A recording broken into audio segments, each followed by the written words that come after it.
Welcome back, everybody, to another episode of Eyes on the Audit with Mama Bear and Vigilante Media.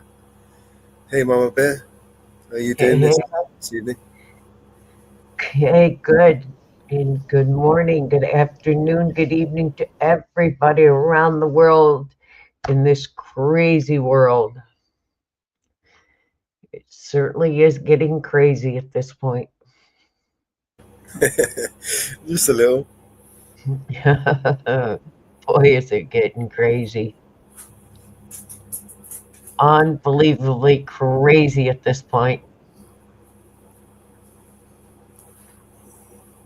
I've got a couple of videos we could play. There's a couple of audits we could play. There's maybe a bit of music I might even be able to play.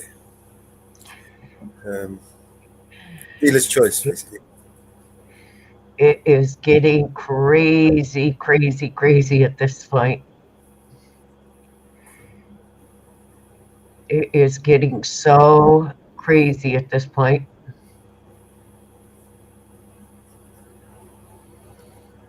I'll tell you right now, It's coming on here. everything that is going on is getting crazy.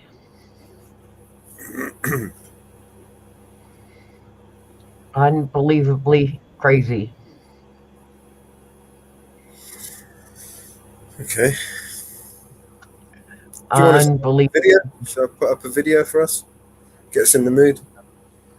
Yeah, go ahead. With everything going on, Oh, nobody knows which way it's going to turn.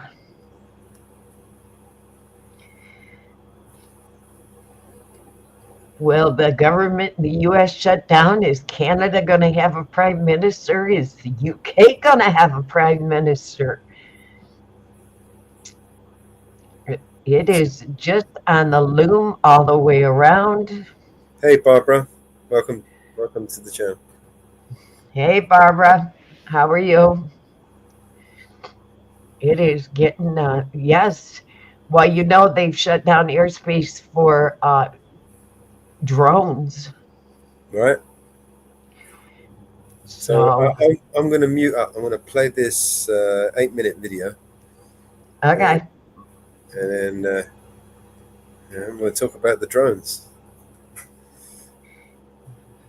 At least 17 U.S. military bases near Chinese-owned farmland, reportedly seeing a surge in drone activity and sightings in recent weeks. The sightings happening near bases in Hawaii and installations in Utah, California, Maine, and Florida. House Foreign Affairs Committee Chairman Michael McCaul has been warning about the drones in focus these last couple of weeks. Among the surge of migrants crossing the southern border and making their way to New York City, asylum seekers all the way from China. Many of them are finding their way into long-established communities and leaning on family and friends for help to ward off the dominance that we continue to see from communist China. Right. And these compact states, it's $2.4 billion over 20 years. But the other issue, of course, is the border, as you've talked about, because across that border, we are seeing Chinese soldiers come across. And really what we're talking about is China putting together the infrastructure in the U.S. to attack the U.S. So clearly we've got to secure that border or we're going to be fighting on our own soil. Well, it's just incredible to me that this administration refuses to acknowledge all these Chinese nationals that are coming through the border. They're creating a little mini army. And I'm wondering what the point is here. Are they trying to put people in place, I'm talking about communist China, so that when and if Donald Trump wins, they can create havoc in the streets and become saboteurs, starting wildfires and propaganda? Worst kind of Absolutely. journalism That lab I've in ever Reedley, seen. California, the secret Chinese biological weapons facility, that can't be the only one that China has. And then you put together these images of recent Chinese migrants coming into the U.S. less than 3 weeks, taking target practice with sniper rifles and pistols. So really what we have here is the makings of a Chinese army, not in China, but in the United States itself. And the Biden administration is not tracking these people. This is incredibly disturbing.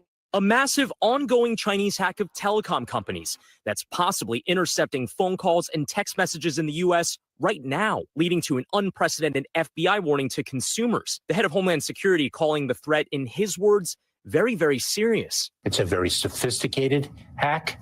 I can't speak publicly to how it occurred, but the telecom providers are focused intensely on it. Officials from the Cybersecurity and Infrastructure Security Agency, or CISA, and the FBI say Americans need to protect what they say on their phones with encryption. Translation, if you're an iPhone user texting someone on an Android, there's a good chance your messages are unprotected from hackers. The workaround, using end-to-end encryption apps like Signal or WhatsApp.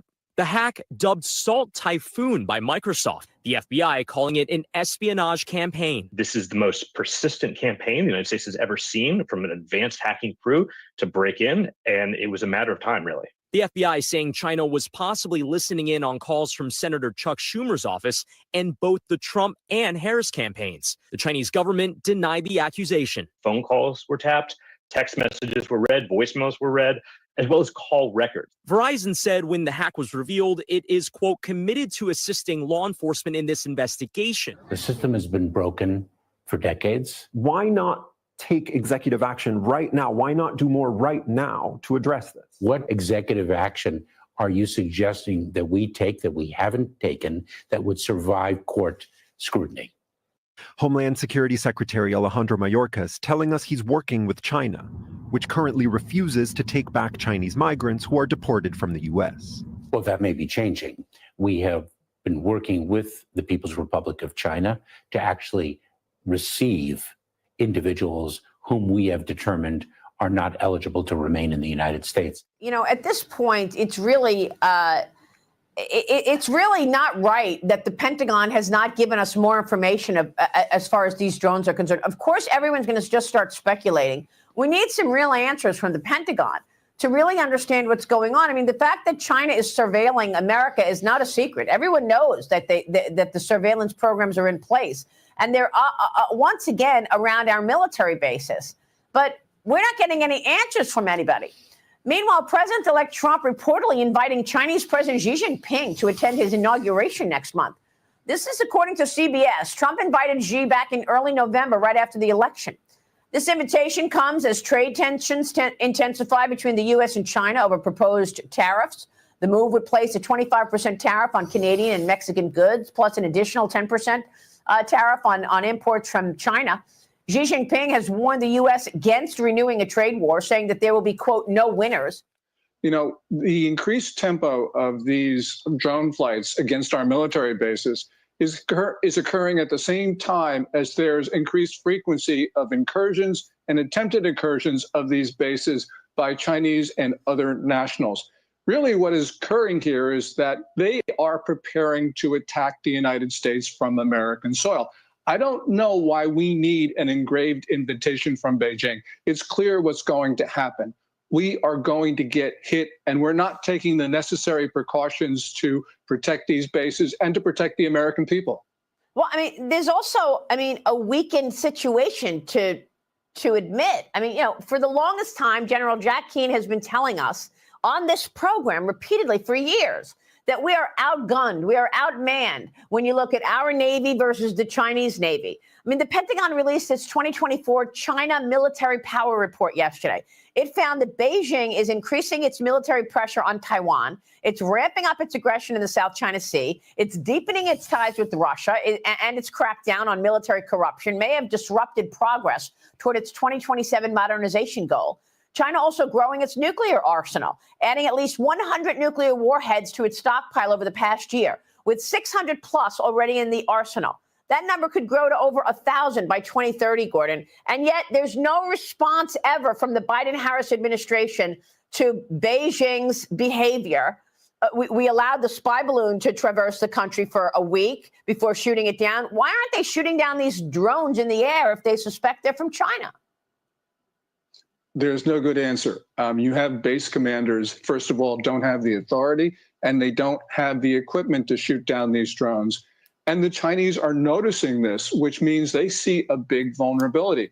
And with those nuclear warheads, Maria, China is building up its arsenal not to deter. It already has enough warheads to deter. It's building up its arsenal so that it can coerce us and others into not doing things like defending Taiwan. They saw the way Biden reacted to Vladimir Putin's nuclear threats before the invasion of Ukraine. They saw that they worked, and the Chinese are going to do the same thing when they go after the Philippines, Japan, Taiwan, whomever. Well, I want to look at what's happening on the ground. A Chinese man was arrested in 2023 for allegedly running a secret Chinese police station in New York City. He pled guilty yesterday to acting as an illegal foreign agent, Gordon. He's now facing 5 years in prison. He and his partner allegedly opened this police station back in 2022 to track and intimidate Chinese dissidents living in the United States.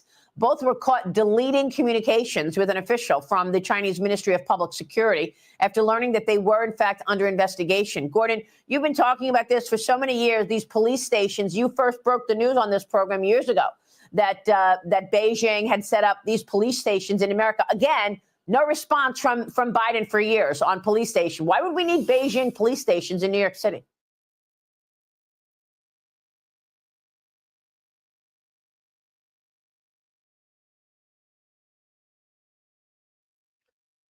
I remember when they arrested them. So now they're Chinese drones, right? Hey, Barbara, Bear, Inferno, how you guys doing? Yeah, so we got Chinese drones flying over military bases, according to Fox.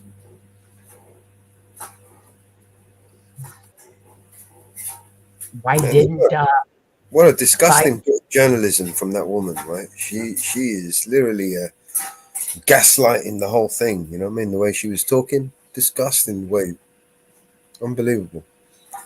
Hey, money. Why didn't Biden give him a free pass too? He gave so many of them free passes. Give him a pardon. Huh? I pardon thee. I pardon you. I pardon him. I pardon everyone. I'm going to pardon the other. Tonight is for the pardons. Inferno, I pardon you. You are pardoned. Yep.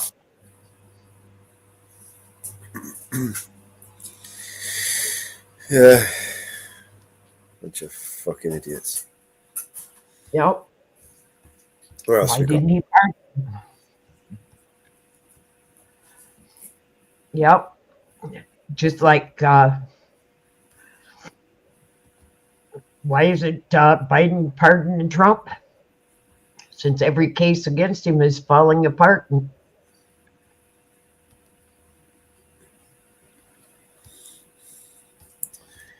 right, so I've got here the part 2 to NH Press.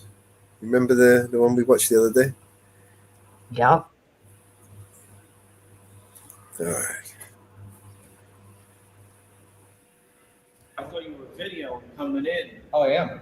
Why? Because I can. Huh? We're gonna have an issue. You can't go off. You can't. What do you mean I can't? Don't tell me what to do. What are you doing? Dude, get off of me. What the are you doing? I asked you if there was a restricted area and then you put your hands on me, you piece of shit. Are you the supervisor? Yes, sir. Can I talk to you somewhere else other than from where he is, please? So I need to go to number 3. Give me 1 second. I don't need 1 second. I don't have time for this. I need to go to number 3. I'm busy too. Dude, stay out there. Stay out there, dude. Stay out there. Stay out there. I'm talking to your supervisor. What's up? We got a live wire here. He's videoing everything. Sir, you were in my face. Oh, whatever. You don't want to know what's in your face, dude. You don't want to know what's in your face. I'd like to file a report for a simple assault or whatever the statute is, okay? You've been advised. You've been briefed. Just act accordingly, and this will go as smoothly as possible. You fell for it.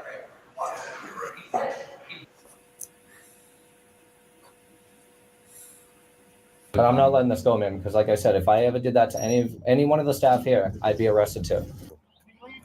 No, I got to grab your info. Yeah, I'll give it to you. I'm good.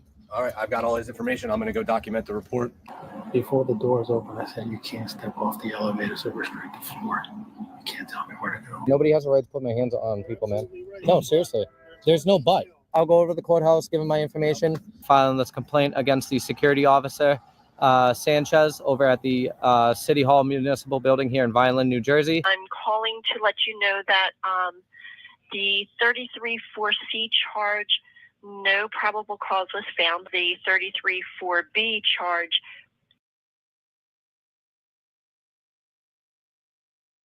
Where you want to go? I'm going with them. Oh, you going with them? Oh, yeah. All right. Yeah, they're doing their As long as you have investigation. that, the municipal. You don't need the physical report to make the complaint. Okay, You they'll, can make they'll a find complaint it. and then it'll be available later. And they'll find It's it. just, I have to type it, it has to be approved, and it has to just move through the channels of the department. I get that. That's fine. It'll- But I'm not letting this go, man, because like I said, if I ever did that to any one of the staff here, I'd be arrested too. And they would not hesitate on filing charges.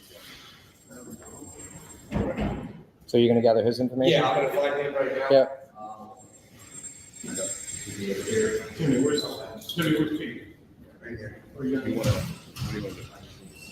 Yep. I am. I'm not bothering them. I'm not bothering them. Do you know where the court is? I don't. I can find it though. I'm gonna be documenting this whole situation at this point. No problem. They're going to walk out that office. No, it's security.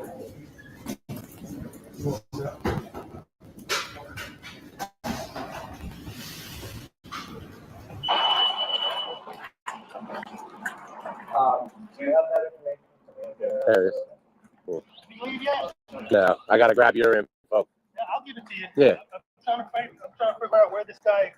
There he goes, right there. Yeah, he's waiting until I get all the information. Pete, right? Yeah. What's your last name, Pete? Sanchez. What's your date of birth?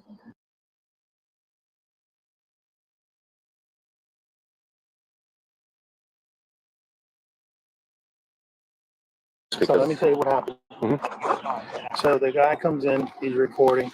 Right? That's how everyone. This guy's coming in recording, right? Just to get everybody ready. Right? So then there's a guy that has an appointment on the 6th floor. He's coming in. Can you just give it so I can get his side of the story? I can't make him go. I understand that. So he's coming in. To go upstairs. Right? So he's trying to get on the elevator to get it to go up. He can't work it. Right. So I said, where would you like to go, sir? He goes, I can go anywhere I want. Don't talk to me. I know what he's trying to do. Right. I'll walk away from him. So then this guy that has an appointment on 6th floor, he comes in and he goes beelines right into the elevator with him. So I'm trying to tell him to step off to get away from this guy. He finally realized that the guy's recording. So this guy steps off because the elevator's not moving. He steps off, and then that other guy, he steps back on, wanting to go upstairs. Well, he hit 6 so he can go upstairs. This guy gets in an elevator. That other guy steps out because he realized he was being recorded. Gotcha. So it's already activated to go You're going to up. the 6th floor. I can't, it's restricted floor. Right. 6 restricted. So I'm going up, he's agitating me, trying to get me to go. Before the doors open, I said, you can't step off the elevator, it's a restricted floor. You can't tell me where to go. Please don't get off the elevator. What is that a restricted access to what? What is that? I mean, is that restricting somewhere? Like, do you need a key card to go where? Is that like a restricted floor that I need to know about? What is that? Starts to get off the elevator. So I assisted him back onto the elevator. And I told him, you can't get off this floor. What are you doing? Dude, get off of me. What the are you doing? You're not allowed up here. Why is that? Oh, you assaulted me. You can't touch me. I said, I asked you to get off the elevator. Right. It's restricted floor. Am I not allowed to go up? No. Why? Why is that? So they just provoking it like that. So I really talked about that with these people before, but there was no way in hell I was going to let this guy off the 6th floor. No, he's not. Can you imagine? Right. I won't have a job. No, I get it. So, all right. So he's been provided with his options. I'm doing a report because he's alleging that you assaulted him. He's got it on video. So what I would like to do is, he should be charged with disorderly. And the reason why is because I have to do what I have to do. So it's one thing led to another. You understand? Yeah. My actions led to his actions, not taking the command, right? Not stepping off the floor. What is that restricted access to what? What is that? I mean, is that restricting somewhere? Like, do you need a key card to go where? Like, is that like a restricted floor that I need to know about? What is that? So you guys, if you want to sign complaint for disorderly, you can. It wasn't in my presence. I can't do a disorderly charge for something I didn't see. Same way I can't do a simple assault. Right. So you guys have the same right of signing. I don't know what the protocol is for you guys. Yeah, we'll figure it out. I'm documenting the whole Absolutely. thing. So you guys know what you can do. If you want to sign a complaint, I have all his information. Now I have yours. Sure. Just a simple report on our end. Okay. So I can't bar him from hearing. No, For his reason. Of course. And he's going to be going on his way now. So, yeah. But if you have any questions, definitely. Hey, Daniel. So, all good? All right. I'm good. All right, I've got all his information. I'm going to go document the report. I didn't see you write anything down. I have his information. You didn't see me take down his. No, it's fine. So I believe it. I jot down his name. Same thing I took from you. I took from him. Okay. And like I said, I'm going to be doing the report. Just give it like a day or two That's to fine. process through the department. Just Should I go over to the municipal court right now? if you want to, since you're here, it's only just over there on Landis Avenue. Okay. So they'll explain to you. Nobody has a right to put my hands on people, man. No, seriously. There's no but. There's no but. You should have told me. It's No. over with now. No, What you happened didn't. happened. No, you didn't. I asked you in the elevator, then you put your hands on me. If you said yes, it's restricted, I would have never stepped You have foot. it on video, so you have what you need. And then, like I said, your options with the municipal court. Yep. And if you have any questions, feel free to give us. That's fine. I'll go over there right now. Okay. Thank you. All right. I appreciate it. Thank you very much. Thank you, man. All right. Have a good day. Professional, all right? Sarge? Professional, man. I appreciate it. Okay. You Thank too. you. Be safe. Sorry you had to come out here. No problem. If you didn't do any of that, man, I would have been in and out in 20 minutes. That's how these things work. Seriously. It's crazy.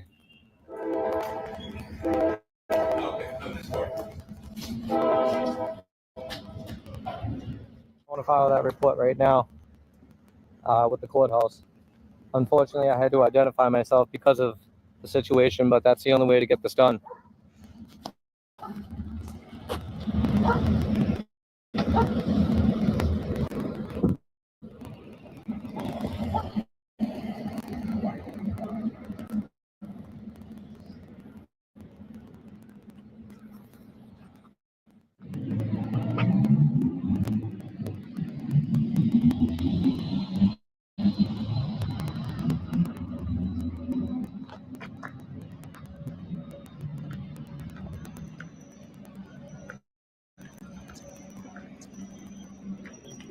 If you'd like to redress your government and petition for the security here, all the information is in the video and description. Right, everybody. So we're gonna go in here. Hopefully they don't give me too much trouble with the recording and documenting my time in filing this complaint against the security officer, Sanchez, over at the City Hall Municipal Building here in Vineland, New Jersey, for the assault and harassment that he did unwanted physical contact on myself. We are over here at the Honorable Frank J. Testa Municipal Justice Building to file a complaint. Let's do it.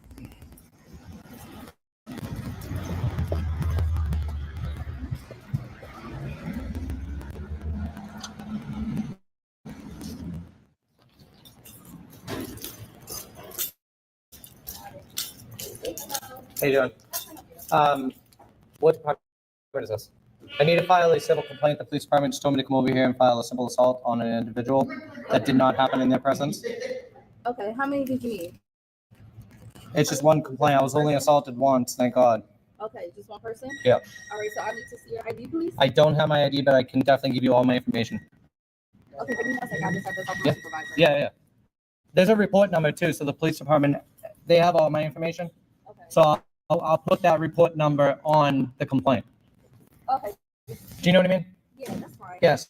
So I have the complaint number right here, so that'll verify all my. So we just need to back into the narrative. Okay. All right, just fill this out for me. Yeah, of course.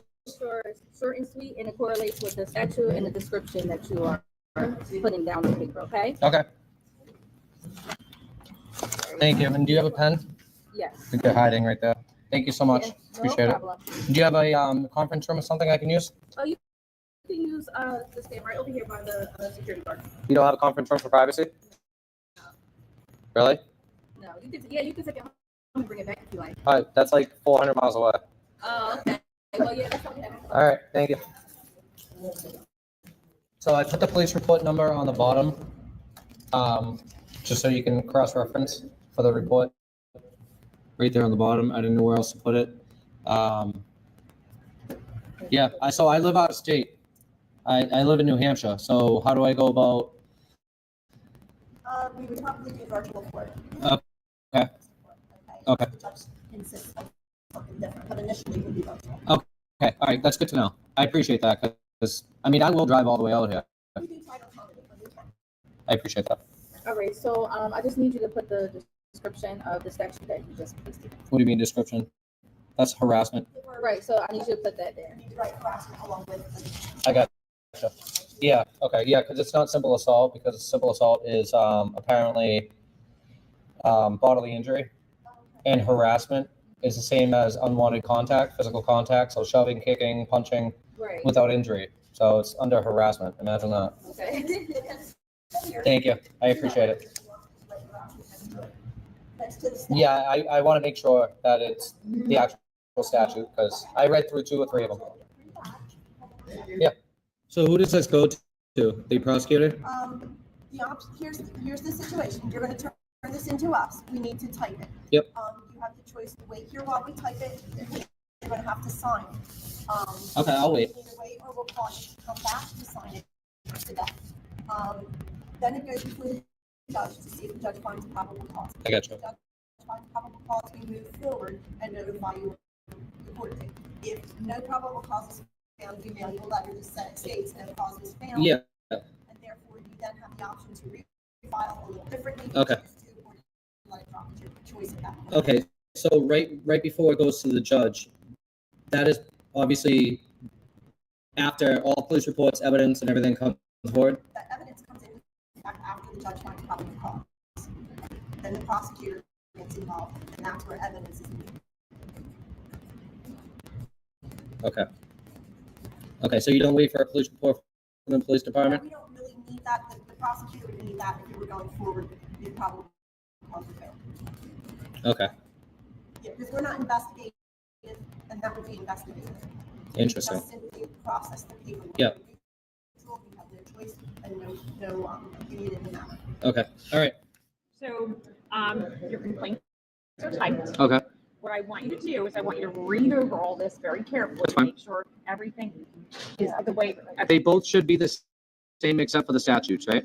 Okay. Yes. That's And I'm here because it has to be signed in front of a judicial officer. So I am. So she typed them. If there is anything that's not correct on here, you can fix it right away. Okay. Okay. You don't mind. Yeah. That's fine. So I'm going to give you this first. I want you to look at this one and make sure everything is correct. Okay. Okay. Now, do you have an address or anything? He's security over at the city hall. Okay. There's a police report number Okay. Okay. associated. All right. He obviously has to do his report, all the evidence. Okay. So there is a police. There, I put the number on there. Oh, you did. Okay. All right. Is it on there? Okay, yeah, so whatever you guys have information you need to gather from the police report, you could do that on your end. I can't get it. I can't get his information. No. You can't get his information. I just didn't know if they gave you a copy of the report. No, they didn't do any report. This is because it didn't happen in front of them, so I had to do a complaint here. Understood. But they're gonna get all the evidence, Okay, do an investigation. Sure. Okay. So then what I want you to do before we sign anything, I want you to make sure, read that first page and make sure that everything there is accurate and correct. 2 complaints, 2 copies. Copies? Yes. Okay. And this is just a disclosure that we have to put on for the state that the complaint was accepted for filing. We did that, and that right now we're waiting for the probable cause determination. Good enough. I'll wait for your phone call and email. Okay, and we have all your accurate phone number. Yep. Correct? Thank you. All right. Thank you so Have a good day. I appreciate your professionalism. I'm sorry to hold up the line, guys. Have a good day, okay? You too. Thank you. Drive safely back. Thank you. Have a good day. This is BJ from Vineland Municipal Court. I was one of the people you were working with yesterday for your complaints. I'm calling to let you know that the 33-4C charge, no probable cause was found. The letter is in the mail to you as of today to state that. However, the 33-4B charge was found with probable cause. The prosecutor was able to supply us with an address to service the complaint to the defendant, and that will be happening today as well.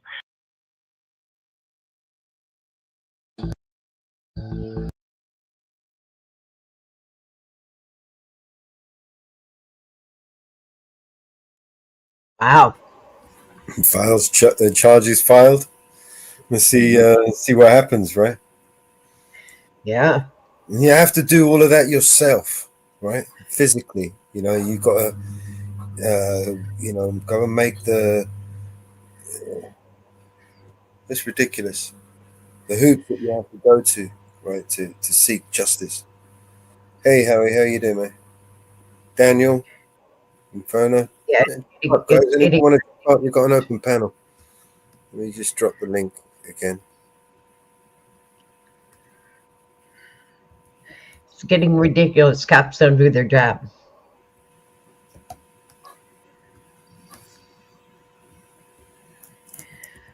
Incapable.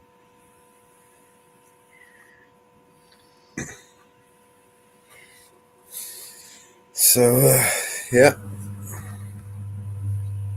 Where else we go? Let's see. They don't file anywhere. They file nothing anymore.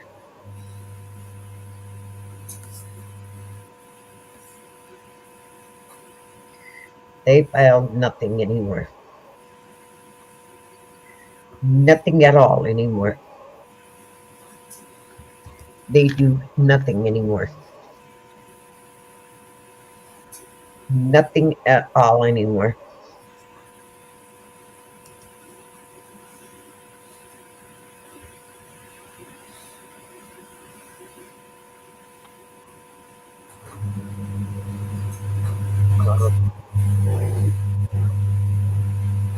Just like our government. They do absolutely nothing but collect a paycheck.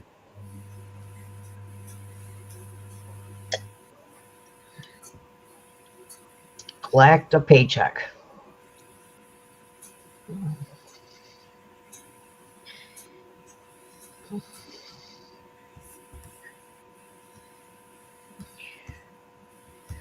And last I knew, they were shutting down. Looked like they were possibly shutting down.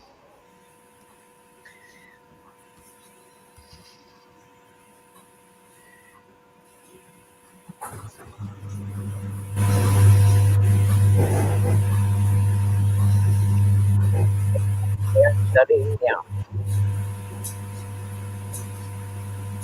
You know?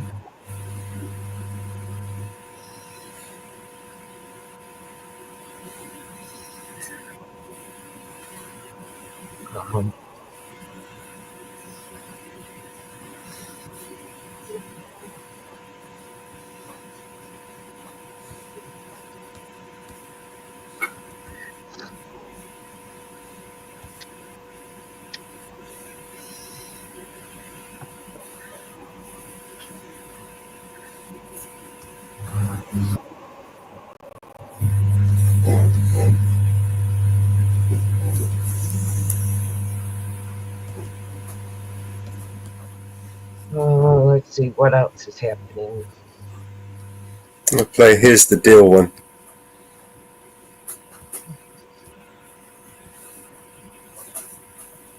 BSO actually cooked its own crack cocaine in this building right here to use for undercover drug busts. What the hell did you just say? BSO actually cooked its own crack cocaine in this building. What you talking about, Will? Without cops, who would cook the crack in the courthouse, distribute the crack from the courthouse, and then arrest you and charge you and convict you in the very same courthouse.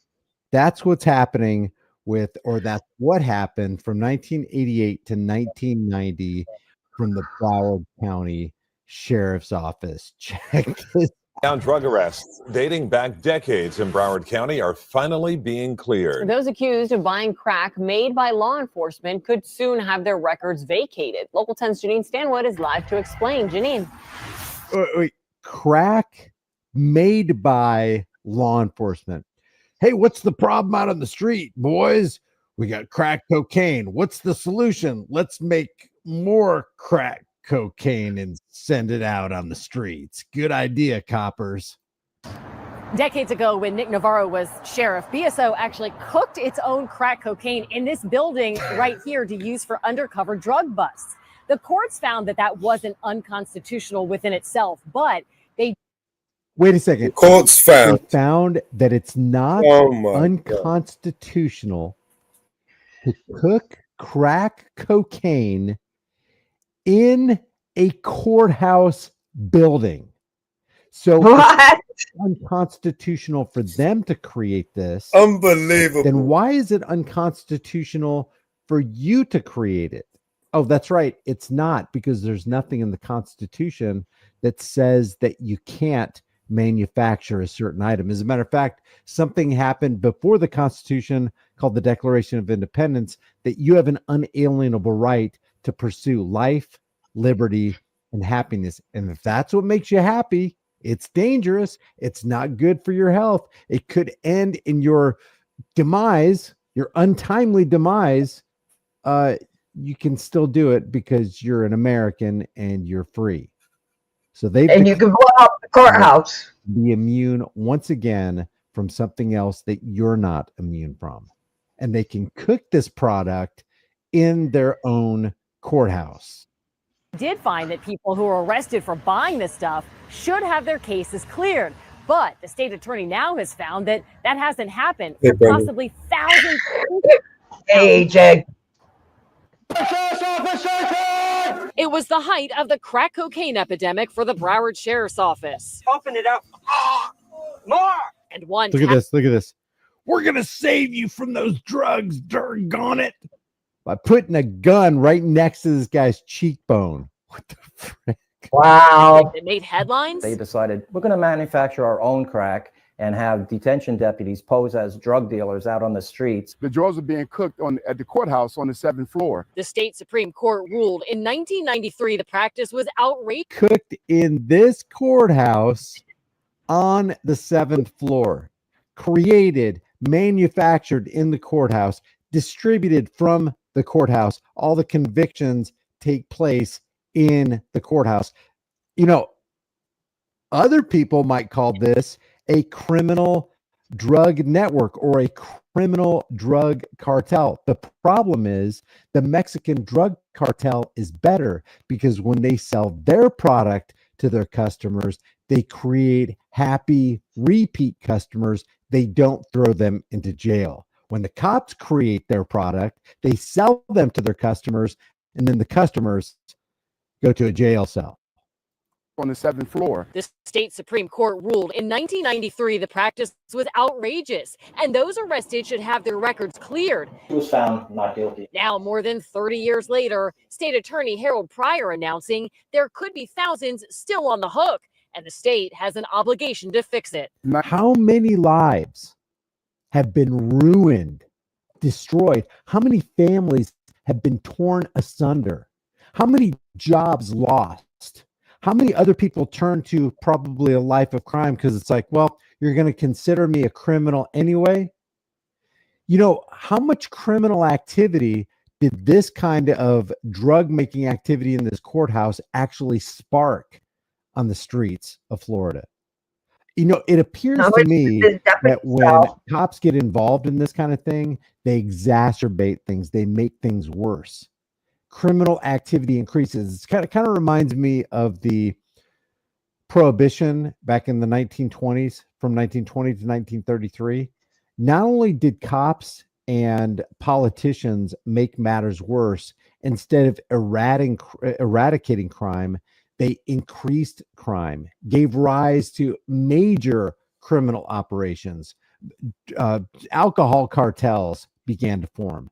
Police officers were on the take because they became basically it was a protection racket for the cartels. So when the cops had their hands out, they were on the take. The cartels were paying them to, help traffic or just protect the operation or eliminate competition. 1989, 1990 is when I actually started going out, selling crack cocaine. What the hell is wrong with you people? Raymond Hicks says he was one of those detention deputies turned undercover dealers. Arrest him. He was one of the ringleaders. Arrest this guy. If you're going to arrest all these other people, and I'm not saying that doing this kind of activity warrants an arrest and throwing a guy into a cage as long as he's not harming anybody, threatening to harm anybody, or damaging people's property and not repaying it. But this guy is admitting that he was a drug manufacturer. He's admitting that he was a drug trafficker. He's admitting that he was involved in a drug cartel. It didn't sit right with me because, working in law enforcement, you're saying, how could a department manufacture their own drugs and give it to us to be sold in the street? Funny enough, it didn't put a dent in the crack problem. Attorney Ed Hogue represented men. Not only did it not put a dent in the crack problem, it exacerbated the crack problem because now you got more drugs out in the street. See, what they say their problem was in this right here, it says they didn't have enough confiscated drugs, so they began making their own.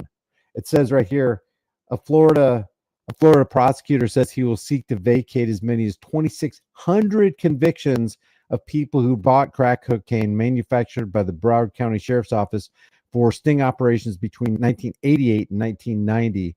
The Florida Supreme Court ruled in 1993 that people couldn't be charged in cases where the sheriff's office made the crack cocaine and undercover deputies sold it to buyers who arrested and charged. It's never too late to do the right thing. It's just one example of how crack cocaine epidemic in the 1980s and early 1990s led to harsh police practices and heavy criminal penalties. Some people may have been convicted for serious felonies because they bought drugs within 1,000 feet of a school. Conviction under that law required at the time that defendants be sentenced to at least 3 years in prison. Says they were arresting people not for selling, but for purchasing.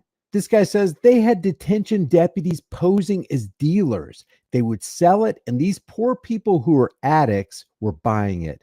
And the cops were selling it within 1,000 feet of schools, so the penalties would be greater. The cops knew the penalties were greater, and basically they became predators.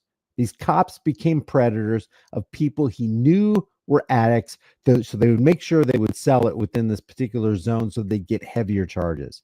The sheriff's office said at the time that it began making crack because it didn't have enough of the seized drug to use in its sting operations, and because it didn't have to later test the cocaine content of crack made by the sheriff's office chemists. So there wasn't enough crack cocaine on the street to the point where the cops are like, you know what? We got to get some crack cocaine out on the streets over here. So what would you feel? How would you feel if in your neighborhood there wasn't a drug problem and then the cops made a drug problem so that they could apprehend otherwise innocent people and make sure that the charges were as stiff as they could possibly be? That's criminal activity.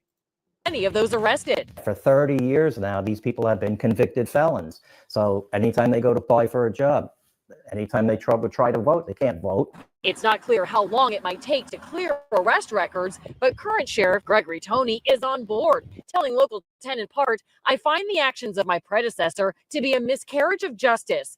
Law enforcement officials must never become so desperate in our pursuit to apprehend criminals that we compromise our own integrity." Wait a second.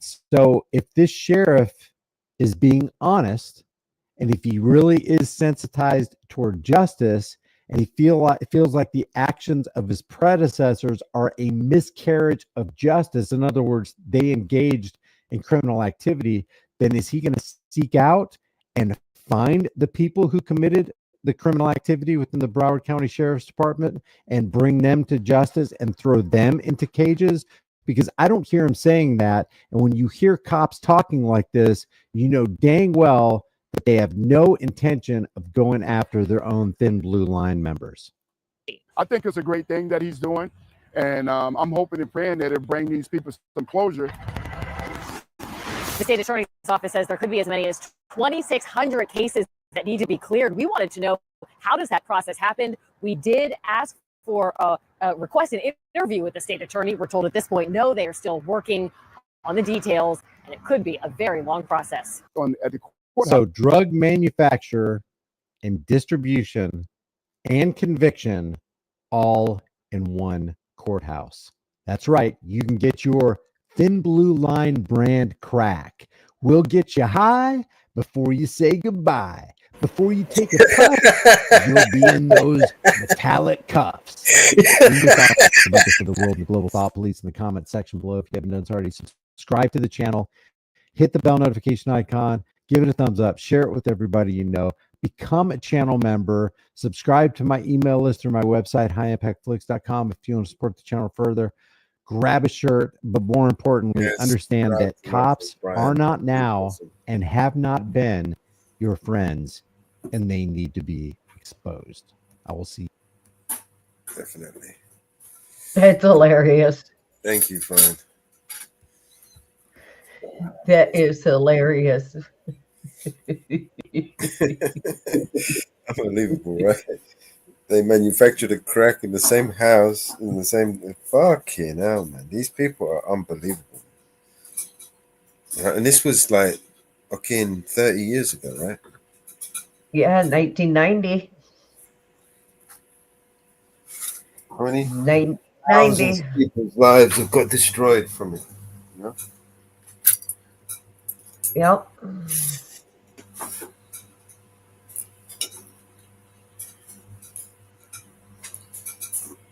Yep. Thank you. Unbelievable.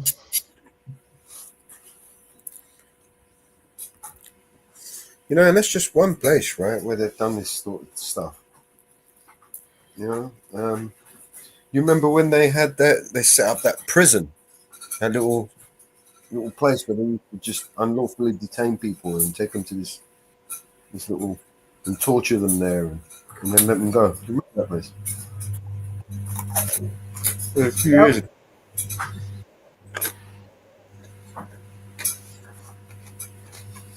Yep. Yeah, they've certainly exceeded their. They've taken the pissery. Mm.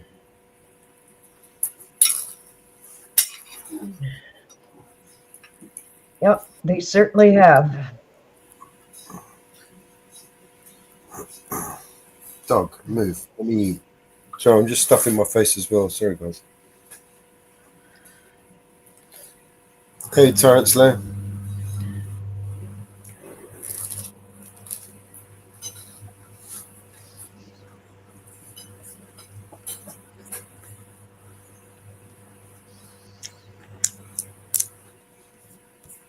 All right, so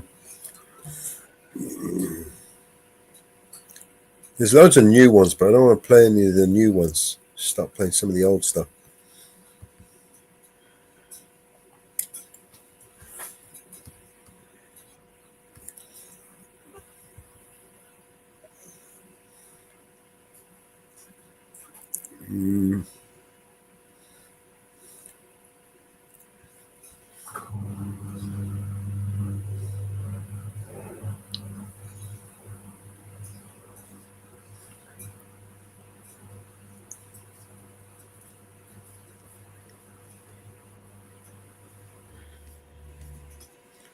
Could do. I've got I Am Free.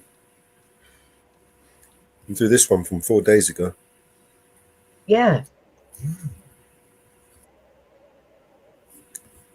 Let's bring that one up.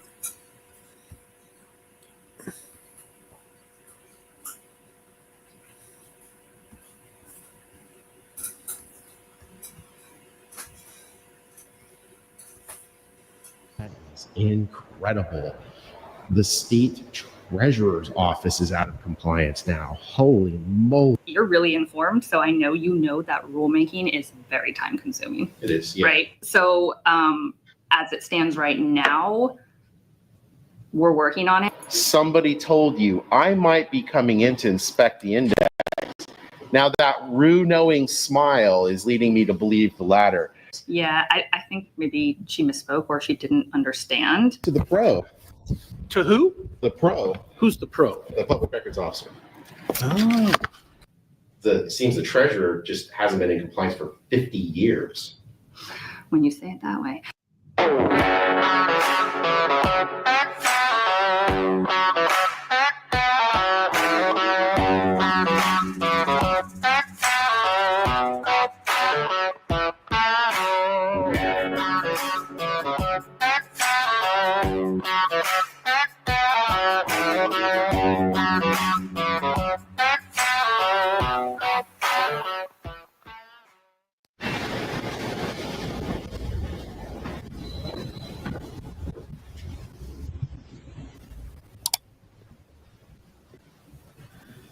Welcome in. Hey, how you doing? Good. How are you? Not too shabby. I am here to inspect the public records index for the state treasurer.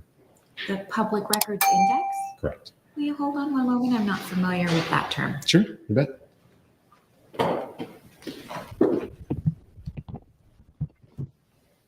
Thanks for your patience. I'm sorry to keep you waiting. Sure. My supervisor is going to be out in just a minute with the information that you need. Or information about what you need. Okay. And so if you'd like to have a seat. Sure. Thanks.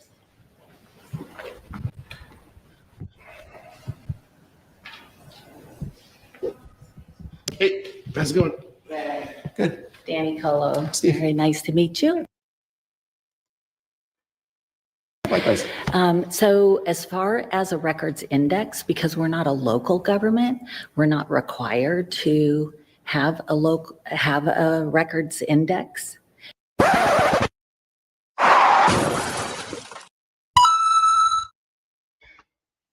I want to explain how not only the Washington State Treasurer is out of compliance with the Washington State Public Records Act in a significant way, but how a significant cross-section of the Washington State Executive Branch is as well, going as high as the governor's office itself. That will be in another story released soon. Back in 1973, then Governor Evans signed into law the Public Records Act as found in RCW Title 42, Chapter 17.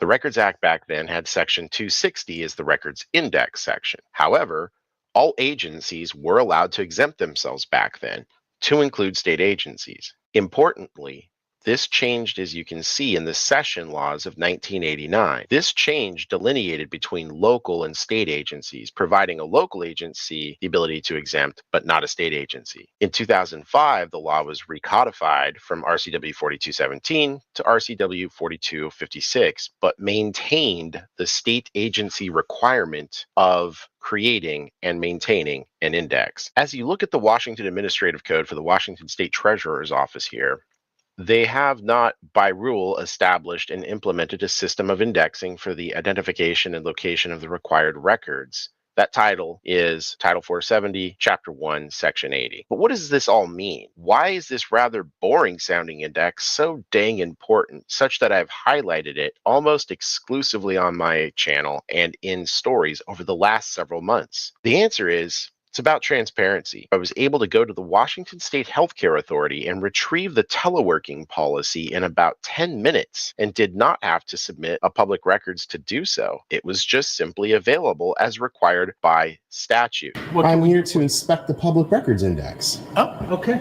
Perfect.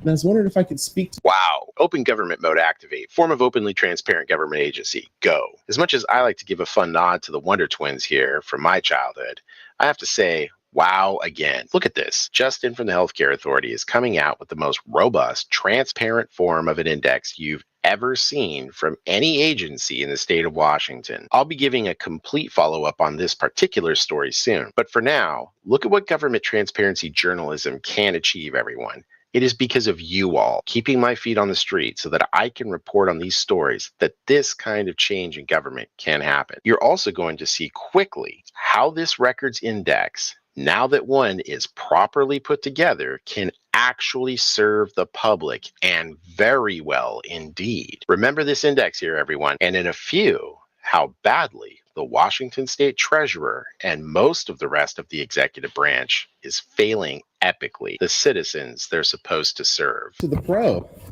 To who? The pro. Who's the pro? The public records officer. Oh. Now that's what I'm talking about. Look at you guys. Yeah.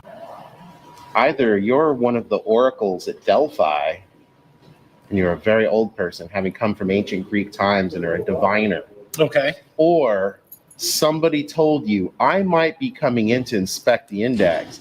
Now that Rue knowing smile is leading me to believe the latter.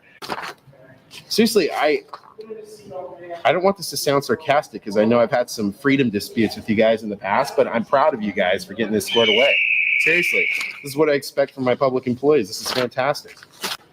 There it is. Oh, we found it. Is there any way, I don't know if they're allowing you guys to do this, but can I just get a copy machine copy of... Yeah, I think I can do that. I don't see there's a reason. That's it right there.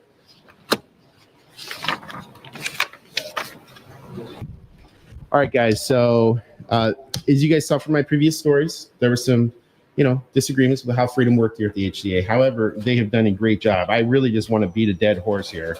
Look at that. This whole thing right here just stopped the Public Records Act from occurring, or request, because I can come in, get this real quick. It's available. This is exactly what Washington State is supposed to have. Great job, Washington State Healthcare Authority. But why is this valuable? Well, first, the public records officer doesn't have to process a records request, which eases the workload and hastens other records requests. Second, it generates greater transparency. The documents indexed are high-value documents that allow for significant understanding of government's operations. Third, it ensures that the most high-value documents to understanding the government, according to the legislature, are the most swiftly available to the people. What this means: as you saw a moment ago, the legislature provided for greater transparency by indicating high-priority documents to be made quickly and readily available. The most powerful executives of the Washington State Executive Branch, the governor, lieutenant governor, treasurer, and possibly the Secretary of State, are out of compliance. They have been out of compliance since July 1st, 1990, a total of 34 years. They have no excuses, and in some cases, as with the Office of the Governor, the Washington State Department of Transportation, and the Employment Security Department, they have flagrantly and illegally exempted themselves in direct contradiction of the Washington State Public Records Act by not being in compliance with it and intentionally maintaining unlawful exemptions from 1973, which were required to be reversed by July 1st, 1990. What does this mean in those most egregious cases, though, is that there is a possibility that those offices and officers may be committing felony records concealment by not having created and maintained for publicly ready inspection the records index. That can be found in RCW Title 40, Chapter 16, Section 10. We do have on our website a page where you can go and make any public record requests that you would like for records that the state treasurer's office has. You would want to make sure that you're specific on the record. There's a lot of records already available to you to review on our website. But if you would like to make a specific records request from our office, we are happy to comply with that. There's an online form that you can fill out. I can also give your contact information if you would like to our records officer. That would be our Director of Legal Affairs, Devin Phelps, and she would be happy to work with you on a specific record request that you would like to submit to our office. Yeah, I think there's a possible misunderstanding here. I am familiar with subsection 4 of section 70. That allows local agencies to exempt themselves if certain criteria is met. Under no circumstances are state agencies allowed to exempt themselves. Subsection 5 makes it really clear. It says you have to provide that. So are you saying the auditor doesn't have that? And so we're the treasurer's office. Oh, I'm sorry, I meant treasurer. Nope, that's fine. And we absolutely comply with public records requests. When you make that record request, you can make it in writing, on phone call, by email. So if you know what record you're searching for, we would be able to provide that information or response to you.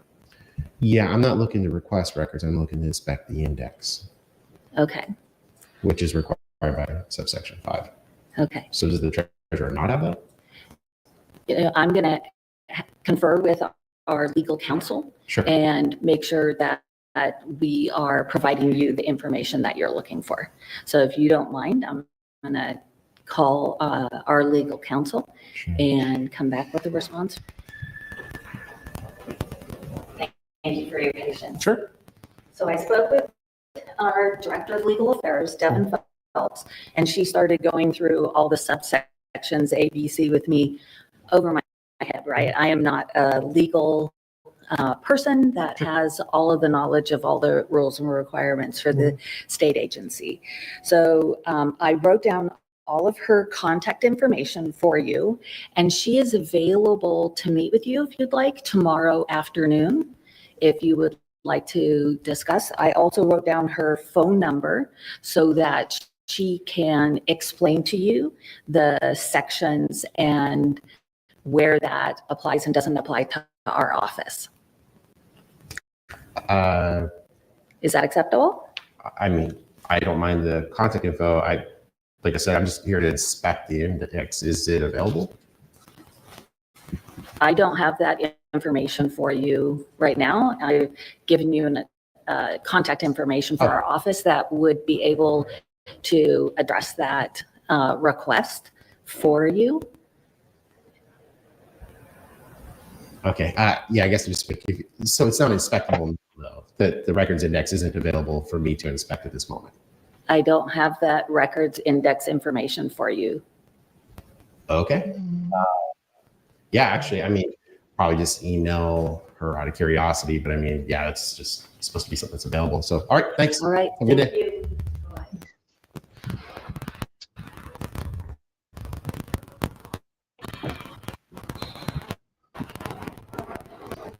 Wow, that is incredible.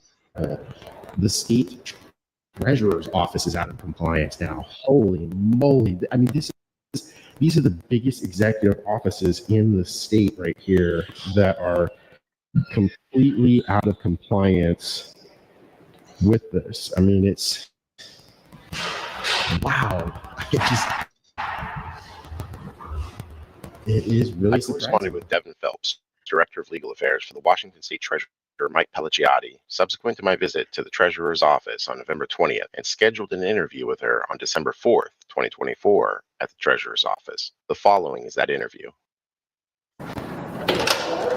Hello. Hello. Come on in. She's gonna unlock it, but just come on in. I appreciate it. Yeah, no problem. I've got a 10 o'clock with Devin Phelps. That's me. Oh. Hello. Hello. Nice to meet you. Nice to meet Steve. you. Steve? Yeah. Okay, Devin. Come on in. Nice to meet you. Nice to meet you as well. What I'm looking to talk about today is the public records index for the state treasurer. I just got some notes here for you and some questions. Sure. So I don't know if you wanted to start with maybe something where you wanted to talk about the state treasurer's office's position on the records index or anything like that. Or? I mean, like, I don't think I necessarily have like a here's our position statement or anything. What I can say is we do have a records index. Oh, yeah. Yeah. Would you like me to show it to you? I Yeah, can, absolutely. Okay, cool. Yeah. I can pull it up. Here it is. So I'll show you where you can access it first, because this is the actual page. So when you go to our homepage, if you scroll to the bottom to get to public records, okay, and you click on public records, and then this is where, you know, you've probably seen this portal, everything. Yep. You scroll to the bottom, and here's some information on the index. I want to point out that what you are seeing, Devin Phelps display did not exist on November 20th, 2024 when I searched the Washington State Treasurer's website. As you can see here from the Wayback Machine, the Internet Archives, on June 23rd, the Treasurer's website did not possess this. You can also see here that the Internet Archives had a litany of server errors for later preserved snapshots of the site in the August timeframe. No snapshots were taken after that. This snapshot, taken on December 12th, does show the public records index on the site. Sometime between November 20th, 2024, when I went into the office of the Treasurer to inspect the records index, and December 4th, 2024, the index was added to the website. This was done seemingly to attempt to come into compliance with the Washington State statute regarding the index. We don't have anything that we consider to meet the definition of final order, declaratory order, or interpretive statement. So we don't have any of those, but in terms of policy statements, for policy statements that meet the definition under the APA, the citation that's in the Public Records Act to go look at, we believe that we have the following policy statements, and anyone who would like to see them can do a public records request. Where would I find a teleworking policy for the Treasurer here? So we do not think that the teleworking policy that we have meets the definition of policy statement, and so it's not included specifically in this list. Yeah. Oh, okay. And in light of Title 34 for the APA, Administrative Procedures Act, why is it that the Treasurer believes, needs to be you, I'm assuming, that the teleworking policy doesn't fall within the policy statement? Sure. Let me open up the definitions that we look at. I am going to go to public records first, and then I'll get the link because I think I should actually have the APA up. Let's go to the definitions section. And here is the definition of policy statement. Written description of the current approach of an agency entitled a policy statement by the agency head or its designee to implementation of a statute or other provision of law, of a court decision, or of an agency order, including where appropriate, the agency's current practice, procedure, or method of action based upon that approach. So we're currently seeking guidance from our legal staff, so the Attorney General's office, but who's your assigned attorney general? So he's new. His name is no. His name is Mark Rachel. Yes. So he's new. So we are currently, having conversations with him and seeking legal guidance. And depending on what we hear from him, we may, end up updating our index if that's what he thinks is legally required. But as it stands right now, yeah, we have other, what I would say would be, informal type policies like the teleworking Chime in the policy. comments below, everyone. What do you think about Devin's analysis there? Here's my thoughts on it. As defined in the Administrative Procedures Act, a policy statement is a written description of the current approach of an agency entitled a policy statement by the agency head or its designee to implementation of a statute or other provision of law, of a court decision, or of an agency order, including where appropriate the agency's current practice, procedure. The governor ordered on March 3rd, 2014 and June 3rd, 2016, two executive orders, 14-02 and 16-07, respectively, regarding teleworking. It gave the state agencies the ability to implement teleworking, but left the implementation of that largely up to the agencies. How is it that when the governor issues such a set of orders and an agency, the Washington State Treasurer's Office, responds by drafting policy on how it will implement that order, that isn't a policy statement? The easy answer is that's because it is a policy statement. We know this because when it is written in the definition of policy statement that the current approach of an agency is regarding the implementation of an agency order, i.e. the governor's executive order, it is crystal clear. This hybrid work policy is a policy statement. From my experience thus far with the Washington State government, the teleworking policies are in fact very guarded from being seen by the public, as indicated by my now months-old refusal of a response from the Washington State Department of Transportation for their teleworking policy. How would such a significant policy that instructs a significant amount of the employees to work from home be informal, especially when the treasurer's response was in relation to two of the governor's executive orders? records. That just doesn't seem informal at all to me. Comment below your thoughts. That we currently don't think fits this description. Okay. So going back to my first visit here on the 20th of November, I came in and I briefly spoke with Danny Colo, I think her name was, right? Yes. So when I met with her, she had stated to me, and I can play the video if you want, but Yeah. like I was, So as far as a records index, because we're not a local government, we're not required to have a records index. I think the paraphrase will probably work. I thought so Essentially, too. she had said that because the state treasurer's office is not a local agency, that the treasurer can exempt itself. Now, what's confusing to me is I'm now seeing all this information, but when I came in to inspect the public records index, effectively the implication was there is no index because we've exempted ourselves. Yeah, I think maybe she misspoke or she didn't understand. Okay. So I think she was probably referring to the Public Records Act, like I think it's subsection 4. I can pull it up just so you can be sure. 4A is the one. 4A talks about local agencies, Yeah. and I think maybe she was thinking about that as opposed to subsection 5. And I will say that because this public records index, because our website is a work in progress, I'm not entirely sure if she was up to date on where we were with the process because it was not published at that time. We were working on it. Yes, correct. Yeah. We were working on it, but it wasn't up yet. So what I'm looking to see here is when I came in, it wasn't available. So is it fair to say that between the 20th and today is when you guys have put together this? No, we published it. We Gotcha. published it. Yeah. So correct. out of curiosity then, I've got some questions. Sure, I can do my best to answer them. You bet. She got caught out in the light. And I guess I'll lay the groundwork for this. Without it being published, the treasurer was out of compliance because the statute says it has to be published Welcome, Japa. Welcome in to order the for it, for people to actually make use of it and whatnot. So what was the reason for the state treasurer seemingly being out of compliance with the Public Records Act as it relates to Section 5, having it published and available to the public?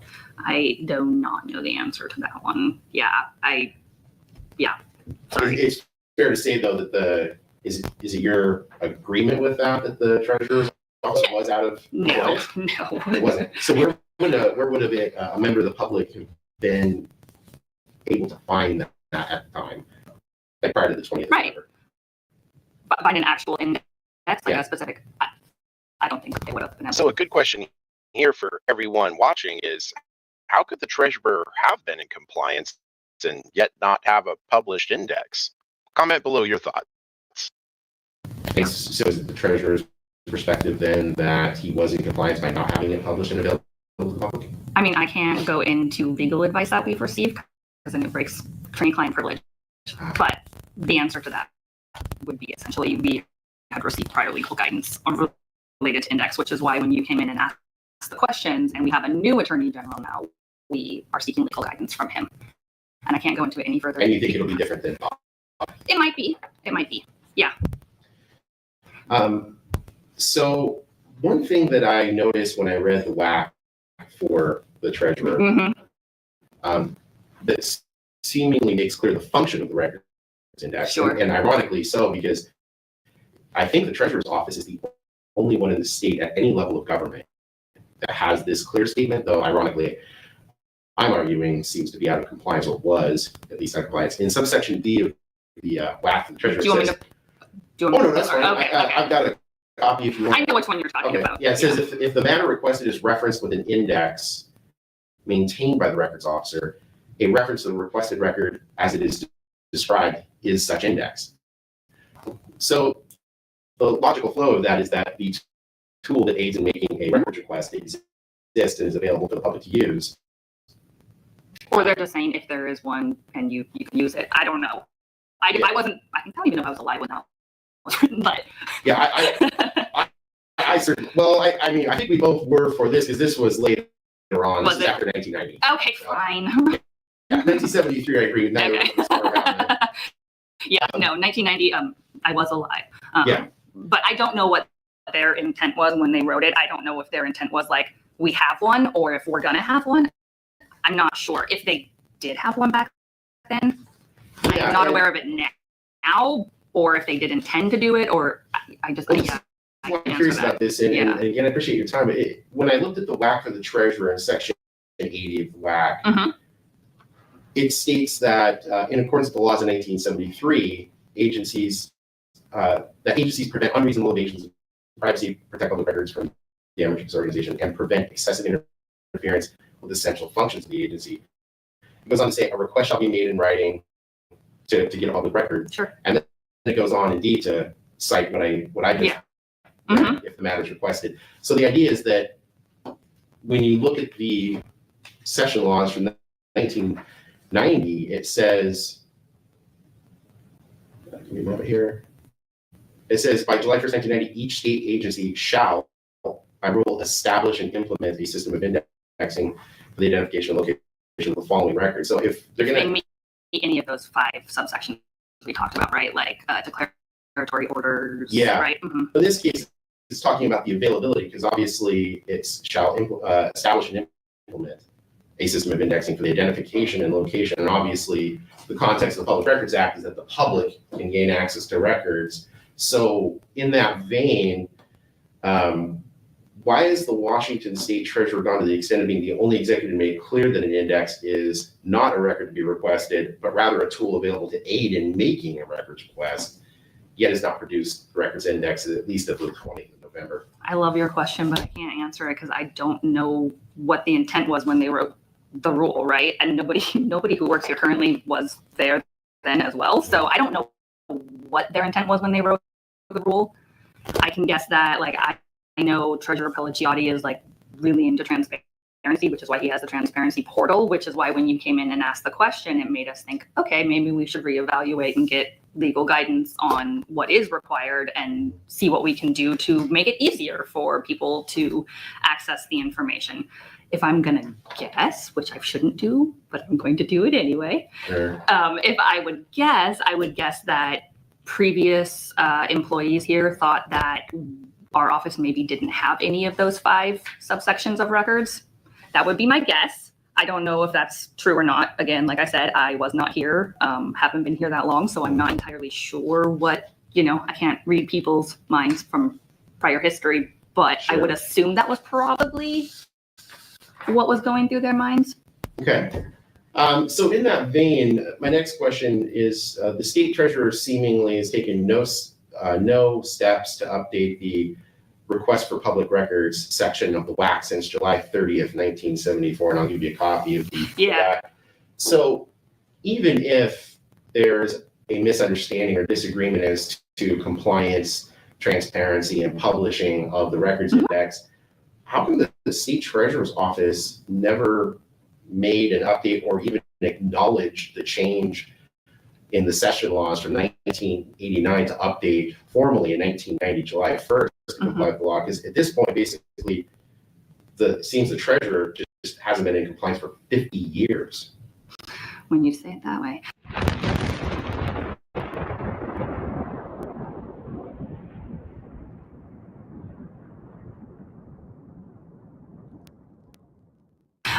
Again, I cannot speak for anyone who was previously here. So I don't know the answer to that. I don't know if it has anything to do with it being an elected office and there being changeover every so often.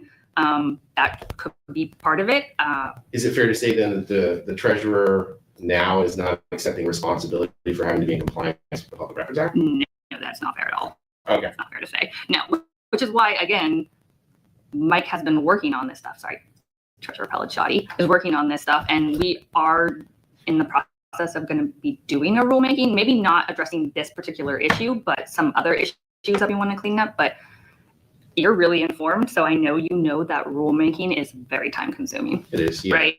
So as it stands right now, we're working on it, and we're going to be filing with the code revisor likely. Again, I don't know if it'll be specifically about what you and I are talking about, but in general, we do have plans to do updates. It's just a matter of balancing the ability to have the time to do it and the months that it's going to take to, get everything in order and have the rulemaking hearing and everything that goes into doing a rulemaking. So I see. Okay. And is it, I just want to make sure I understood, because I don't want to put words in your mouth. Sure. From earlier when you were showing me, for example, final orders, declaratory orders, interpretive statements. So it is absolutely the position of the treasurer. There are no final orders, no declaratory orders, and no interpretive statements. I wouldn't say that is necessarily his. That's my understanding based on the definition of declaratory order, final order, and interpretive statement. Correct. So a question then. So with, for example, COVID, when Governor Inslee issued his proclamation, which included a variety of things, a long list of things. Sure. One of those things was directing government at all levels to implement certain protocols. So were there no declaratory orders on behalf of the treasurer for his elected office and the people that work under him to implement a certain set of practices or? Not that I'm aware of, no. Okay. Yeah. And because of that, and because of what you're saying is the interpretation of the treasurer regarding a teleworking policy, that's why teleworking policy wouldn't be present? Because it doesn't meet the definition of policy statement. Correct. And who came to that determination? Me. Okay, gotcha. And again, prior legal counsel, which we talked about, which I said I can't get into it because of attorney-client privilege. But how long have you been with the treasurer's office? Oh, little over a year. Oh, okay, fair enough. So really new. Prior to that, was your predecessor aware of any of this? I don't know, because that individual, this position was unfilled for a period of time. So I think. Do you know how long it was until? No, I don't. Okay. But I do know that they left and then they did a recruitment, obviously, and recruitments can take a while as well. So I don't know. I'm assuming at least a couple of months. And so I don't know. I've never met the person who was in this position before me, so I can't even begin to give you an idea of what was in her mind, because I have no clue. And out of curiosity too, just because I don't know your pedigree, so are you an attorney? I am. Okay, fantastic. So it's, if I understand correctly, as an attorney, your interpretation is that teleworking policy, as well as potentially attorneys from the Attorney General's office, that doesn't meet that standard. Correct. So, because of the definition of policy statement. Is there a time I might be able to get a statement from the treasurer as to some of these questions regarding why it's seemingly been out of compliance for 50 years? Because like I said, it didn't have it available. Sure. And obviously this is a tool, I think specifically based on the language of the treasurer in subsection D, that it is a tool meant to pre-exist the request so that the efficacy of the request I hear what you're saying. whole. Let me grab the I think The treasurer? No, well, he's not here. I was gonna say, I wish, right? No. Let me grab the is Aaron's card in that little box? Could you grab me Aaron's card, please? Well, I think that answers all my questions for today. I really appreciate your time. Is there anything else you wanted to tell the public? Oh no. I wanted to say thank you for being willing to come back and have a conversation with me, because I do think that we're obviously all not perfect.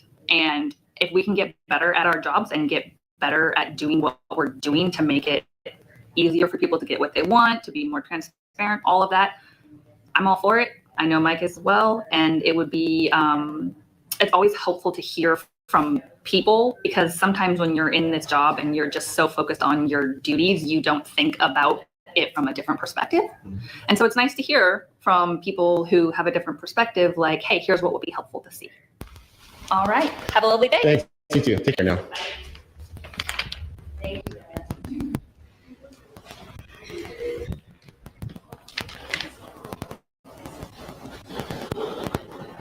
Before I wrap up this report on the Washington State Treasurer's Office having been in violation of the Public Records Act for a half of a century, I want to sincerely thank Counselor Devin Phelps for sitting down with me on the record and fielding questions about access to records and transparency regarding the Treasurer's Office. Thank you very much, Devin. In stark opposition to Devin's transparency and willingness to conduct an interview, Governor Inslee's chief legal counsel, Catherine Leathers, refused an on-the-record interview after initially having offered to sit down and talk about the issue. I wonder why that on-the-record interview might have been denied, but an off-the-record one was just fine. I'll leave that up to you all to decide. All right, everyone. Well, as you just saw there with the interview with Devin Phelps, who's the Director of Legal Affairs for the State Treasurer, I think what was really clear there is obvious that they did not have the records index available at the time. She made that clear. What Devin stated was that the index was being worked on. I'm going to do some more records requests to receive emails and other forms of communication that verify that. But with that being said, my view on this, based on the fact that the governor exempted himself, has never updated the policy or the WAC, the administrative code. The lieutenant governor does not have an index, doesn't even reference the index in the administrative code. Leads me to believe that the treasurer has just been out of compliance for 50 years. Now, one thing that is of note, as I mentioned, is that session laws from 1973 define agency differently. They lumped a local agency and a state agency into the same category. In 1990, when the 1989 laws went into effect, they differentiated between a local and state agency. And so the key here is that at least since 1990, July 1st, the state treasurer's office has been out of compliance with the Public Records Act regarding the index.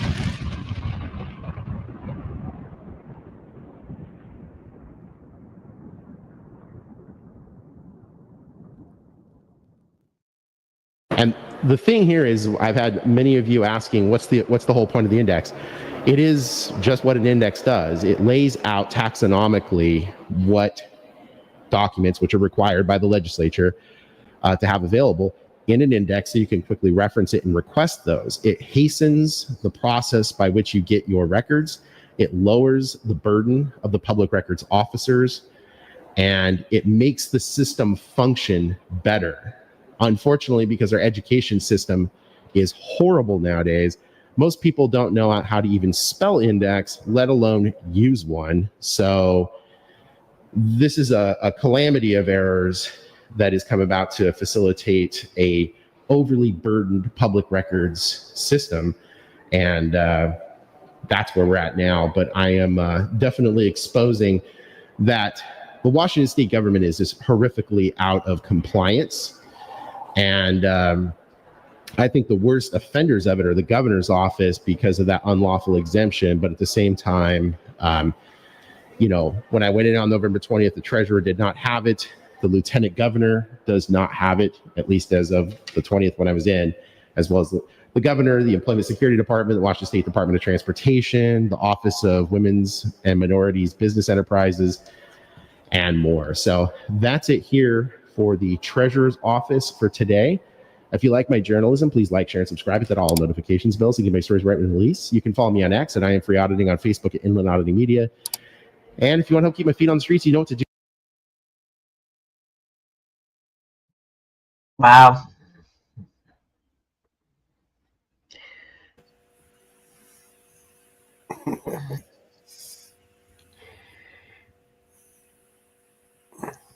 Since the pandemic, there is so many governments that are corrupt, and it's coming out. Pandemic gave them an excuse, the ability to lock people out of government buildings and give them, you send them to the internet, and go and deal with the brick wall, Yep.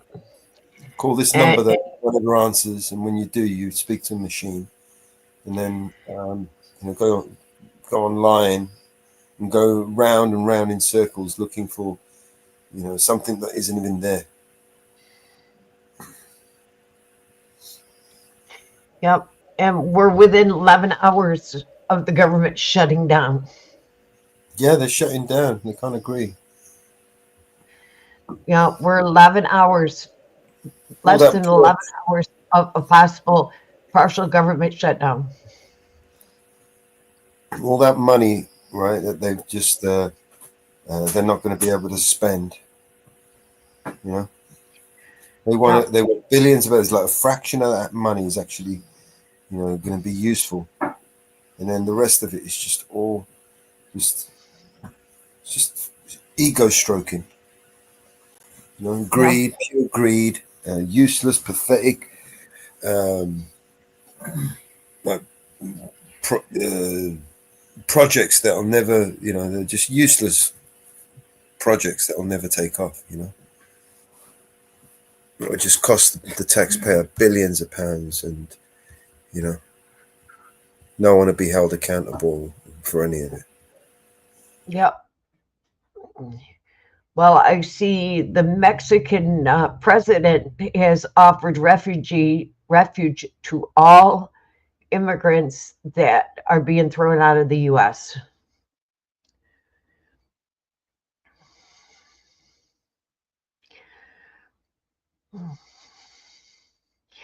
She has said that she will accept all.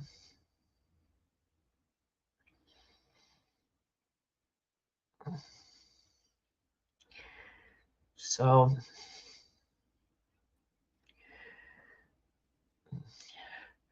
I also see that the individual that supposedly shot the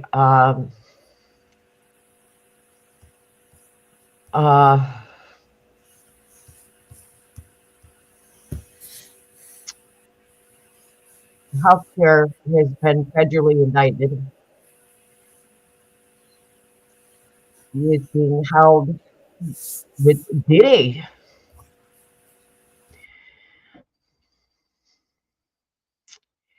He has been federally indicted.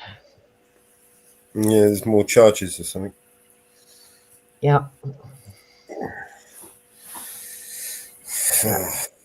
He is being federally indicted now. Could you remember that video we watched the other day about the Erie County one where they got the SWAT involved and they dragged those people out of their innocent family out of their home? It had nothing to do with what was going on. They didn't even fight. Do you remember that? I hope they sue the shit out of him. Yeah. Well, this is the council meeting, so this should be interesting. Hey, Nurse D, how are you? Hey, Nurse D, welcome. Yes, it is snowing. Yes, it is snowing.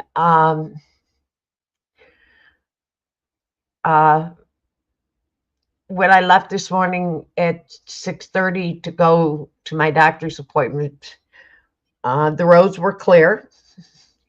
And when we came back in a snowstorm. It has been snowing all day. The roads are covered. It's cold. We watched the snow come in as we were coming back from my doctor's appointment this morning. Luckily, I did not have to drive. My brother took me. So I was lucky. But I think we're going to have a white Christmas. So it's going to be a white Christmas. I have lots of snow. I'm lucky I do not have to shovel any of it. So I am lucky. So,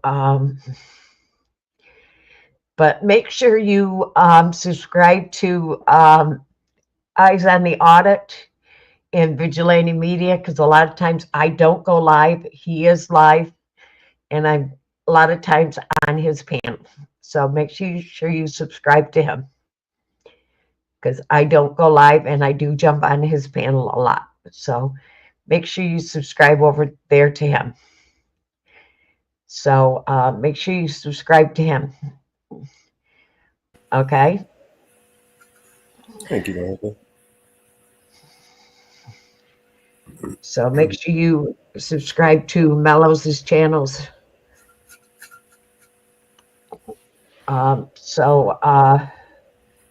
Subscribe and over to Eyes on the Audit and to Mellows. Okay.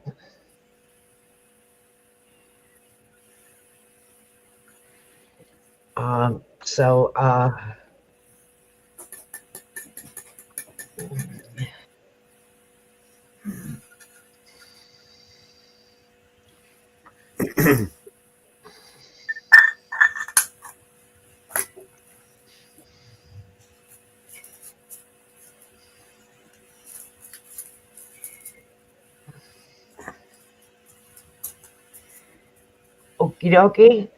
So a lot of times I'm not here. I'm always usually on his channels.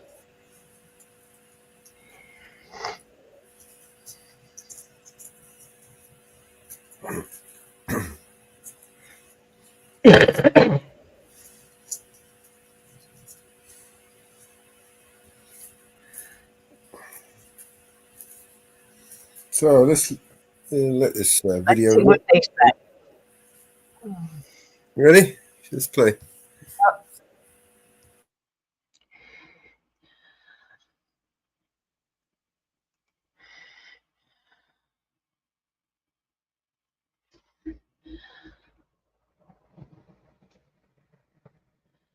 To swat an innocent family, they won't even speak forward. The neighbors won't speak forward because they're afraid of retaliation from you guys. What's going on here in Hamburg?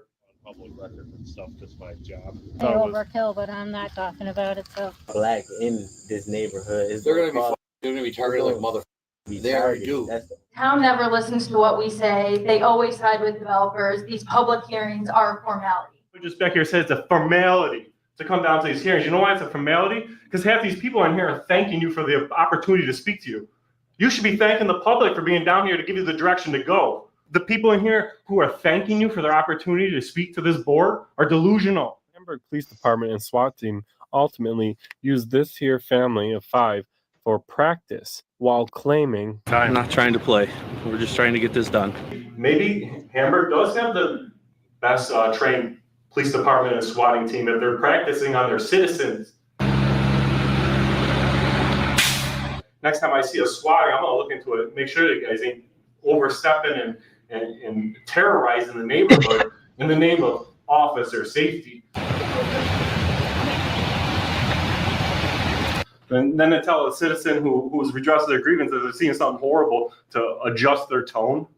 Who the heck do you think you are? this is the police mentality. Everybody's the enemy. Leeches that go and they press charges on towns and that where it's more beneficial and easier for a town to pay off the ransom, if you want to call it. Listen, y'all, these kids want to act up in school, want to go to school and embarrass you, want to make like they ain't got no home training.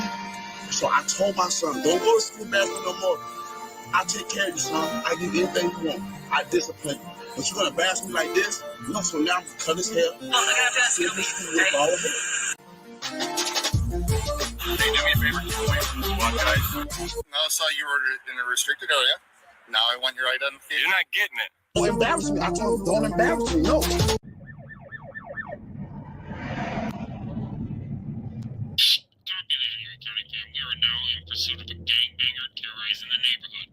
Previously on Auditing Erie County, I covered a swatting done by the Hamburg Police Department where they got a call of a gentleman who alleged to have threatened somebody with a gun. After they cleared that whole apartment, then they went ahead an hour later and pulled in a Bearcat and swatted an innocent family for straight up practice.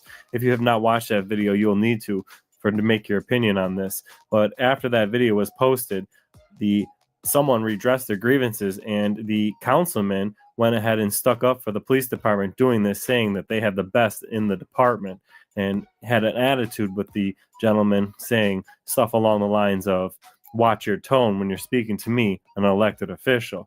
So I went ahead and went down to the town board meeting. So if you haven't seen this video, the original, it's linked in the description. You're going to want to see that first beforehand to see how ridiculous this is, to see how ridiculous this board member is justifying their police department. Down here today, December 16th, for a town board meeting.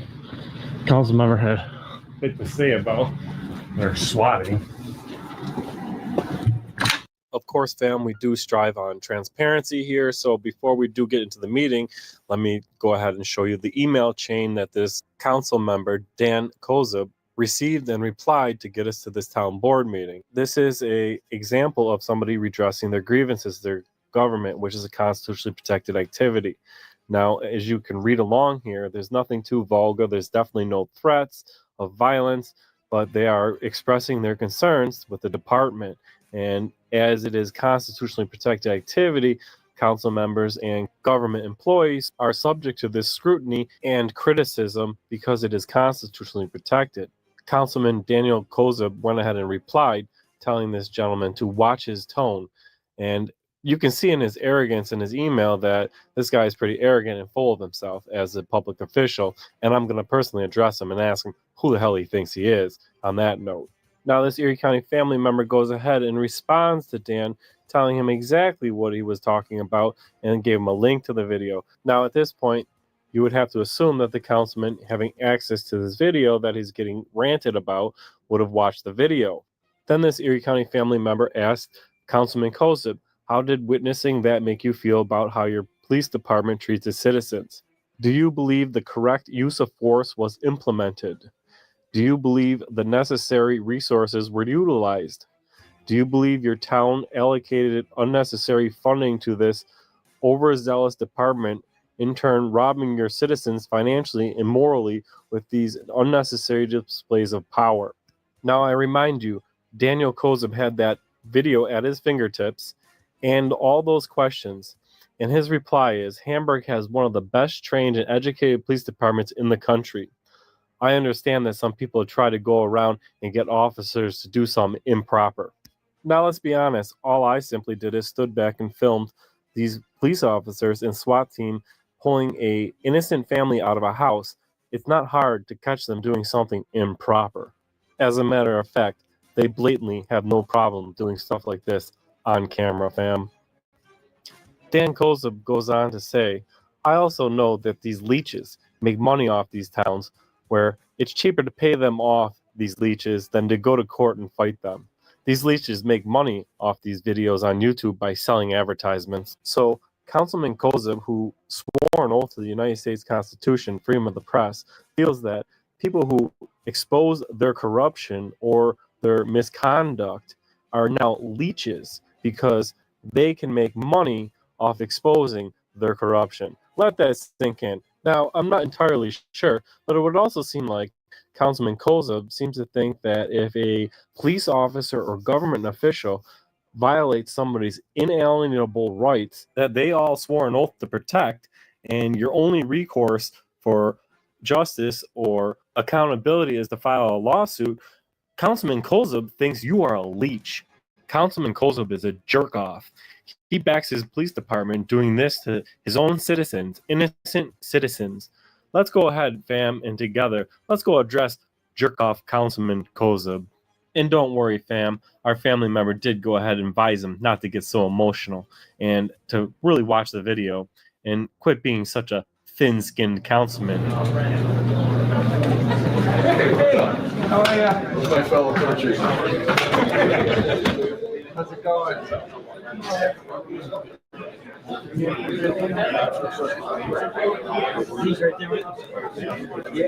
Now, town hall's packed, and there's a memorandum vote going on in public hearing about Hamburg stopping all new building because they can't keep up with the infrastructure. Well, as you can see, all these people here pissed one way or the other. This town board has already failed their citizens, not only in the fact that their police department and SWAT team run rampant, they failed their constituents in being in this mess in the first place. So we already know this town board is a mess, fam. But that's what the majority of the people here are talking about, the memorandum to stop building. So I'm going to show you this one clip of this lady who spoke before me about it, because she made a comment that the town board is just a formality. They don't really listen to the people and they just do what they want anyways. And I'm going to address that in my speech. So let's go ahead and listen to the first speaker. Hi, everyone. Thank you for giving all of the residents the opportunity to speak. First and foremost, what I wanted to share is I was speaking with a lot of neighbors, looking in our social media groups, seeing if people were going to come and express their concerns at the meeting. And the overwhelming consent was the town never listens to what we say. They always side with developers. These public hearings are formality. Now, personally, we're not all here for this memorandum, but since we are here, I'd like your guys' opinion on what you think about a town putting a memorandum in so that new buildings or complexes, such as apartment complexes, can go up or can go down. But take a listen to what this lady has to say about it, and then I'm going to address it one more time, then we'll move on to my part. We're going to come and express their concerns at the meeting, and the overwhelming consent was the town never listens to what we say. They always side with developers. These public hearings are formality. And I think that's pretty disappointing. You represent the people, so people need to know that their concerns are being heard. And unfortunately, I've been to a lot of planning board meetings over the past year. And like was just mentioned, I feel like we're screaming and nobody's listening to us. And it seems like the builders are just constantly favored and whatever they say goes. After conducting a lot of research, it just seems that with overdevelopment of multifamily units, there are a lot of negative consequences. There's an increase in traffic and accidents. There's a strain on infrastructure, decrease in property values, decrease in green space and air quality, and overcrowding in schools. And I think there needs to be this pause to study the impact of all these negative consequences and report back to the residents. And while I'm happy we're talking about moratorium now, I almost think it's a little too late. So I sat through a lot of these comments on this public memorandum about stopping building. And all I hear is people who own houses learning that the property next to them that used to be woods when they bought their house is now becoming an apartment complex. My opinion is tough crap. If you didn't buy the land and somebody wants to develop on it, what business is it of yours to stop them from building it? Now, these people who want to live out in the country, now their area is getting overgrown, I think it's time for them to leave and move out to somewhere in the country where they can buy more property. But that's the problem. My opinion is this memorandum bullcrap is all about selfishness and these people who want to dictate what their neighbors can do on their own property. My opinion is everybody has the pursuit of life, liberty, and happiness. And if its happiness is building an apartment complex, I don't think the neighbors who bought their house thinking they were going to have woods behind their house the whole time should have any say on what somebody does with their own property. But this lady seems to think so. Thank you for your time. So when I went to speak at the town board meeting, I had to sign in for the sign-in sheet. So I went in and signed in, and I signed in as usual as Dan, Erie County. And for my address, I put in Erie County. Now that you all know how I signed in, watch this. Dan Morris? Is that what that paper said? No, fam, that's not what that paper said. It said Dan, Erie County. But the supervisor was so sure that he didn't want to call me by Mr. Erie County or Dan Erie County, he went ahead and used my first and last name. But it just goes to show, not only do they know who Dan Erie County is, they know exactly my first and last name. Your name is not Dan Erie County.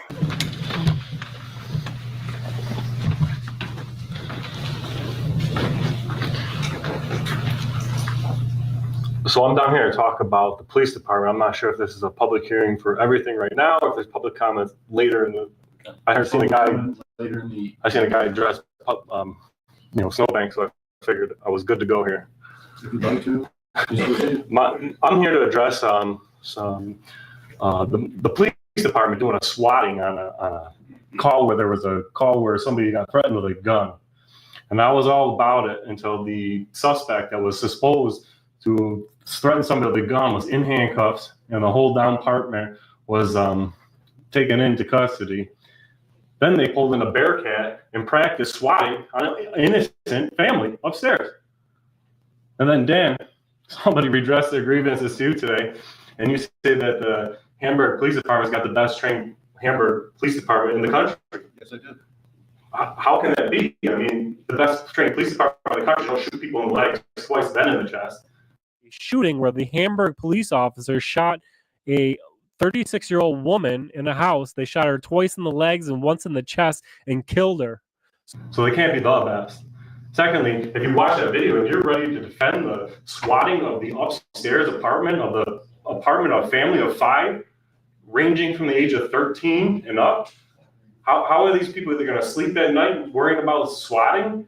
That's ridiculous. And the fact that you would call that, you are the reason I'm here today for that email that you sent, talking about how it's the best in the department and leeches. You want to talk about leeches? We can start talking about some government officials leeching in some of these police departments, leeching money to get these government approved militarizations of the police department. And then we're going to practice. Maybe Hamburg does have the best trained police department and swatting team that they're practicing on their citizens. That's ridiculous. You guys ought to be ashamed of yourself, and you really ought to look into that. Next time I see a swatting, I'm going to look into it and make sure that you guys ain't overstepping and terrorizing the neighborhood in the name of officer safety. Bunch of scared little babies, the police department. If they can't knock on a door on a call, they're going to pull in a SWAT team and SWAT an apartment full of family. It has nothing to do with something. And you know what? And if I got any of the facts wrong on that, it's your own police department's fault, because I contacted them to ask them some questions about it, and they did not get back to me. So anything that is incorrect on that lays on you guys. So I'm done with seeing the militarization of police departments and swatting a house on a mere thought of a gun, because I'm pretty sure no gun was even found at the house. Then, to go further, I was in Amherst. They swatted a house for a guy who was alleged to have just murdered somebody. All right, we're all for this swatting when dangerous people, but to swat an innocent family, they won't even speak for it. The neighbors won't speak for it because they're afraid of retaliation from you guys. What's going on here in Hamburg? That's all I got to say. But I would love to debate you, Dan. I'm not here to debate anybody. I'd love to debate you. What I said in the email basically was that leeches that go and they press charges on towns and that where it's more beneficial and easier for a town to pay off the ransom, if you want to call it, rather than take it to court because it'll cost more money. And then go on YouTube and sell commercial advertisement. Yeah. To expose government corruptions? Would you say the same thing to Channel 4 News when they run commercials, that they're making advertisements so their news isn't worthy of news? You understand the First Amendment? You took an oath to that, Dan. I understand the First More than Amendment. once, as far as I believe you're military service, if I'm not mistaken. Absolutely. So, and I'm proud of it. And then to tell a citizen who's redressed their grievances or seeing something horrible to adjust their tone. Who the heck do you think you are? And another thing, where the problem is somebody just back here said it's a formality to come down to these hearings. You know why it's a formality? Because half these people in here are thanking you for the opportunity to speak to you. You should be thanking the public for being down here to give you the direction to go. Like, the people in here who are thanking you for their opportunity to speak to this board are delusional. And that's the problem with this country.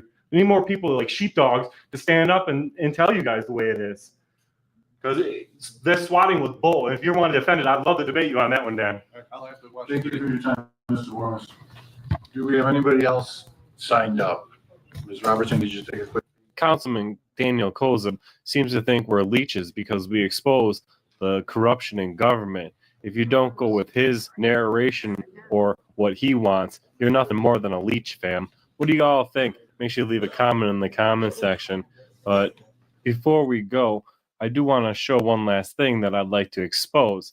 In the last video, there was a scene where we panned over and we seen this girl here, and you can see the shiner on her eye. People are like, oh my God, how did that happen?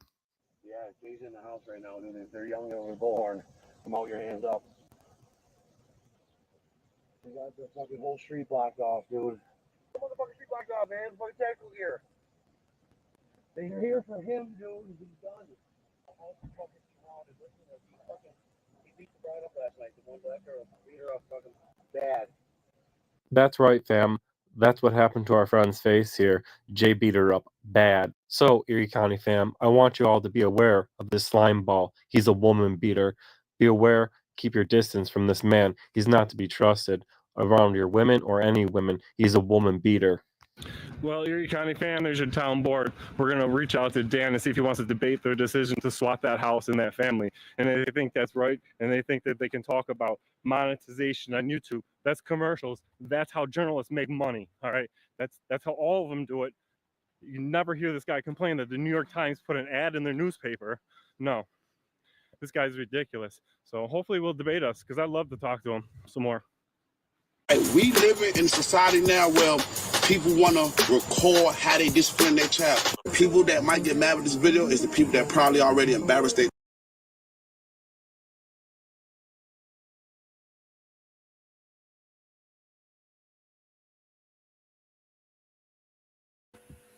Sorry about that.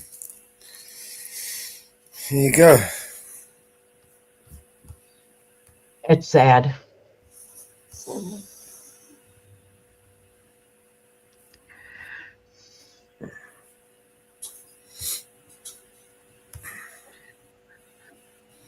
So sad.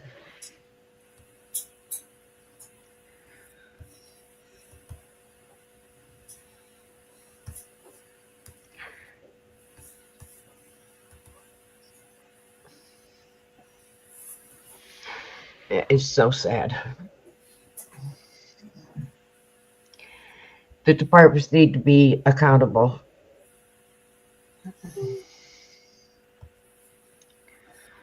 Need to be held accountable.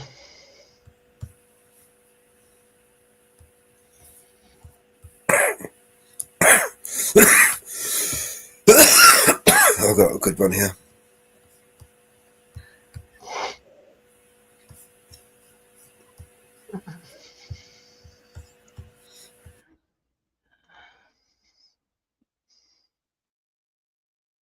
Here where this pathetic fraternal order of police president is crying about the fact that they could lose police qualified immunity, which is that silly legal phenomenon that actually protects cops in their criminality. I wanted to talk about this video right here. This is from the YouTube channel Film the Police LA, where this guy goes to the LAPD commission to confront the LAPD over their absurd budget request and lack of accountability. Check this out. Good morning. I'd like to speak on all items. So you just gave a report about how crime is down. I've been hearing that for the last 3 years now, actually 4 years. Crime's down, crime's down, crime's down. At the same time, you've lost the number of cops. So crime is down, the number of cops are fewer, and yet you're asking for a large increase in your budget. Last year, you asked for $100 million. You got almost all of it. And in the process, we've defunded our city. We've cut aging funding by $5.1 million to give you guys more money. We've cut street services by $15 million. We've cut public works. We've cut the fire department. We've cut animal services. We're defunding our city as we give you guys more money and more money. But you're telling us that crime is down. Now, you, Chief, you said the other day that you don't actually believe crime is down. You think people are not reporting crime. I want to know, is there an excess of bodies laying around out there in the street, of murders that are not being reported? Do you really believe that? Because that was specifically what it was in what you were commenting about. Somebody brought up murders and you said, well, people aren't reporting these crimes. So there are bodies laying in the street that nobody knows about, that not being reported, according to you. That's nonsense. Okay. You know what's amazing to me is cops crying for qualified immunity and the desire to get more funding when, and this again, this is LA. All this happens in New York. It happens in Tennessee. It happens in Oklahoma. It happens wherever, but they're constantly shaking down and fleecing the people that they're supposed to be protecting and serving under traffic law, civil asset forfeiture law, drug law. They're constantly shaking us down, and yet they have the gall to look at us in the face and say, we need more money from you. We need more money from you as we continue to abuse you and extort you. That's nonsense. But this year, now you guys are asking for $250 million more. You guys are defunding our city at the same time. The homelessness problem, Karen Bass can say what she wants. It's getting worse, all right? People are struggling out there. The streets are falling apart. The streets are filthy because we're defunding the city. And at the same time, we're giving the cops more money. The average LAPD officer makes $132,000 a year. How much are you guys making? And where do they live? 84% of these officers live outside of the city of LA. So we are taking that money, sending it to San Bernardino, sending it to Orange County, sending it to Ventura, sending it to Texas. We have officers that live in Tennessee and Florida. That money is going elsewhere. We're subsidizing them with our hard-earned money. And it's not right. Now, I look at the makeup of this commission, the Civilian Oversight Commission right here. You would like to see this commission represent the people of the community. I don't see that. I see an ex-police chief right here. I see an ex-prosecutor. Where are the bakers? Where are the school teachers? Where are the store owners? And then we have Florence Chu. I don't even want to get into you because all you do is consistently cover up for the LAPD. In other words, there's no representation for the people. There's only representation for the state. You don't just, this isn't just in the LAPD commission, it's everywhere. There are no real representatives for the people. I dealt with you not so long ago where a cop stepped on a man's head. It's all on video for everyone to see. And you guys came back and said it did not happen. And you said the guy did not even complain about having his head stepped on. And you can clearly hear it on video of him complaining about having his head stepped on. Shame on all of you.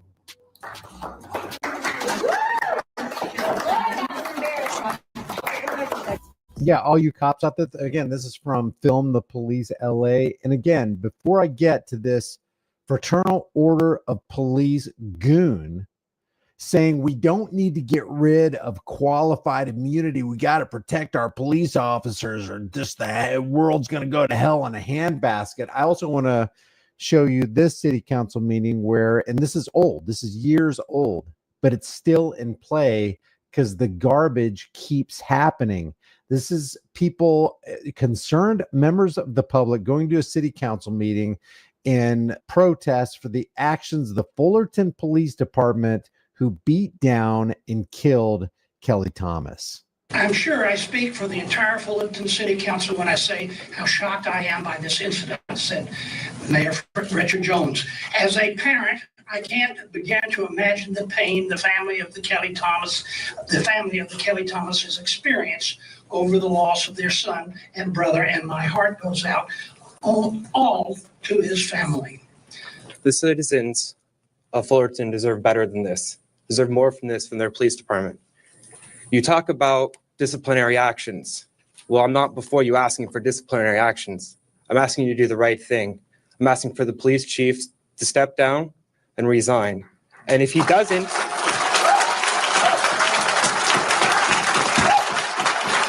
I personally think this is pathetic right here because criminal activity was foisted on Kelly Thomas that led to his death, and people shouldn't be stepping down and resigning and losing their jobs. They should have all of their assets liquidated and given to this poor family, and the people who committed the crime, I don't care if they're wearing a uniform or not, should be thrown into jail. When we saw the pictures of this person who was killed, obviously the way he looked in his face, I would have expected to see that in some kind of photojournalistic portrayal of Gaza or Guantanamo, but not here in California, not here in Orange County. I've been a member of this community all my life, and I think it's ridiculous what has happened. I demand that Mr. Sellers is taken off the force. The chief needs to be removed. We need to stand for what's right for Kelly. We're here for justice for Kelly today. This is ridiculous what's going on. Mr. Mayor, this is the first time I've heard you speak, and I want to know why. Have you ever heard of a press conference? We need to feel safe in our community, and you are not making us feel safe. For this to have happened is unfathomable. It's a disgrace. And when we look at something like this happening in the military, it's either a breakdown in a lack of training or a breakdown in discipline. And I think it could possibly be both. So I would say this is a lack of discipline in this department. It's a failure of leadership from you, sir, and from your police department. And it's disgraced the city that I love. I thought it quite amusing listening to, as I said, babbling rhetoric about the poor city's having a difficult time. Well, yeah, it's the citizens of the city that are having a difficult time. I could care less about you folks.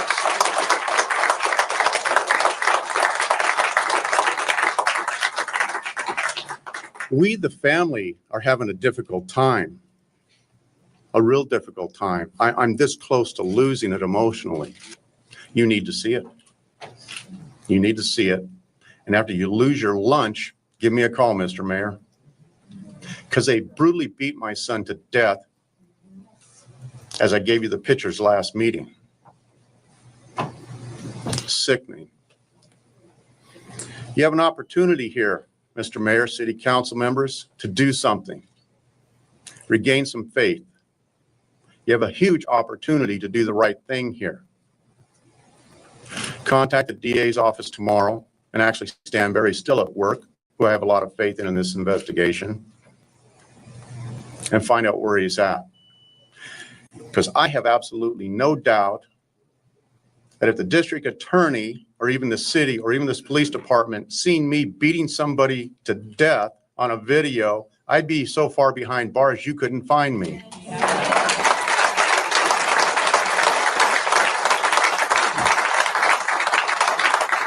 You know, it amazes me with all the criminality, brutality, deception, extortion, and just outright evil inflicted on us daily by law enforcement. Why do we need cops making our lives more difficult? And if the problem with the world is that they're evil people, why do we give some of these evil people a uniform, a badge, and a gun and authority? This is a proposed amendment that would lead to the end of qualified immunity in Ohio. And check out the Fraternal Order of Police resist this like crazy. At 5:30, a move to get rid of the legal shield covering police officers in Ohio, now one step closer to becoming law. Supporters now will start collecting signatures to put the issue on the ballot for next year. If it passes, Ohio would be the first state in the nation to end what's known as qualified immunity by the vote of the people. WCPO 9 News reporter Jay Shakur examines what's at stake. Ending the special protection government workers have at the people's expense. It's almost impossible to sue your governments when they violate your constitutional rights. That's why. That's so interesting. The servants, the public servants, the people who are supposed to be looking out for your rights are the ones who get the extra protections. The rights that you have, the unalienable rights that you have, are supposed to be the extra protections that the servants are supposed to be protecting.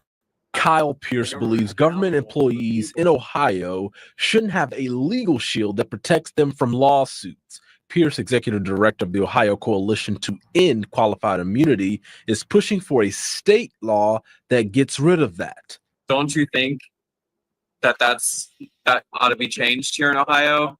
And a lot of people kind of do fall into the same mindset because it's a very American ideal. It's not left. It's not right. Qualified immunity protects certain government officials like teachers and police officers if they're accused of violating a person's civil rights while working in their official capacity. But why is it on the books, and what could happen if this law is removed? Fraternal Order of Police President Ken Colbert says the amendment could damage law enforcement. Qualified immunity exists for a reason. It exists for the balance between accountability for public servants as well as to protect them from frivolous lawsuits.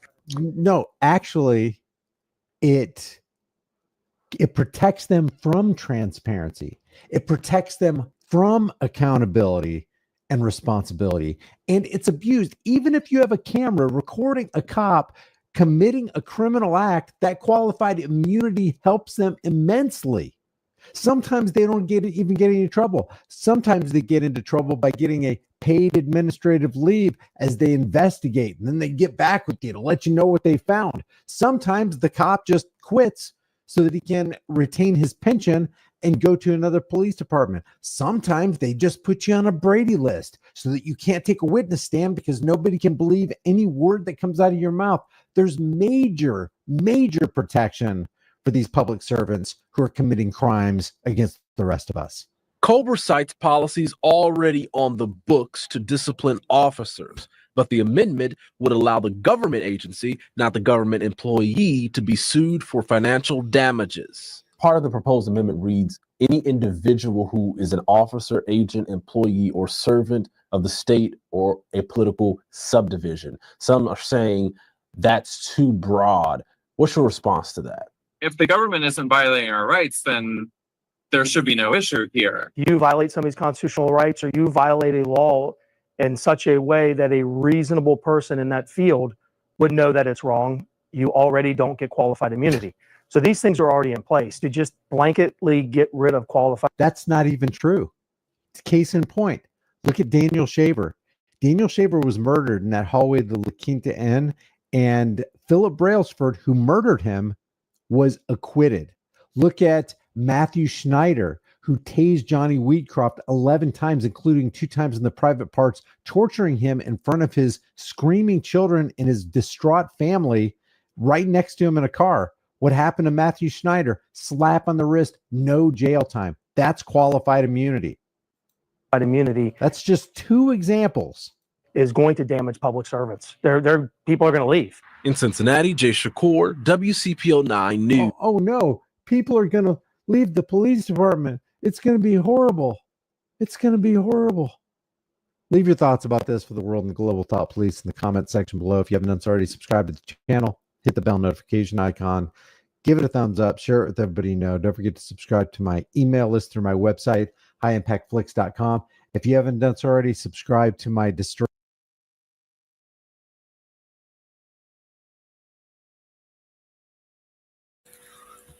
Yeah, and if you haven't subscribed already, you can get over there and subscribe. Yes. You know, they need to lose their immunity, just like teachers need to lose their, tenure. Nobody else gets it.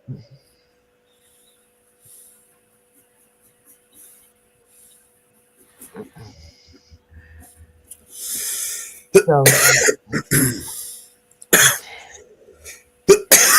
jump up.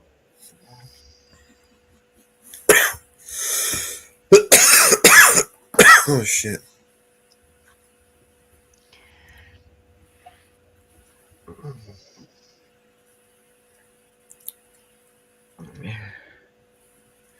All right, let's see if I can find something else.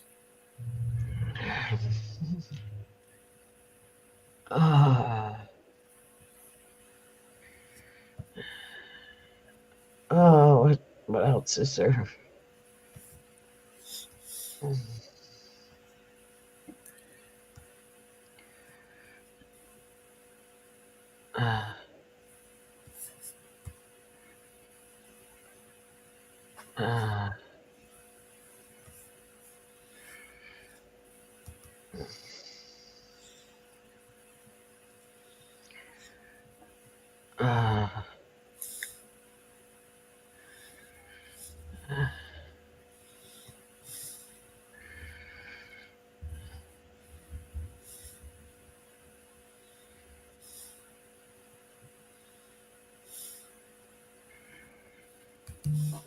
Oh yeah, I see.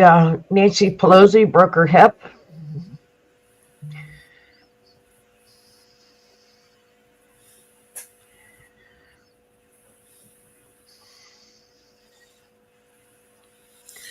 Well, there's a God after all.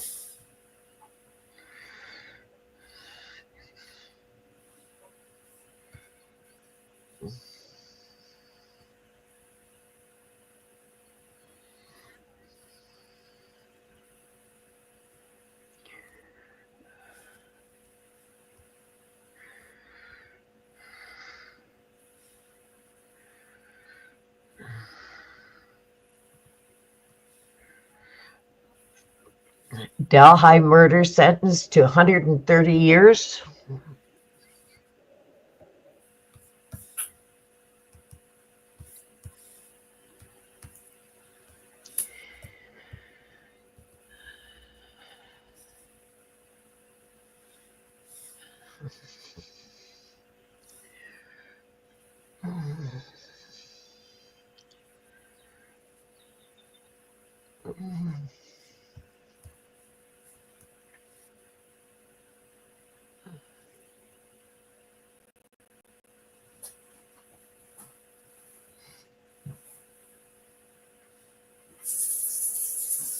New Jersey governor said shoot down the drones. One of the police departments said shoot down the drones.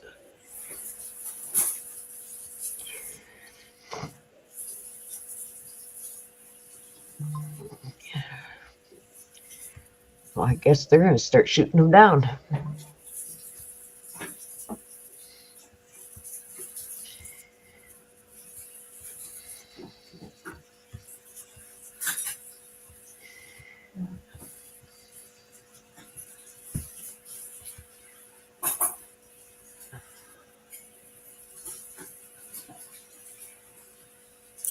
Why is Flight MH370 back in the news? Who? Flight MH370. No idea. Oh, it's made unavailable again. Wow.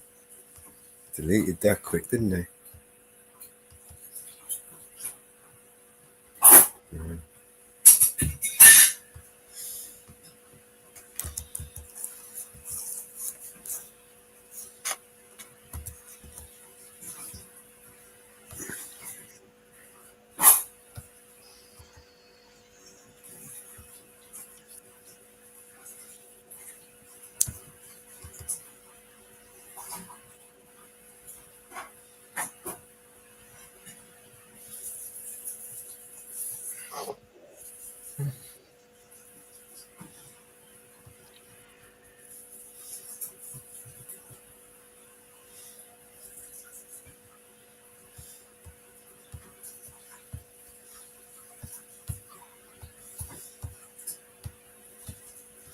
Okay.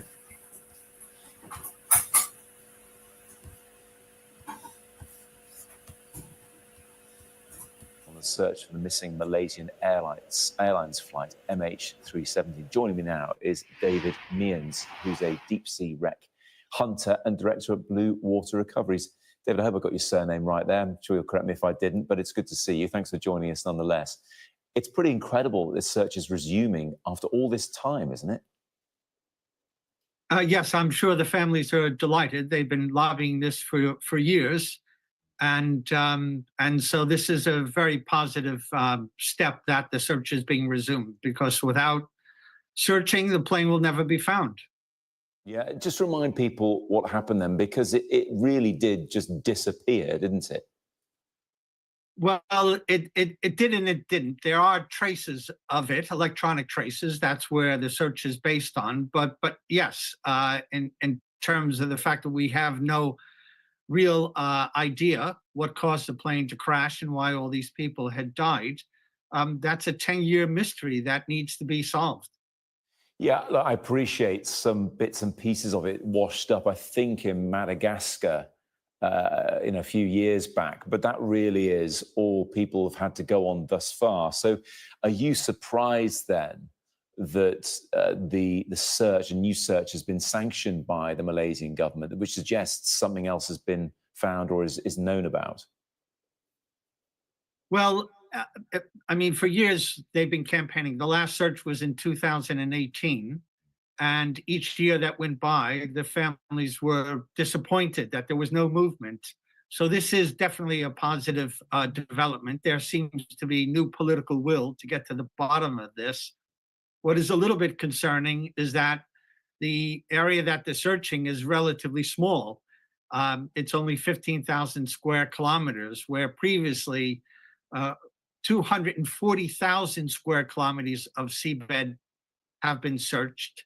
120,000 square kilometers of those by the same company that's going back out to resume the search, Ocean Infinity. And they've clearly got the best technology to find the plane. So we can be hopeful of that. But it is a curious thing that it's a relatively small search area that they're commissioning now. And personally, I'd like them to almost have a multi-year commitment to this, not just a small limited search, but something that a political commitment that we'll get to the bottom of this no matter how long it takes. When you say they've got the best technology for searching, what do you mean? How do they do this search? How can it be different from last time as well? Well, in years past, we search using sonar, various types of sonar, mainly side scan and multi-beam sonar, and you can deploy it two ways. One, you can tow it off from a long cable from your ship, and this is the way we did it in the old days. Now, more we're using autonomous vehicles. That's the removing of that cable to the surface vessel. So essentially, underwater drones, and that's just superior technology. It gives you much better imagery. It can find things, much smaller objects, and go very deep. And so that's the kind of technology that Ocean Infinity has pioneered for the deep ocean, and not just using one vehicle, but multiple vehicles, so they can cover lots of seabed very, very quickly. And I think they're aiming for an area where the previous two searches overlapped, where we had a combination of both AUV-based information and towed search. And we're getting the feeling that they've lost confidence in some of the imagery that they got from the towed search, where previously said the plane is not there, and maybe they want to go back over those areas that are problematic. I appreciate it's not an exact science, because if it was, they probably would have found it by now. But what is likely to appear if they did sight the plane in somehow on the seabed? Would it be apparent? Would it be obvious that that's what they were looking at, or would there still be quite a bit of analysis to do of the sonar picture, if you like? If the area that the plane has crashed, and this is where they're searching, is relatively flat, the water depth is deep, but the seabed is relatively flat, anywhere from about 4,300 to 4,800 meters, it will be apparent, readily apparent, almost immediately apparent that they've come across the wreckage. Because everything we know about this plane, from the physical debris that's been recovered, is that it has fragmented when it hit the ocean surface. And that has been the case with almost every single wide-body plane that has been lost over the years that we have found. And it leaves a very clear debris field on the seabed that is clearly man-made. It's not related to a shipwreck. It's different than geology, and it's readily apparent. And the only thing that really complicates that, if you're unlucky and it happens to crash in an area where the seabed is so rough, the geology is very rugged, it's almost mountainous terrain, and that is a complication. But it looks like the area that they're aiming for in this particular resumption of the search is an area that's relatively flat and featureless. And we just have to hope that whatever new analysis they're using, because there's no real new information, it's just people picking over the bones of what we already know and coming up with new ideas about where the plane may be. And this area appears to be relatively a good area to search. David, can I put you on the spot just to finish off? What do you think is most likely happened to this flight? Do you think, as some speculate, that there was intention behind it falling out of the air, or do you think there was some sort of catastrophe with the aircraft, or a plausible accident, for example? Yeah, well, I'm one very much against this speculation, because there's people that already believe they know what happened, and for that reason, there's no reason for searching. But I'll bring people back to an example I was involved with. I led the search for Emiliano Sala's plane that crashed in the Channel. This is the Argentinian footballer who died with the pilot David Ibbotson. And until his body was recovered, we didn't know that the cause of it was carbon monoxide in the cockpit. That wasn't on anybody's radar. And so until we find the plane, recover the black boxes, we don't know what happened to MH370. Malaysia will resume.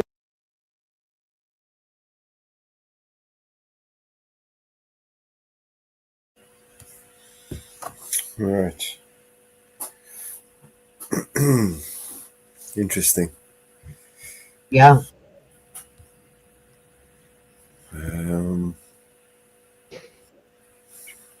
Got a Tyrant Terminator. Yeah. Tyrant Terminator. He's good. I like him.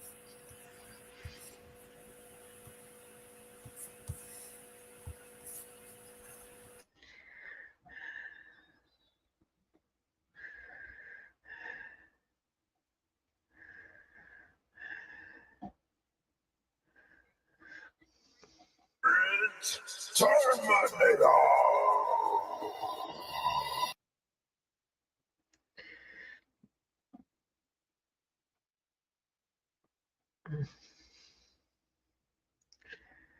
I get y'all with another one. Man, today we're at the Illinois State Police Office out in Joliet, Illinois. And we're just getting ready to see if they respect our rights to record in public and to make sure that our rights are not infringed on by anyone at any time. So let's go see.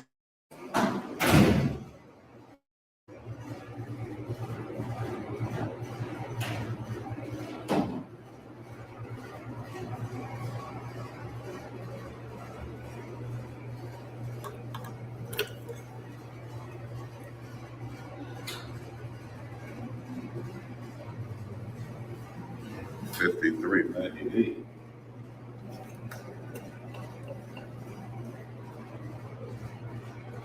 That's what I have to dial, $53.98.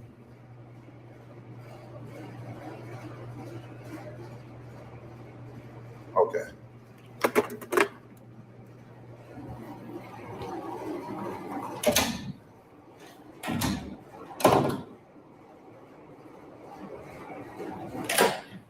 Hey, I appreciate it, man. No problem. How can we help you? I'll probably get some help probably in a few moments. Like file a FOIA with you guys or something after I document. Are you filming right now? Yeah. Why? Just because I'm documenting my day today. Documenting your day? Correct. This is a state facility, sir. I know. That's why I'm doing it. Okay. Yeah. So, Lee, can you stand here with me? This gentleman is filming. I don't know why. Like, just coming in, documenting the day. Like I said, after I'm documenting the publicly accessible areas, I'll file a FOIA and I'll be good to go. Nothing, I don't have any ill intent. Do you have any business here? Yeah, I need to file a FOIA. Okay, you need to file a FOIA. You can do that online. I know. I'd rather do it in person, though. State statutes, state law said we can do it in person. Request? Do you have a FOIA request, Freedom of Information Act request? We don't have any of those. Are you like an officer as well, sir? We both are. We're both sworn police officers. We're state police officers. Right. Okay. Well, that's beautiful then. So you guys should have the knowledge of the rights, I'm man. gonna go to my desk. I'm gonna print you out a FOIA request. For sure. After that, will your business here be done? After I file my FOIA? Oh, for sure. Yeah. Always, like I said, the first thing I'm gonna do is document the publicly accessible areas, file my FOIA, and then it will be done. For sure. I'm not entirely sure. It seems like he's trying to escalate this thing for no reason, man. Yeah, he's trying to escalate, man. Yeah, he was proud to say they were sworn officers. Of course, you guys are sworn. Of course, and already just right away you're trying to infringe on our rights to record. That's not right. Nothing really too much to see right here, but did they tell you I was good to go? I'm telling you, I'm gonna get you a FOIA request and I'll be back. This is what I'm telling you. I know, I'm talking about in there. Obviously, you went in there and told them what I was doing. Did someone in there tell you I had a right to do it? Obviously so. It's crazy, man. It's just crazy. Oh, my living God, man. I'm sorry, ma'am? Yes, ma'am. Well, I'm just recording anything my eyes can see in the publicly accessible areas, not intentionally trying to record you, but if my camera just so happens to capture. No, the entire building, like just the inside right here. I know I can't go back there, right? I can stay right here. So that's what I'm doing. I don't see what's the problem today. Are you guys just like dispatch or? I say, are you guys like dispatch? Receptionist, right? Yeah. So I don't know. Man. The guy tried to escalate the thing, but that's unnecessary.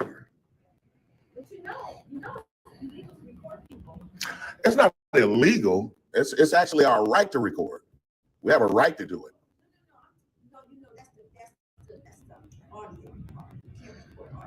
You can't secretly record audio. Like I can't have a tape recorder and I'm not doing anything to hide what I'm doing right now, so I'm good to go. At least you know something. You know, this guy seems like he didn't know anything. So, if by any chance, is there a way you guys can like how does it rank here? Is it like sergeants, lieutenants? He's a lieutenant. So who's over him? Would it be commander? Commander. Is any one of them young lady or young man available to speak with? Yeah, can you ask them for me just so I can have a dialogue? Appreciate it. Yeah, so he went in this conference room. It seemed like there's a lot of officers in that room. His mannerisms were kind of different once he came out the room, a little bit, just a tad bit. He still was rude, but when we asked him, did someone educate him, he didn't want to disclose. So I think that someone in that room must have told him, like, you know, as soon as we came in right away, this is a state facility. Oh, well, of course it is. That doesn't, you know, that doesn't prohibit what we're doing right here in the lobby. Yeah, but it is what it is. GTA family, y'all make sure y'all stay tuned. All right, sir. Here you go. There's 4 copies of FOIA requests. Okay, what's your name and badge number, sir? Julius Jones, 50008. Lieutenant Julius Jones. He wants to see if he can talk to the commander. I am the commander right now. How can I help you? Oh, so she said you were a lieutenant. I am. The commander's not here. Okay. Well, I need to speak to somebody over you. Okay, well, you're gonna have to call somebody. I don't know if there's nobody here from a sworn perspective that's higher ranked than me right now. Really? Yes. Okay, but how does it rank? After you, then who is it? Like a chief, obviously, so right? No, that's not. Deputy chief? No, that's not how state police structure works. Okay, so who's higher? What's the highest rank? He's here? the captain. The captain. Yeah. And he's not here. No, he's not. Okay. Well, how do I contact him or her? I can give you his office phone number. Okay, yeah, that'll suffice. Yeah, just so we can. Can I have a sticky note and a pen? Contact someone, man, because I think that was unnecessary when we first came in, but. Give me a big one. Definitely so. Please, thank you.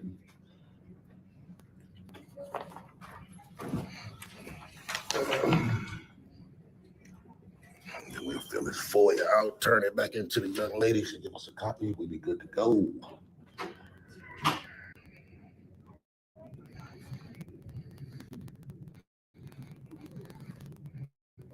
What's your name, sir?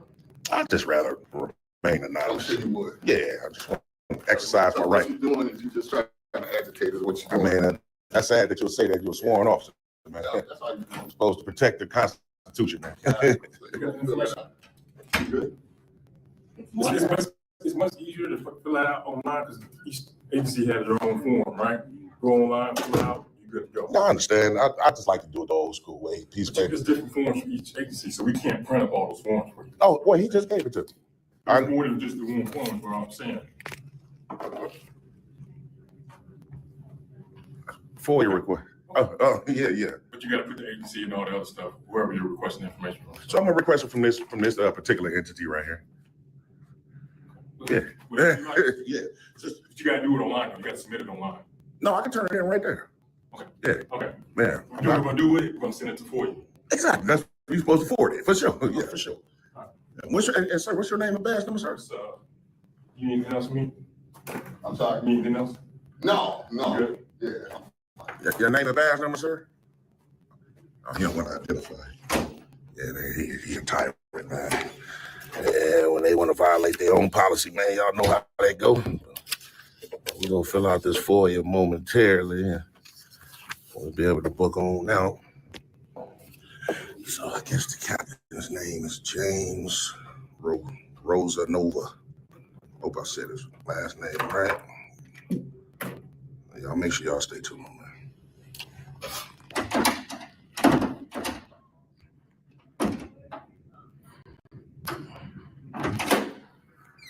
that.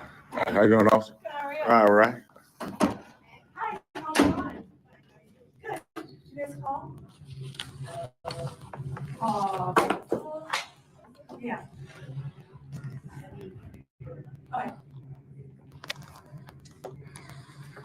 Okay.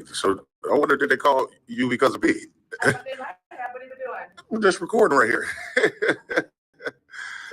Reason? Well, you never really need a reason to exercise any rights, officer, respectfully. I'm having dialogue with them about that, but that'd be crazy for them to call the police, and they are the police. It's crazy. I don't know. I mean, I'm recording too. Yeah, for sure. I wonder if they're going to ask you to cut yours off. Oh, wow. I think it was more of a causing an issue or problem. Oh, okay. Lieutenant Jones. He wants to fill out a FOIA request, and we're asking him to do that expeditiously, and we're going to ask him to leave after he does that. Okay. And for whatever reason, he's still recording as opposed to filling out the FOIA request. So we have no idea why he's doing that and why he's filming us. I told him exactly why I was. What did you say? Because I have a right to film, and I need to file a FOIA, which it's an additional right. So that's exactly what I conveyed to the young man. Same thing like this officer's doing. You have a right to record. That's correct. So, exactly. I'm gonna disagree with you. I'm the other unit. Oh, then somebody else is coming. I just heard them. Oh, so what do you, so they want you to fill this out, I guess? Yeah, I was just, to be honest with you, I was just filling it out until I seen you came in, and I had to. Oh, yeah. You didn't even start it yet. Yeah, I just sat down to fill it out, but when I seen you, I had to have a dialogue to see if the police called the police, and they actually did. So, So you just want him to fill this out and leave? Okay. I'm definitely going to. But I mean, there's laws that protect what I'm doing here. First of all, the First Amendment protects it. A FOIA request. So Yeah. we've asked him to do that. He told us that he was going to do it here anyway. Yeah, we have a right to do it in person. Well, sure. We'll get the results. No, of course not. I know this has to be forwarded to their public information officer. Yeah, I know that. I know exactly what I'm doing, officer. I do these all over, man. So. Well, I guess they're just curious. Well, if you fill out paperwork, what do you fill it for? Well, when I first came in, I explained to him that I wanted to document the publicly accessible areas, which this is one, and file a FOIA. So it's two different things I was trying to do. Obviously, he had a problem with both. For him to call additional law enforcement for something that's not illegal. If somebody starts filming inside their building, they're curious. Well, this is the people's building, respectfully. There's only so much you can record. Exactly. I know I can't go past that door because it's restricted, or that one. Right, but like, did you get all your filming done? Or Yeah, definitely so. Oh, I have to file a request for her. She's taking a personal video of us. So I just noticed that. So I have to file a FOIA for that as well. Yeah. So that's okay though. But yeah, I know, like you said, there's only so much you can do. Yeah, and I was just getting ready to fill it out, but I wanted to have a dialogue to see if the cops called the cops. well, they did. Oh, okay. I mean, this is like basically like our town kind of like, so they're gonna call us. Yeah, it's our jurisdiction. Oh, okay. Well, Why don't you go and fill out your paper? definitely going to. Well, I was waiting to have a dialogue with you guys. I don't need to be rushed into something I know I can do. It's time, place, and manner. As long as this place is open to the public, I can be here. So that's all. Yeah. So I don't understand what's the problem, sir. I know. Let's see. Like they called cops called the cops. Wow. Officer, what's your name back, sir? Eric, 327. Appreciate it. And you too, ma'am. Venus. Start number? 325. Appreciate that. What's your name, sir? You know what? You guys been kind of respectful. So I give you my first name, James. All right. Willie then. Kind of respectful. Well, the reason why you haven't been disrespectful, dog. The reason why I use the word kinda is because it would have been beautiful if you guys would have came in here and told this guy that we had a right to do what I was doing. That would have been gorgeous. I don't know what the complaint was. I know, but now that you know. I haven't stopped you. No, I know. I don't want to be rushed neither. No. So even after I'm filling this out, when you guys leave, then I'll book all out. I will. What? Like once I fill this out and get a copy, and then you guys leave, then I'll be leaving because I don't want him to think that you guys made me leave. Okay.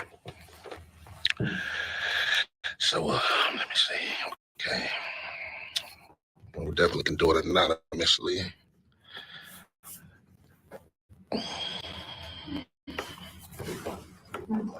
Right, and then she took a picture of us. I need to get it. Definitely need to FOIA that. We're gonna FOIA that as well. So TTF, y'all make sure y'all stay tuned. Patty, what? No, I don't. So I'll take that and get you a copy. Okay. So with Joliet's PD, how does it rank? Like the highest person is obviously the chief, right? Do you guys have lieutenants? You above the chief? I want you to mayor. He is kind of like the mayor. Like the mayor? His personality. He's got a big personality like you. I've known you for 5 minutes, and I can tell you have a big personality like him. You guys are getting along. I wish that guy had the same mannerisms you guys just had, man. So, yeah. But like I say, man, I'm done. Like once he gets me my copy, I wait for you guys to pull off, and then I'll be out of here like I always do. Yeah. So yeah, we have chief. Then we have what, 4 deputy chiefs. Deputy chief. What about no lieutenants? Yeah, Oh, lieutenants, sergeants, and then patrolmen. Oh, no commander. No, not anymore. Oh, They okay. used to. Oh, okay. Okay.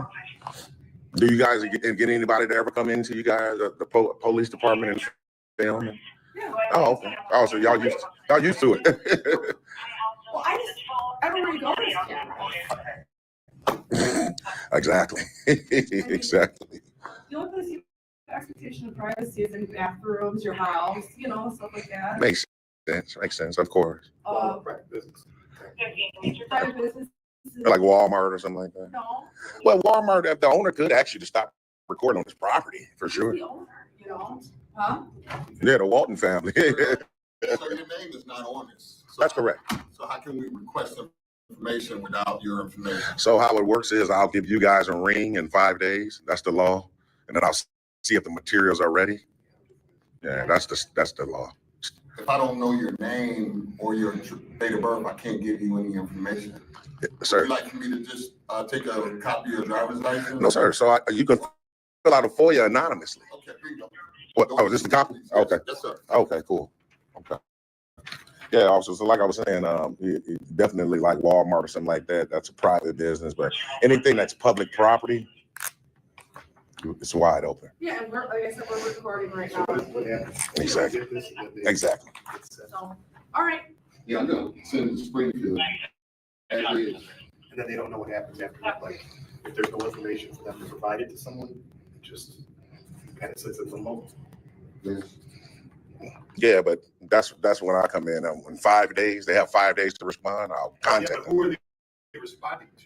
So I think that's what he means. yeah, that's what I'm trying to tell you is like I know when 5 days are up, so I'll call them, ask them, is it ready? And when they say it is ready, I get that part. yeah. But then if you come in here and you say, I want the FOIA for this, but they don't have the identification of who this is supposed to go to, how do they release it to you? Well, this is making a record as well. So if I come back here and they say the materials are ready, the lieutenant here knows that I'm the one that made that request on today's date. But again, it's not being distributed to an individual. And not until I come back. That's right. You're right. You're right. But it's not, but again. I don't think it's like our FOIAs, you can do it online, and then everybody that has ever filled out a FOIA, you can read all their FOIAs even. I know about that, 100%. So you can go on there and read everybody else has put a FOIA in. Because now it's open now. I didn't know if that's how that is too. Exactly.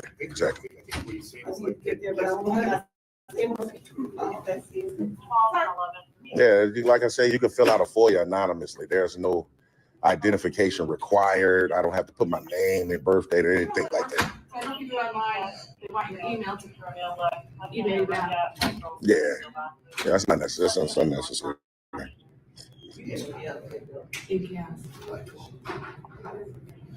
All right. Well, it was nice to chat.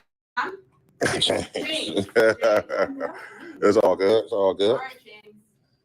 All right, you officers have a nice one. When he actually is in, I'd like to talk to you guys, just a brief formal. Okay, sure. Like I just told you guys, when you guys pull off, that's when I'll leave. I mean, Sure. All right, have a good day. you too. You too. So, yeah, you know, we ain't going for none of that GTA family. Y'all already know, man. Stop it. So yeah, I guess they're still back there talking. Whatever, you know, whatever, you know. He's probably back there trying to tell them, no, you guys can't make them leave. I mean, they can try to come up with something to try to force me to leave. You know, then that's going to just come down on them. You know what I mean? You know, just to be perfectly honest, I can't believe that the cops caught the cops. I can't believe it. I'm dead serious. I mean, I can understand, like you said, it's their jurisdiction, but this is the Illinois State Police, right? They got jurisdiction in every city, county in the state. They can drive everywhere, right? And enforce the law, right? Make arrests and things of that nature, right? So it's just messed me all the way up that the police, a lieutenant, called the police. Wow. Wow. So, but it is what it is, DTA family, man. It is what it is. Yeah, she took a picture of us with her phone, man. I'm glad I was able to capture that.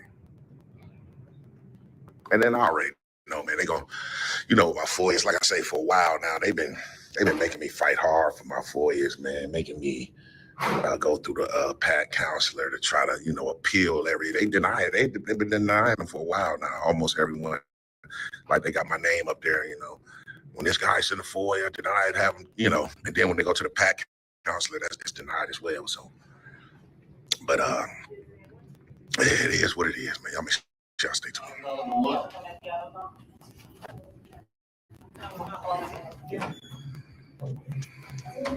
All right. Are we done here, sir? I mean, you just took a picture of me, so I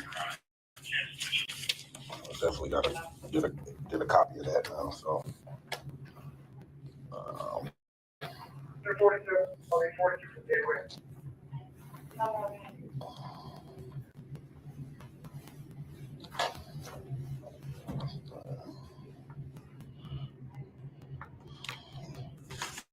if I can get a copy of this, do I turn it in there? Sure, I'll give you a copy. Okay.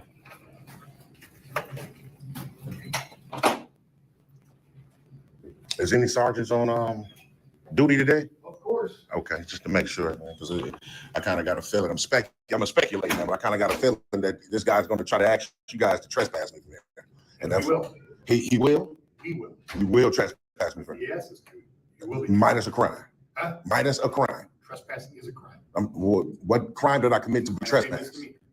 I understand. So what crime did I commit to be trespassed? He's asking you to leave the establishment. Even though I have a right to be here. Listen, you have a right to come here and do your business and then leave, just like everybody else. Right. So this is considered my business. You told me. We were talking professionally out here. That's correct. You said to me, officer, I'm going to fill this out. And then once you guys leave the building, I'm going to follow you up. That's what you told me. That's right. So why haven't you guys left? Right. We come back out and now you're once again Filing a FOIA.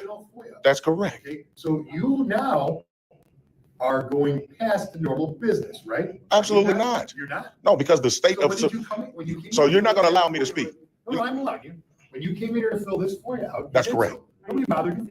That's correct. He allowed you to do that. That's correct. Nobody did. He gave you the copy. Right. Your business was done. That's correct. So what are we doing now? He took a picture of me. Did you see that? Why didn't you? I think his question is between you filling this out and your business was done. Why didn't you leave then? Because I was waiting for you guys to leave like I conveyed it to Why you. do you have to leave us? Because I still have a right to be here as long as it's time, place, and manner. Supreme Court has already ruled on that.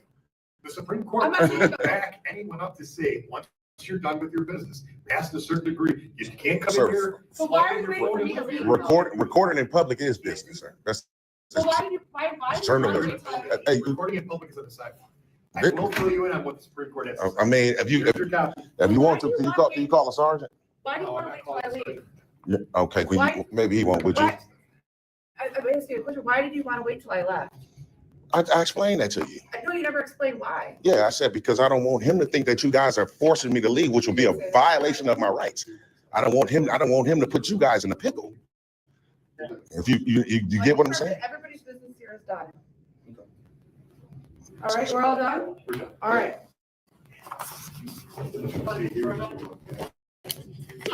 We'll see you guys later. Thanks a lot. What?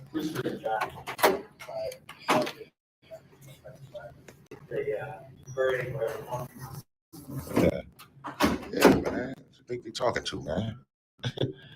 You see, man, the dude turned out to be a tyrant, man. He probably was a tyrant from the gate. What you talking about, man? They ain't asked me to leave this public building, man. And even if I'm done with FOIA, recording is still considered a business that I'm conducting. I'm still conducting business, recording in this public lobby. What is he talking about, man? You get a sergeant out here if we need anyone to call one, though. Don't kick rocks around the corner, man. Goofy.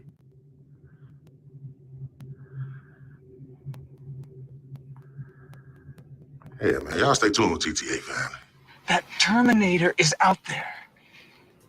It can't be bargained with. It can't be reasoned with. It doesn't feel pity or remorse or fear. And it absolutely will not stop. Ever. Man, go on, get on up out of here, man. Attaboy. Attaboy. So from the top, TTA family, from the top, came out here to the Illinois State Police out in Joliet, Illinois, to do what we always do. That's to record in public. Make sure that our rights won't be infringed on by anyone at any time. Soon as we came in, man. Soon as we came in, that lieutenant dude, man, you can just tell his authority went to his head, man. It went to his head like you wouldn't believe. Right away, man, this is a state building. You can't do it. What you're doing it for? You know, all this, more of the same. There you go. That's what we say now. More of the same, TTA family. So we tried to explain what we was doing, you know, which we really never really have to, you know what I mean? But we tried to explain. They just weren't interested, man. So another cop came in, another black guy, you know, he was kind of like asking for man, you standing right here like he was, you know, looking like they wanted to probably go hands-on. Dude wanted to try to stand behind me, the other dude. You know, all this is just because we exercising rights, man. Could you believe it? So, you know, we go through that right there. Then I noticed that he went inside of a conference room. He went in that conference room. It sounded like there's multiple people in there, probably officers, other state police officers, right? He went in there, and I think that he probably tried to clarify if I could do what I was doing, right? Because his mannerisms was a tad bit different. He was still rude or whatnot, but it was just a tad bit different when he was going to get the FOIA request for us in the back, right? So somebody probably in that room must have told him, because he was a little different, but he still called the police. So the other guy from the beginning, he was like, man, can you stand right here right quick just to see what this dude doing? He came back out trying to explain stuff about FOIA and online and, you know, just more of the same. We know exactly what we're doing. We know exactly how we want to file it, period, right? And you can tell he was a He probably was trying to kiss up the dude, though. He probably was trying to make it seem like, man, I got your back, man. I got your back. You know, he was unprofessional. What's your name and badge number, sir? He ignored me, so we asked him again on his way to. He didn't want to give it. So you're a tyrant, man. You're a straight up tyrant. So this dude called the police, though. Now I'm telling you, man, this got to be the most. Man, listen, I don't think TTFL. Y'all let me know, man. Any of our sisters and brothers, man. Our First Amendment ordinance sisters and brothers ever got the police called on them from the police? Seriously, man, I never seen it. This is the Illinois State Police. This is the Illinois State Police right here, man. In the city of Joliet on what street this is.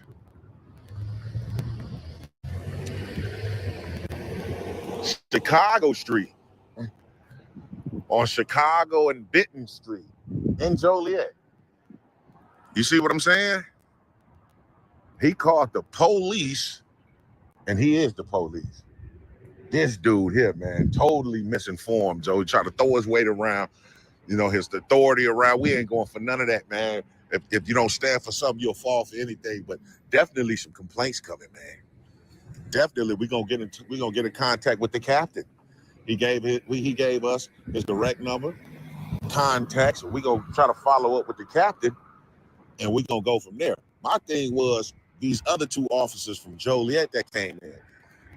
Now, I'm gonna tell you what type of officers they are. They act like they cool with you, like they just did, right? And we see this all the time with police officers. They act like they real cool with you, laugh and giggle about small talk, just like they did, right? But the moment that it was time to back one of their own that was obviously doing things wrong and trying to violate our rights, they get right on board. I'm not gonna say the lady cop as much, but the male cop for sure, because when it came out, I could just feel the energy after the lieutenant asked him to come to the back. Like, man, can you come to the back? Let me holler at y'all in private, right? Okay, cool. So I'm expecting when they come back out, I'm expecting them to just kick rocks around the corner, get up out of here. But by them standards, see, this is chess, man. You got to watch every move, man. You got to watch and pay attention to every single move, man. I'm telling you right now. But this is chess and not checkers. Basically, when they came from the back and stood around some more, that let me know that he was back there telling them to try to force me to leave. So when he took my FOIA and to go get another copy, because he took a picture of us as well, so we had to file an additional FOIA. I wanted to put them. I just wanted to see where they was at. So I say, man, you know, just in case, man, we might have to call a sergeant here, because if he try to force you to trespass, the guy cop was like, oh, we will. So we going back and forth about that real quick. But the female cop, it seemed like when I broke it down to her, she kind of was like, you know, well, if all our business is done here, then that's it. So it seemed to me that they already knew they couldn't do it, but they was trying to, like I say, sometimes it's poker. Now here go a prime example of sometimes this stuff is poker. They're trying to see who's going to fold first. So if he thought he could scare me with the possible trespass, then I would have folded. I would have folded first, right? That's poker right there. So like I say, it's chess. It's always chess, but it's sometimes poker, man. So we was able to analyze all that right then and there, right while it was going on. So it is what it is, man. But I appreciate everybody been rocking with TTA from the beginning, man. If you're new here, make sure you hit that subscription button because you don't want to miss. We still got a lot of stuff coming up. We got bangers, man. We got a banger that's going to end 2024. So you guys make sure you stay in tune for that. Hey, we back live too. We are back live, 2 p.m. Central this Sunday.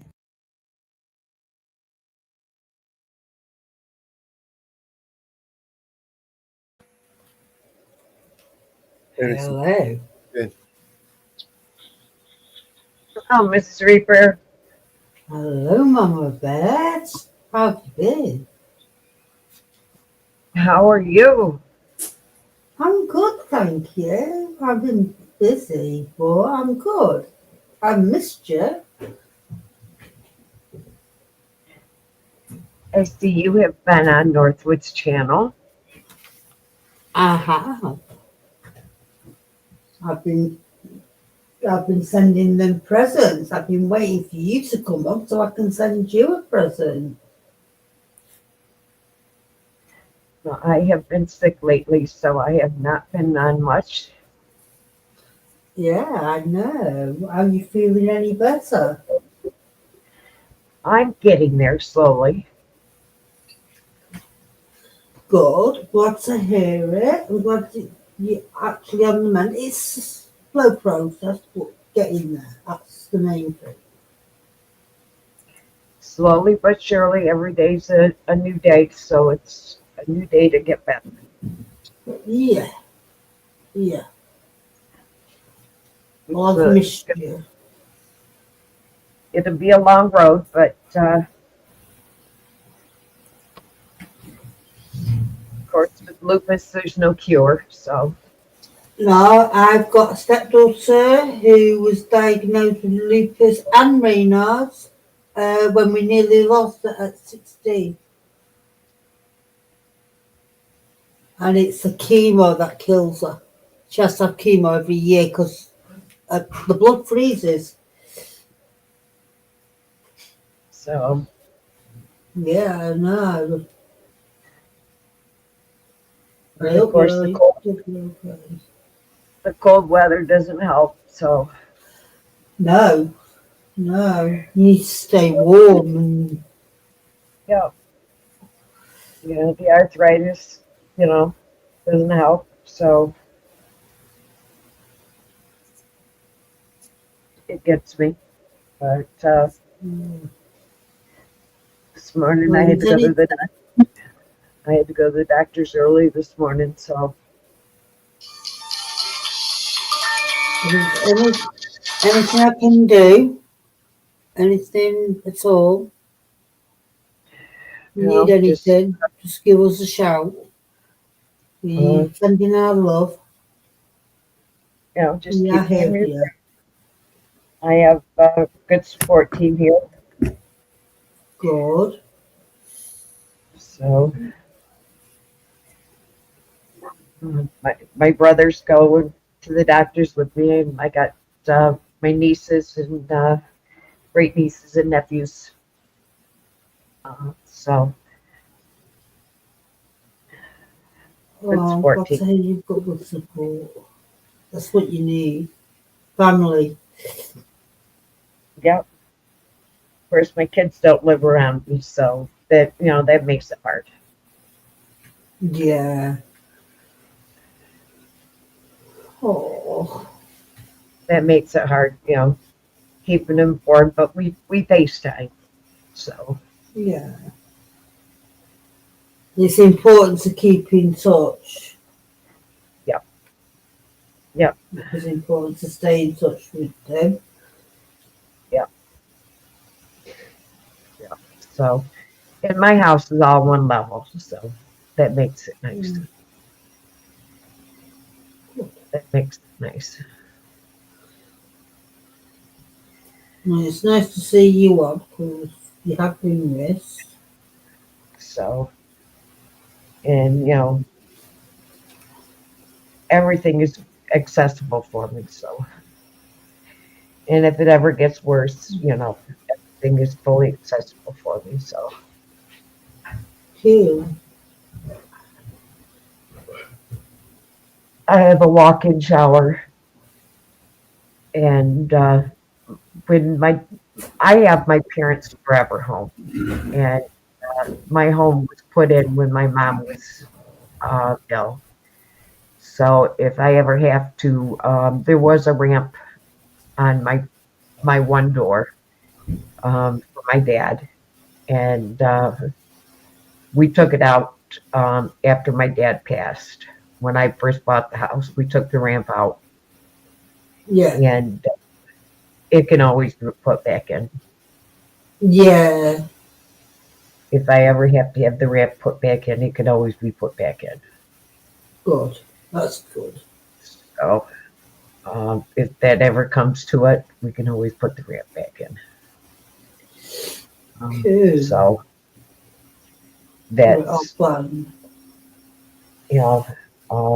That can always happen. So that I'm not worried about. So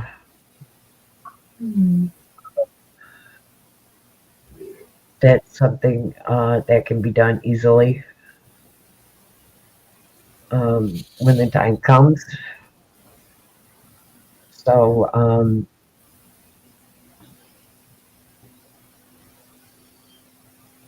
but that's down the road.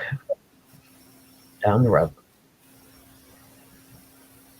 You know, I just hate going to all these doctor's appointments, and I have infusions 3 times a month.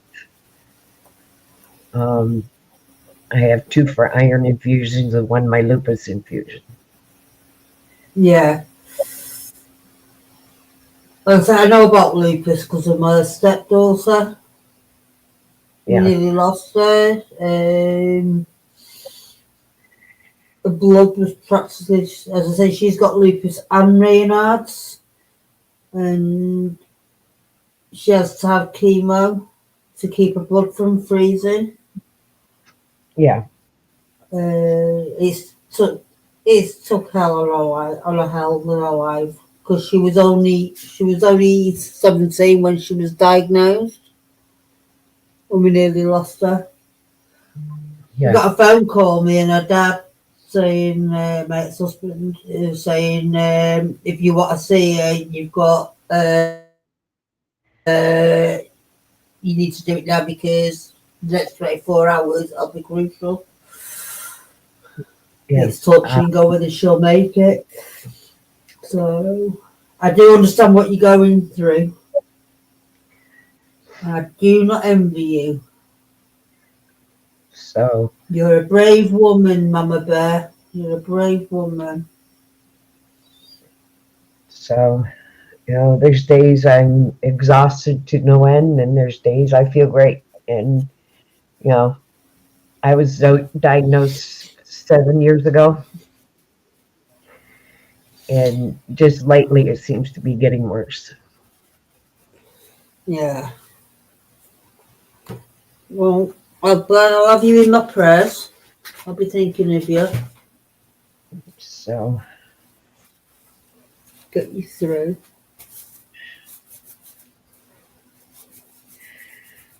How about you, Mellows? Sorry, Miss Shripa, I was just on the phone. What was that? What was the question? Oh, I just said, how are you? Oh, I'm fine. I'm fine. Mama Bear's getting tired talking. I can hear it in her voice. She's getting more tired as she's talking. So I'm giving her a minute to get a breath and break. Give her a break.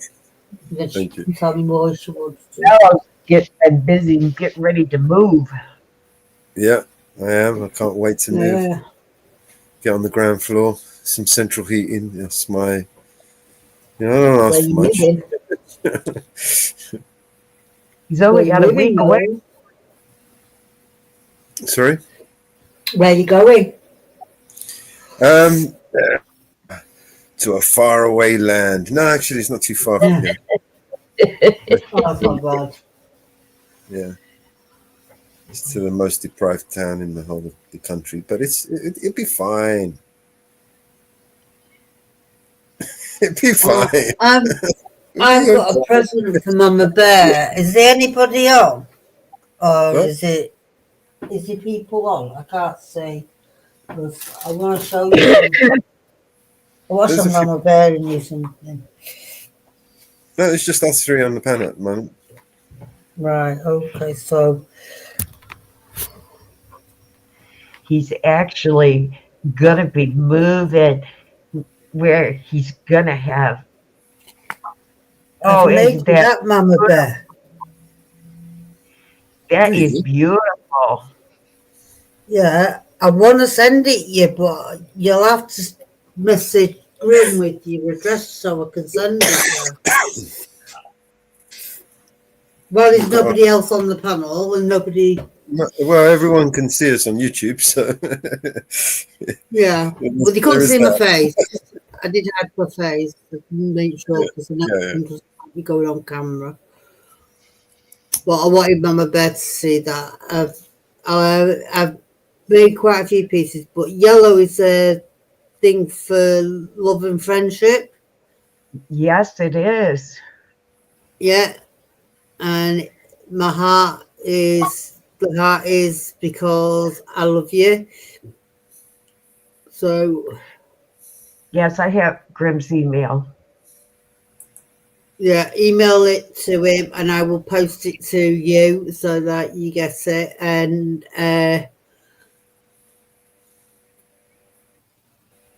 I'll get it in the post to you as soon as possible.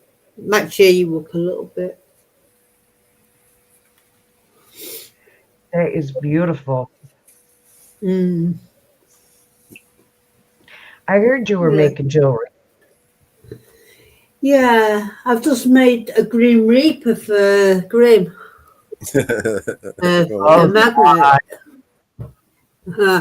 You've got to see this. I'm not going to be on camera. I'm moving, so I'm nowhere near the screen. Oh wow! It's not finished setting yet, but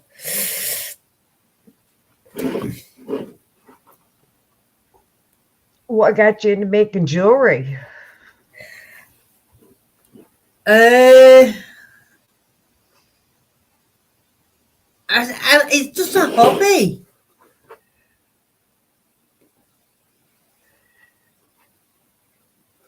Yeah. Yeah, it's just a hobby. I started on the back of my photography. Started doing some resin, and started framing pictures. I'll get Grim to send you some of the pictures of some of the work I've done. At the moment, I'm doing a Chinese dragon. I've just made Grim a clock, a dragon in the shape of a dragon. So yeah, I've been busy.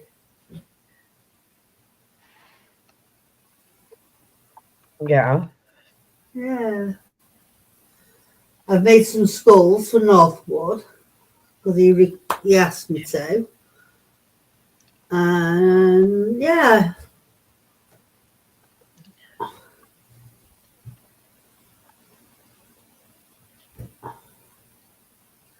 I enjoy it.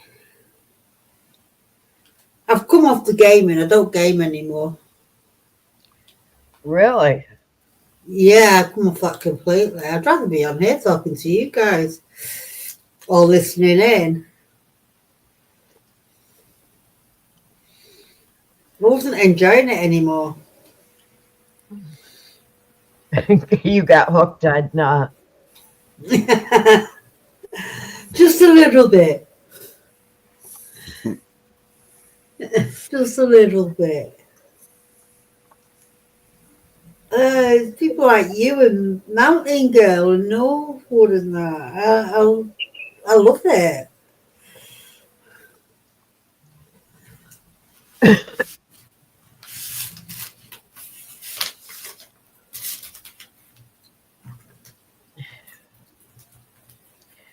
Oh, Max. Well, Grim, you're going to love this. I emailed in my address. Oh, thank you. I'll get it in the post with these other packages I've got. So I've got a package going to Mountain Girl. Oh. It's on Vigilante. Perfect. Is that? You So also tell him to check Vigilante. Yeah, I will. I will. What's in it? Oh, wow. I'm so impressed. I've made the staff of life. Well, You'll have to make yourself a website so you can sell them on online. I thought about it, but we'll see. It's a hobby more than anything. Already started building it. Get yourself a bunch made up and then get online and sell them. What do you mean? We've already started building it. I know. You haven't changed your mind, have you? No. I'm preparing for it. Well, when you're ready and you need my help, just let me know. Yeah, I plan on being up and running by June. I've just got my rotating display stand. I've got my photo booth, my rotating display stands arrived today. I've got a necklace stand coming, you know, like a little black velvet and a clear one, where it's the neck and like a heart. Yeah. And you put the necklace on. I've got an earring one coming to display earrings. You got a little light box Yeah. as well. I've got a light box, yeah. Oh, you have to see what earrings you got. And a camera? What camera are you going to use? I'm using, where is it? I'm using, it's a new one. It's a 4K Ultra HD, and what's the brand? You check the box. I bought it a few months ago. You have to see what earrings you got, because I have pierced ears.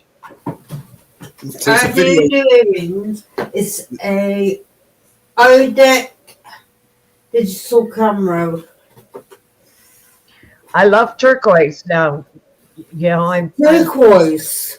Oh, I love Yes. turquoise.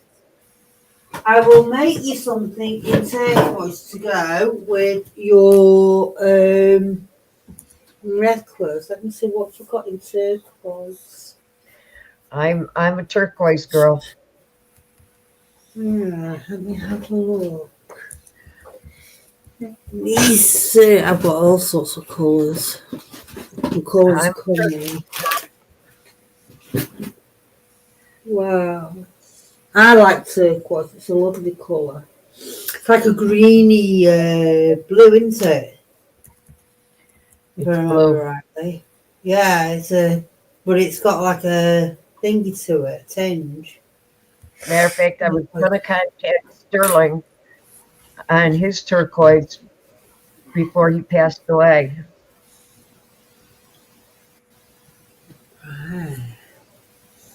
Leave it with me, Mama Bear. I will get you turquoise. I will get you something turquoise. Do you have a DSLR camera? No.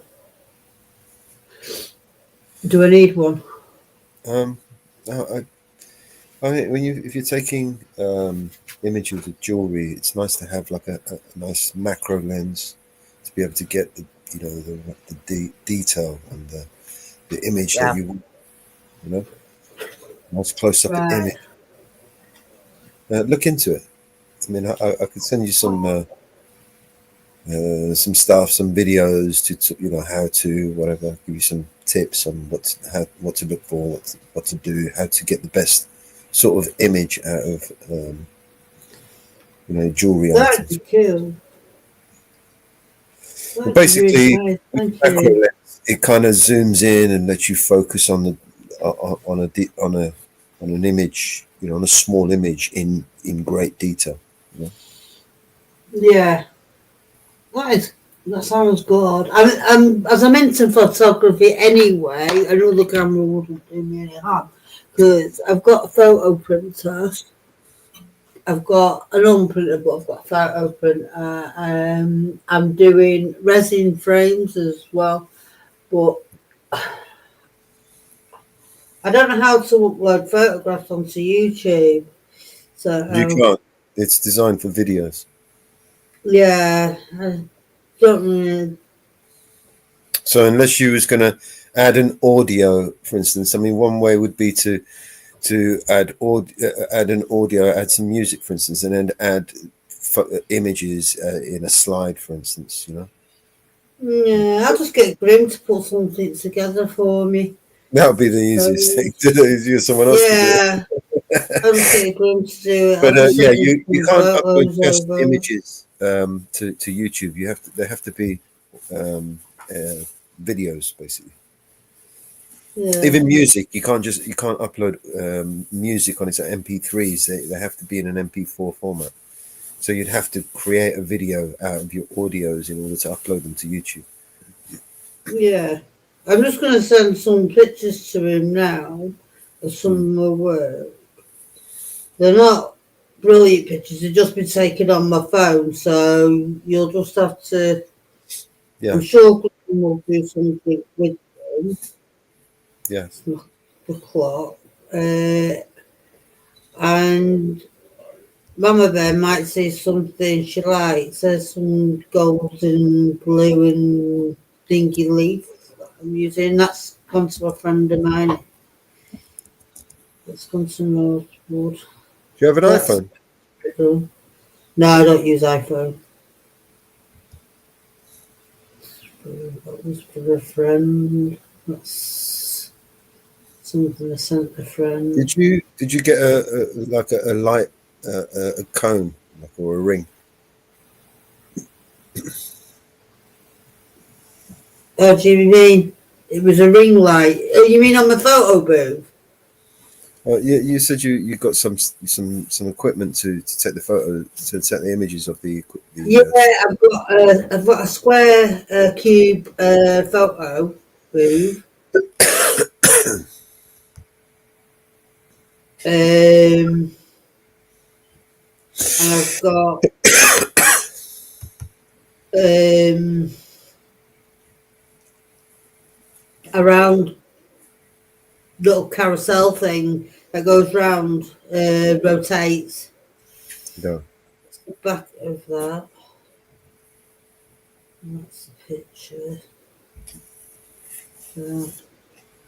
There. I just want to send something over for you to get an idea what I've been doing. The photos that you see in the frame, I print and prepare them and everything.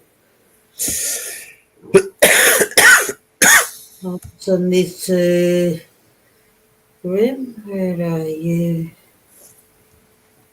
There you go. And hopefully he's listening and will put something together for me, for you guys to see.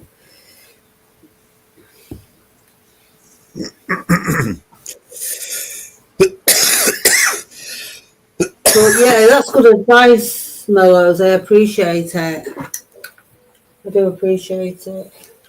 And I'm still in the process of actually collating the stock. I've got some boxes coming, storage boxes coming. I've got one already nearly full with my molds. I've got a tabletop mold and things like that, so I can make a sort of side coffee table, small side coffee table, and things like that. So I'm working on it. Maybe Grim will show you a picture of his clock that I've just made him, because I'm just waiting for the mechanisms to arrive and they're good to go.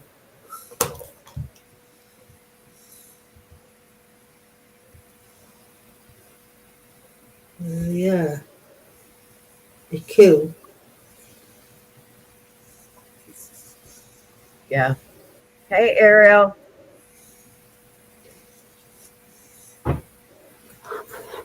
Messages. Let's see.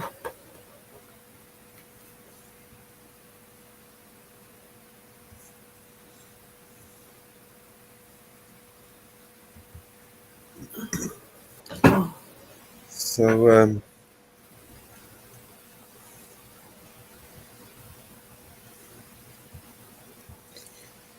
don't know. Hey Ariel, how you doing, mate?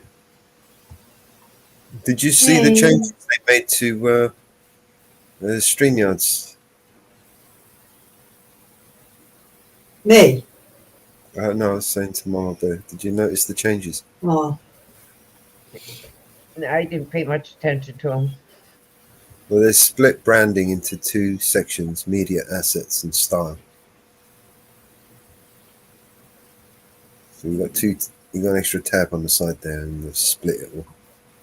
Yeah. Oh, yeah. I didn't pay much attention to what they were. Should we play Mrs. Reaper a song? Yeah. Yeah. That sounds new cool. one. All right, let's find a nice, cool one. Something that she's gonna like, I think.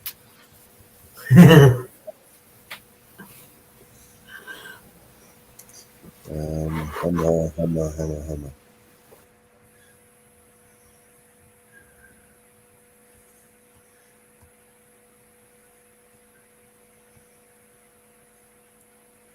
Oh, let's see if see what you think of this one.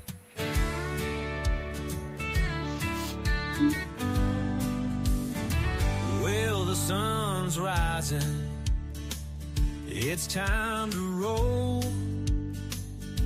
Grab your boots. Let's rock and stroll.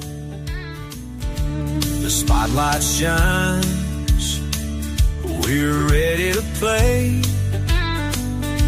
You ain't felt this kind of vibe today. Call your friends. Let's raise some hell. Feel the beat. You know it well. Twist and turn. Let your spirit fly. Welcome to the Mama Bear High. Good morning, good afternoon, all around this crazy world. Welcome, y'all. It's time to twirl. Feel the energy, let it show. Laugh and sing, come on, let's go. Welcome to the Mama Bear Show.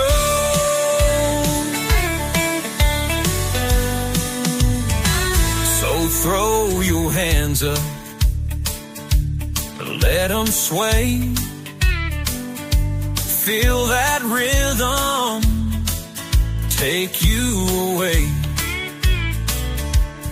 From the first note till the night is gone, we're living life. This is our song. Feel the love rising. Can you see? Music's magic, setting us free. Every smile, every cheer, Mama Bear's got the good vibes here.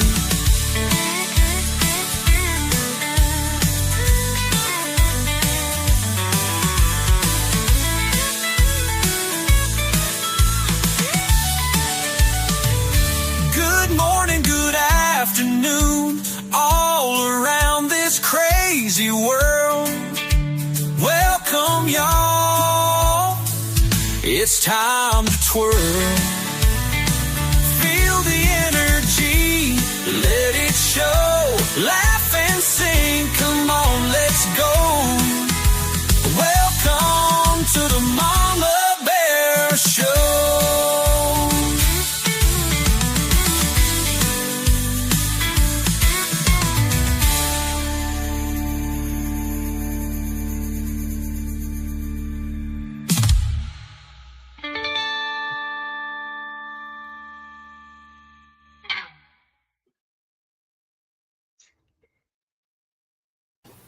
Wow, that was amazing.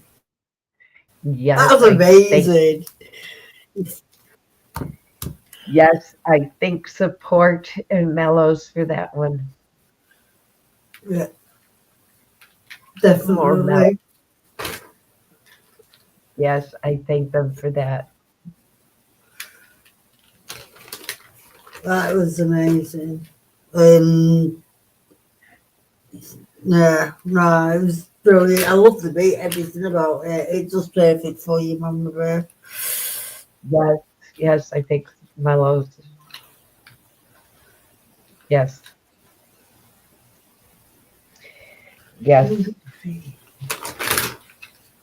Yes, I thank them very much for it. Hey, Yeah. Greg. I agree. Hello. Mama Bear, do me a favour. I haven't got access to the vigilante mailbox. Can you send it to newsdesk? To Or one of the other emails you got for me? I sent it to through my vigilante email. Yeah. To you sent it to the Gmail Outlook? Yes. Yes, Which I one? did. Gmail. Yep. Okay, it'll turn up in about 3 weeks. It's all right. It'll turn. As soon as it comes through, I'll have it. That's all right. As long as I know which one it's gone to. I sent it to your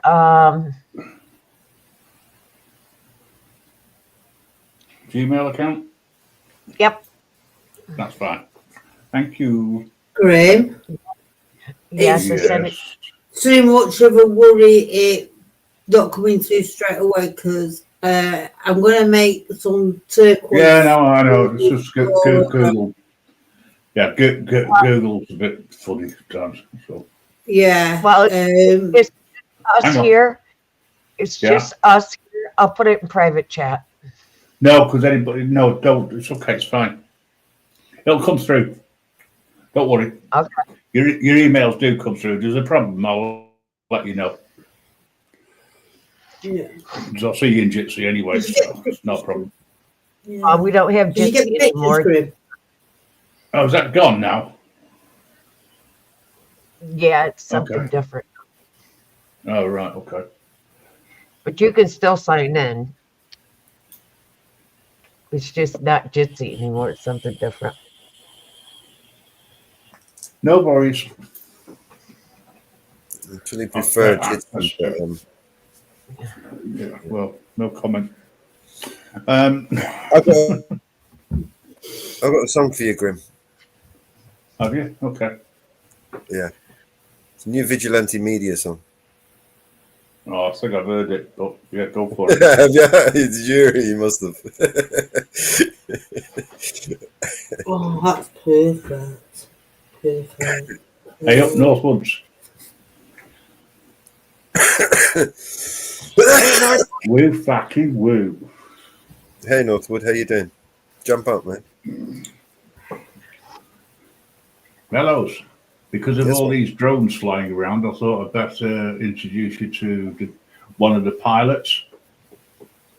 Well, I was thinking of getting an Xbox controller and just going over to where the drones have been seen and just seeing see if I can get an interaction with an Xbox controller. I think it was it Reggie Photo went round with that. Yeah, he did. Yeah. Mama Bear, I've just ordered the turquoise pigment, so I've ordered 2 bottles of it, to be fair, because I haven't seen it at all. Once it arrives, I will make you some special jewellery and earrings. Ah, isn't she good? No. Yeah, I love. And I'm going to send. I'm not going to show them you before I send them. I'm just going to send them to you, so there'll be a surprise. But yeah, I've had a few people say they're good. She's a sister from another mother. That's the one. That's the one, Mama Bear. She's a sister from another mother. That You're makes Grim your Northwood. brother. She's a brother. That makes Grim my brother-in-law Thank you, from another mother. Don't get us confused, please. You're 2 different people. I'm the Yeah. intelligent one. She's just a female. Oh, great. Get ready, Northwoods. We're gonna have a white Christmas. Whoopee It's a do. snowing. Hey, okay, all right. You mentioned Christmas. According to the Okay. Met Office, even one snowflake would be considered a white Christmas. Only Yeah. if What is this one? it lands on the Met Office. Christmas. just like we used to have. Come back, Bengals, forgiven.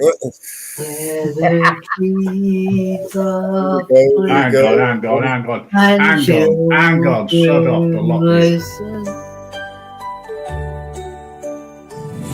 Oh, it was a humbug Christmas, the merriest of days. The stockings hung and wishes sung in jingling, jangling praise. The streets were lined with shoppers, their arms weighed down with loot.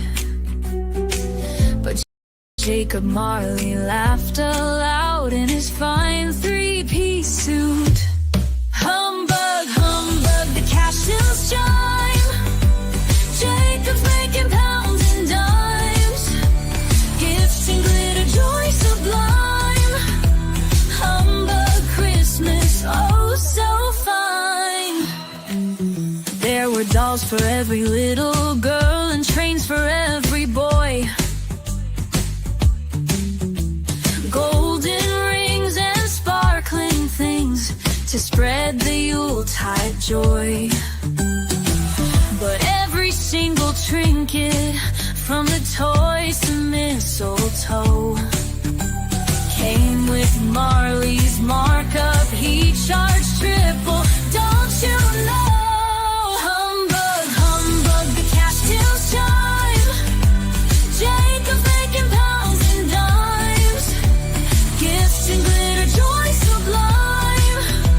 Humbug Christmas, oh so fine. The carolers sang sweetly as they gathered in the square, while Marley sat counting his coins in his upholstered chair. Let them cheer, let them laugh, let their happiness abound, for every penny they have spent has surely come around.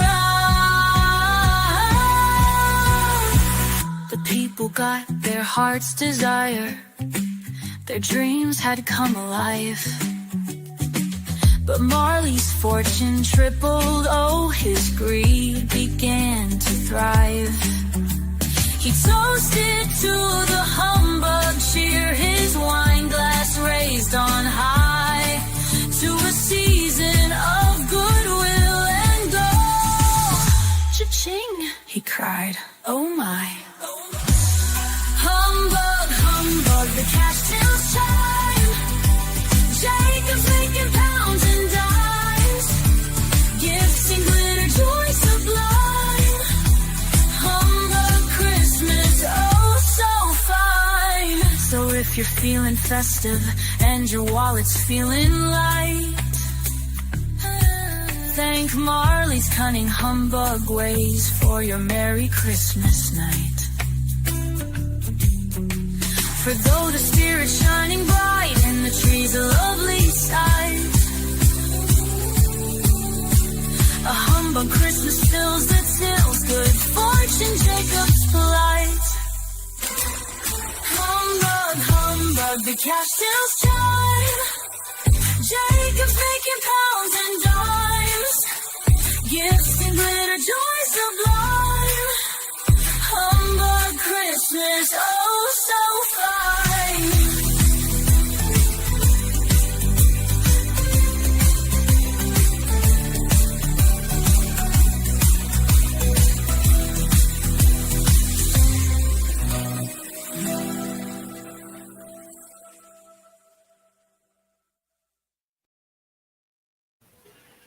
Now you had to mention Christmas, so you get Marley.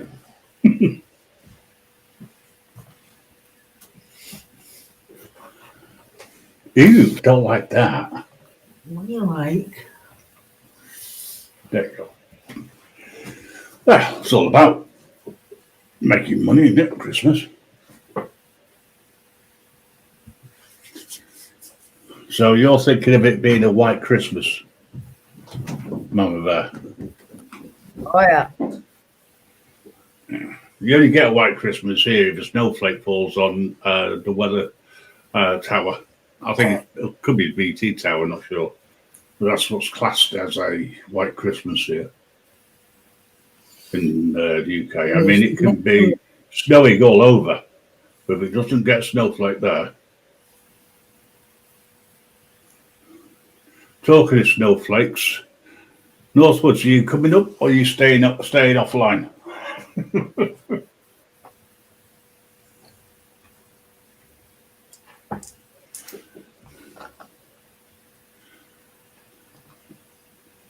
Perfect. Yeah. I just finished my Christmas presents shopping.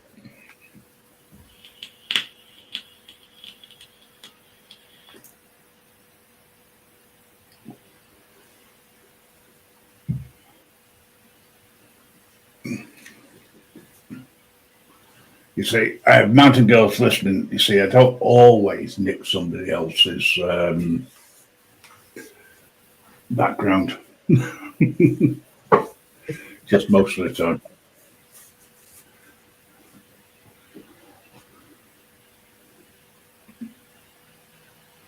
Yeah, everybody's thinking whether I want to go buy my own Christmas present. Well, I've just ordered my Christmas present. Some You guys some, bought your own. some You bought your own. koi- sorry? You bought your own Christmas presents. You guys bought a car. No, I'll tell you what I bought myself. Some coils from your vapes. You did get a new car. I don't do Christmas or anything like that. If I want something, I'll go and get it. I mean, I've got this wonderful car. That's what I do. I if I want it, I buy it. Hmm. Yeah, that's the way to do it. Sorry, I haven't told her that I'm not. I haven't told Yeah, her what that I'm not. Martin do? I haven't told Mrs. Reaper yet that I'm after two more 32-inch screens. Why do you Not yet. get two more? You got 4 plus 2. No, I've got two 32-inch screens, right? Okay. And two 27-inch screens. Right, so you want to make them all the same size. So you want the 32. There you go. Okay, well then yeah, that's not a problem. Not yet. I'll Not probably yet. We'll get them. We'll probably do it in the new year. No. I'll have them for April. Yeah, that's fine. When you're ready. Yo, mountain girl. Woo fucking woo, woman. Hey, Yeah, every time yeah. somebody says that, I get cha-ching. That phrase is copyrighted by vigilante.media, allegedly. Okay. Allegedly. Well, I came up with it. I mean, I just changed it and just added something. That was all. Oh, yeah, that was it. The puking. I sent you parcel off the other day, mountain girl in Northwoods. There's a couple of little things in for you, mountain girl. I think you'll like, and well, you know what you've got, Northwoods.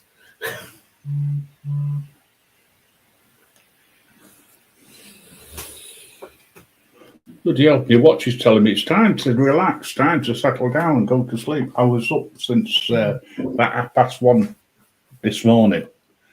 And I think about 6 o'clock, my brain just shut off and I went, right, go to sleep for a couple of hours.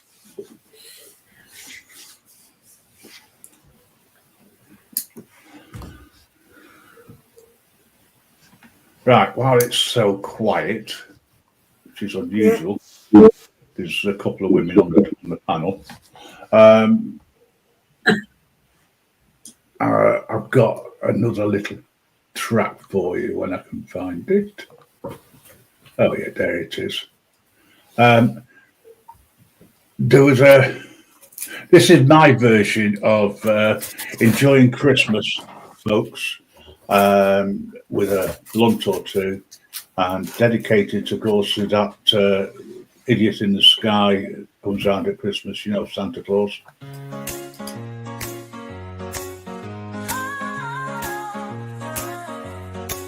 It's Christmas Eve, the vibe is right. I spark a joint beneath the twinkling lights out in the yard. What do I see? Santa's sleigh and he's waving at me. He steps off the sleigh with a bag so fat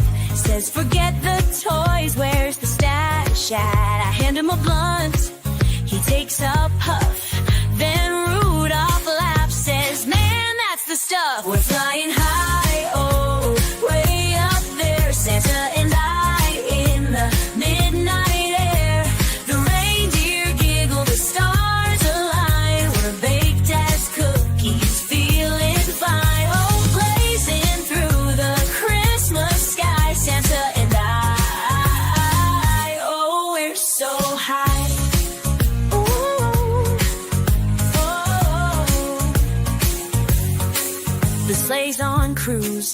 The vibe's so chill. We're passing clouds, time stands still.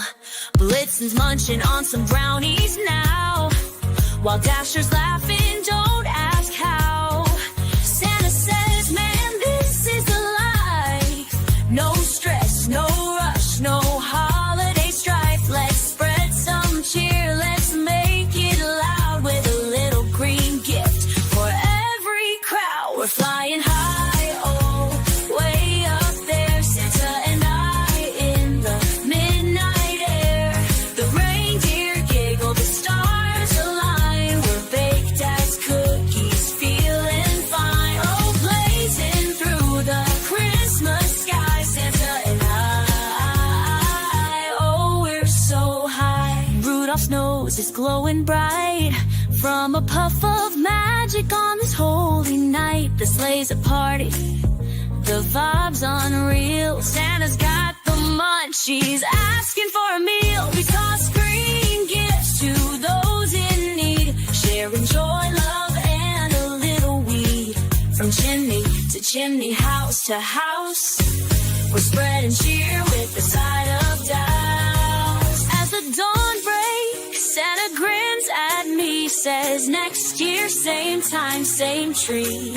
The sleigh takes off, he shouts with delight. Merry blazing Christmas to all, and to all a high night. Oh, we're so high.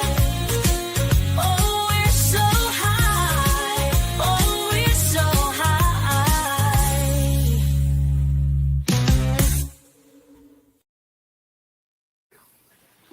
high. So you got them, light them, and smoke them.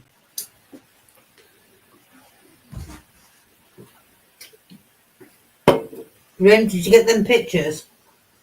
I did. Will you put something together for Mama Bear and Miles to see what I've been up to? Yes, I'll link in Thank you. sooner or later. Mm.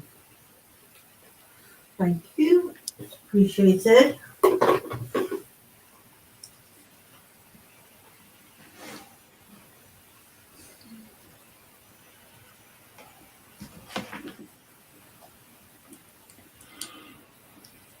Right, I'm going to bugger off. I shall see you all again soon.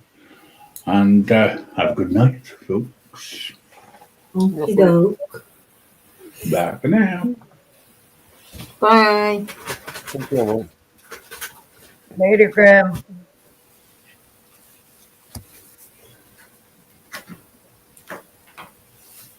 That was a flying visit. Oh, Graham, what? Yeah, little flying visit. Came and dropped his presents. He's taking on Santa Claus job as well now. He's got to go off and deliver some presents. One of the two. I think he's enjoying the lumps of coal that he's delivering. Yeah, he would. He would. He would. Yeah. I'm just making some noise and I'm sat here listening and mixing and talking at the same time. But well, some new stuff coming this week. Well, some beautiful dried flowers that I'll have a go with and see how they come out.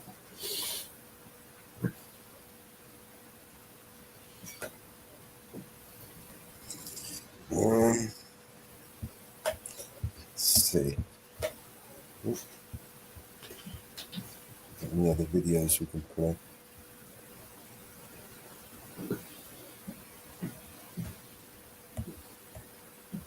Are you a reader, Mama Bear? Do you like books?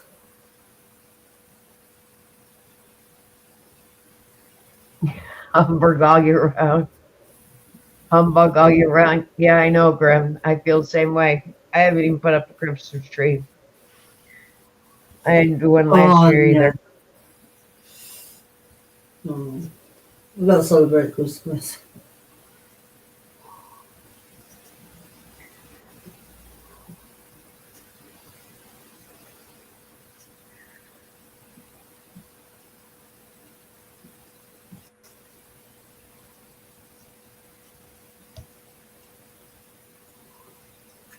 At least one dead after a car drives into a crowd at a German Christmas event.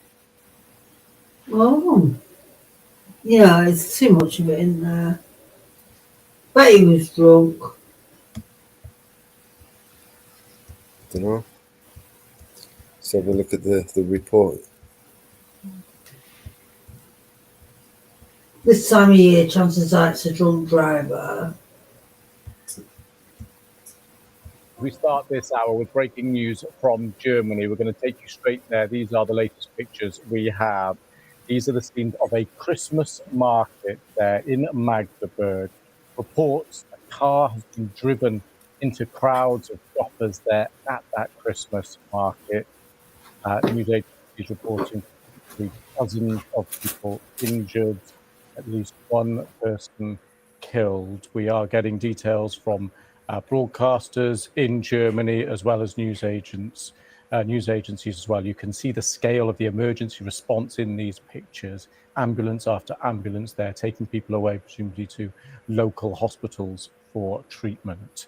Well, with me is my colleague, Samantha Simmons. Hi, Samantha. Just talk us through what we know so far about what's happened here. Yeah, about an hour or so, this news broke that a car had driven into a crowd at a Christmas market. This is in the eastern German town of Magdeburg, according to the German broadcaster MDR and other local media.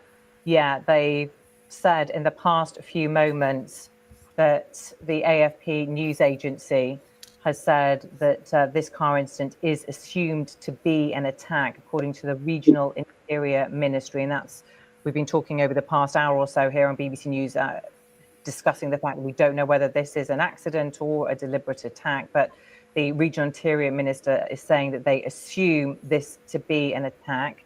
There are reports that at least one person has been killed and several injured. That number is also ranging from several to between 60 and 80. That's according to the AFP news agency.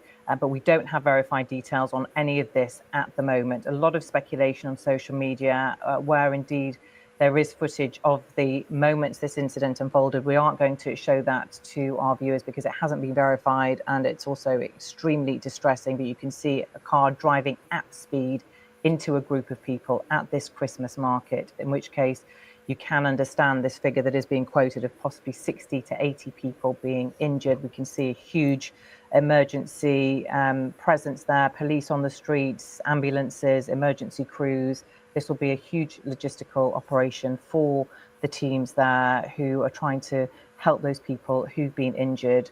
We have had reports on the Reuters news agency, eyewitnesses telling a broadcaster that the car drove straight into the crowd. They said in the direction of the town hall. Police, local government spokespeople not immediately available to comment because obviously they have to deal with the unfolding situation. But just in the past few minutes, just to reiterate, the AFP news agency citing the Regional Interior Ministry is saying that they assume this to be an attack. There has also been one arrest, we understand. We don't know if police are looking for anyone else in relation to this. Samantha, thank you for that. That significant development there in the last few minutes, confirmation of the working assumption that it seems to be an attack rather than an accident or a driver losing control of their vehicle. That has been one of the questions that we've been asking over the last hour or so. Let's just take a quick look, if we can, at where this has happened. Let's get a sense of the geography there in Germany. This is about an hour or so away, 100 miles-ish, 150 kilometers away from Berlin. You can see Berlin there in the east, and just about 150 kilometers, 100 miles-ish, is the town of Magdeburg. And in the heart there, at that Christmas market, which would have been hugely busy given the time of year, of course, Christmas just a few days away, and Christmas markets like this, a very strong tradition in Germany. A hugely populated, busy place right now on this Friday evening there. And the car driven, it seems at the moment, it appears to be from officials for the first time there in Germany, the working assumption that this was driven in deliberately, an attack rather than an accident. We're waiting to get a bit more clarification and a bit more details from that. But that's the latest reaching us from the news agencies there. And Samantha, this isn't the first time we've seen a Christmas market attacked in Germany. Yeah, Lewis, in fact, this incident, possible attack, comes on the day 8 years ago, the same day, 19th of December 2016, when a truck was deliberately driven into the Berlin Christmas market. Many people might remember that. It was a shocking incident, a terror attack which left 12 people dead and more than 70 victims. One of those victims was the truck's original driver. He was found shot dead in the truck. The perpetrator of that attack 8 years ago was a Tunisian national inspired by Islamic State propaganda. He was killed 4 days after the attack by police who found him in Italy, and this event was classified as a terrorist attack. There have also been several terrorist attacks in Germany just in the past year. In fact, there were two Islamist extremist attacks, one in Mannheim and one in Solingen, and there has also been a spate of, in fact, foiled plots in Germany this year. Back on the 23rd of August this year, a man attacked people at a festival of diversity that was in Solingen, and 3 people were killed, then 8 others injured, 4 of them severely. The German authorities arrested a perpetrator there. He actually turned himself in and claimed responsibility for that attack. On the 5th of September, an 18-year-old was shot dead near to the Israeli consulate in Munich after exchanging fire with police. In a joint statement, the Bavarian State Police and prosecutors said they believe the individual was planning a terrorist attack involving the consulate. And then just a day later, on the 6th of September, a 29-year-old conducted an attack against a police station in Linz am Rhein. So that's just some of the incidents that have happened in Germany in the past few months. We know that German security has also been tightened as a result of this. And in fact, Germany tightened its border controls. They did this, they said, back in September to curb irregular migrant inflows after a series of these Islamist attacks sparked public anger and piled pressure on the government.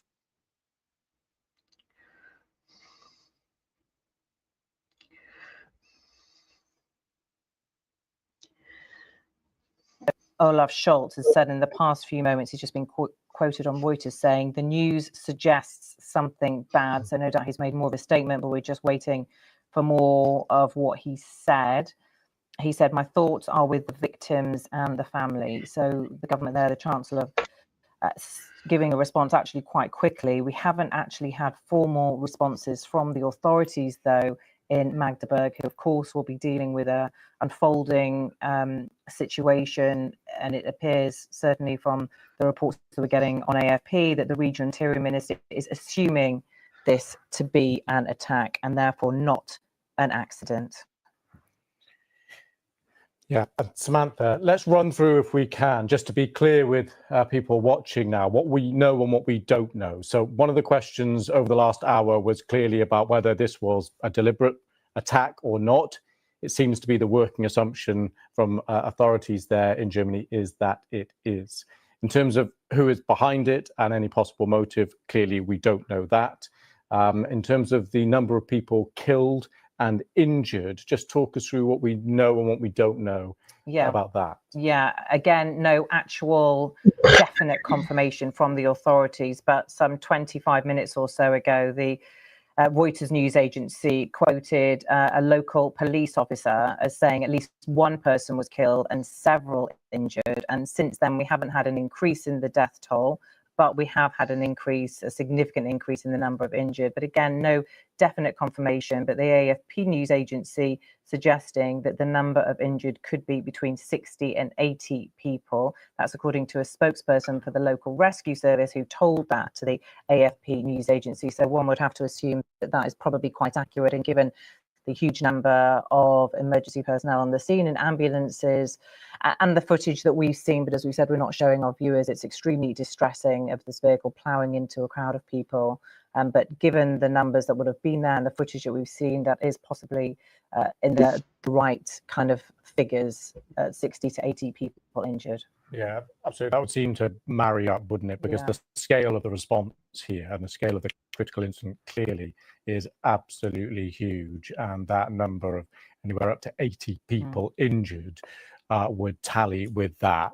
Just but worth repeating these first comments that we're getting through from the German Chancellor Olaf Scholz on the incident there, saying that his thoughts are with the victims, his thoughts are with the families, and the news suggests something bad. I think more kind of accurate phrase seems to be this translation, that raises the worst fears. So Olaf Scholz there, German Chancellor, saying the events there at this Christmas market, quote, raises the worst fears. Thoughts there with the victims and the families. Yes, good evening. Emergency service.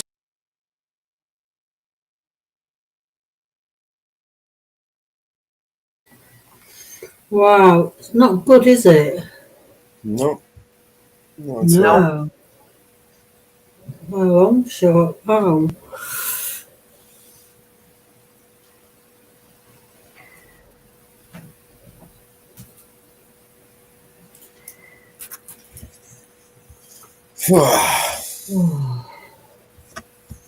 What else we got? Well, they just submitted another bill.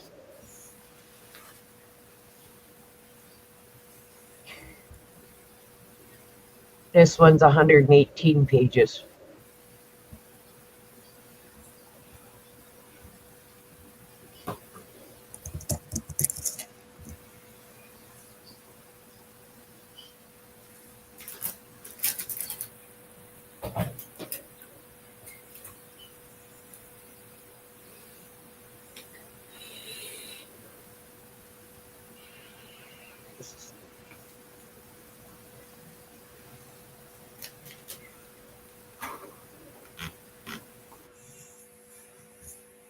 Oh, large fire broke out in Bristol, Virginia.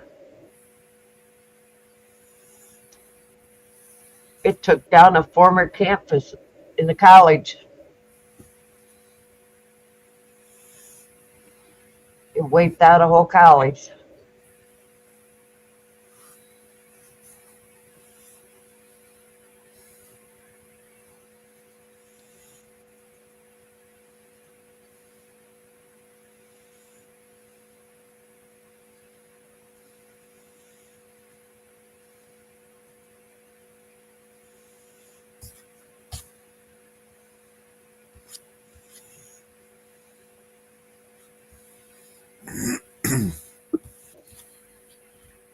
Oh, all right. What else we got? We got anything else we can play?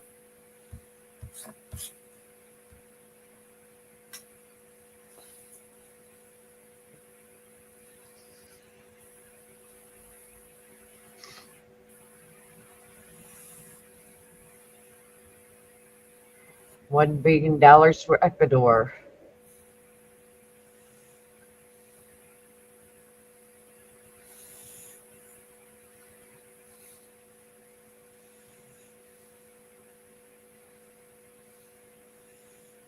I'm so glad we're sending money to Ecuador. $1 billion for Africa, $1 billion to Ecuador, and $1.2 billion for Ukraine.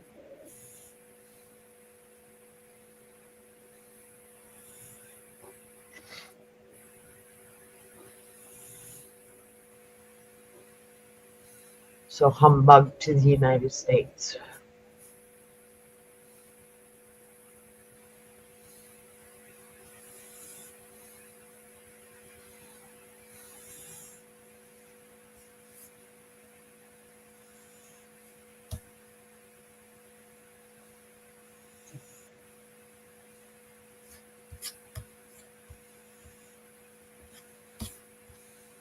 And we have a confirmed shooting at Walmart in Knox County.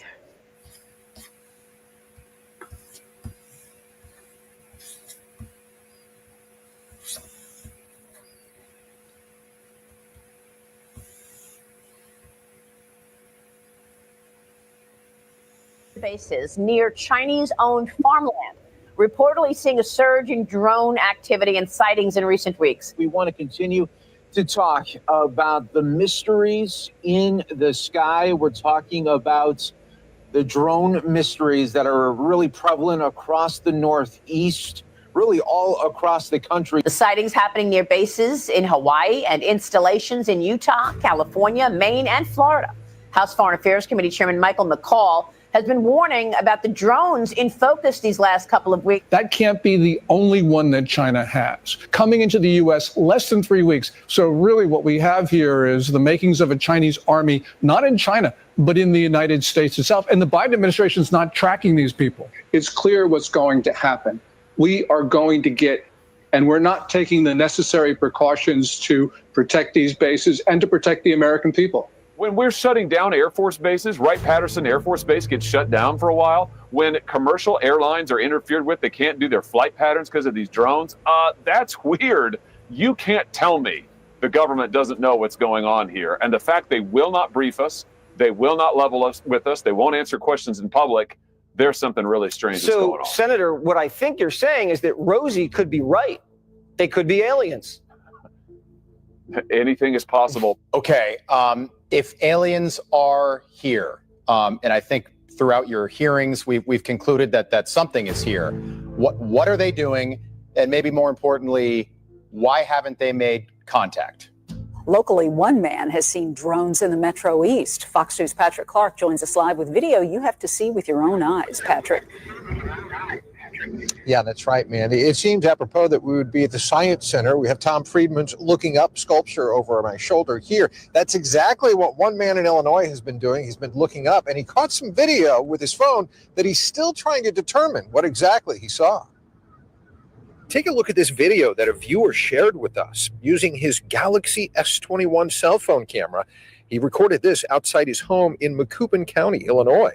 The man, who asked that we not share his last name, narrates his video to best describe what he's seeing in early to mid-October and then as recent as Monday night. Whether these lights or drones are similar to videos that were seen from New Jersey is up for debate, but our Macoupin County resident says the UAPs would fly across the sky very fast in random patterns. He began recording and recounting what he's been seeing to his social media page, sharing with friends. The last videos I took, Patrick, were last night. I started seeing the strange lights in September. I live in a rural area. I just started seeing weird light configurations, lights tailing each other, just some oddball things.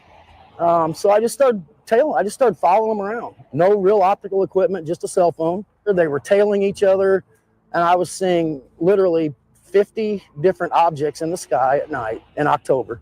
It went from like early October till October 22nd, 23rd.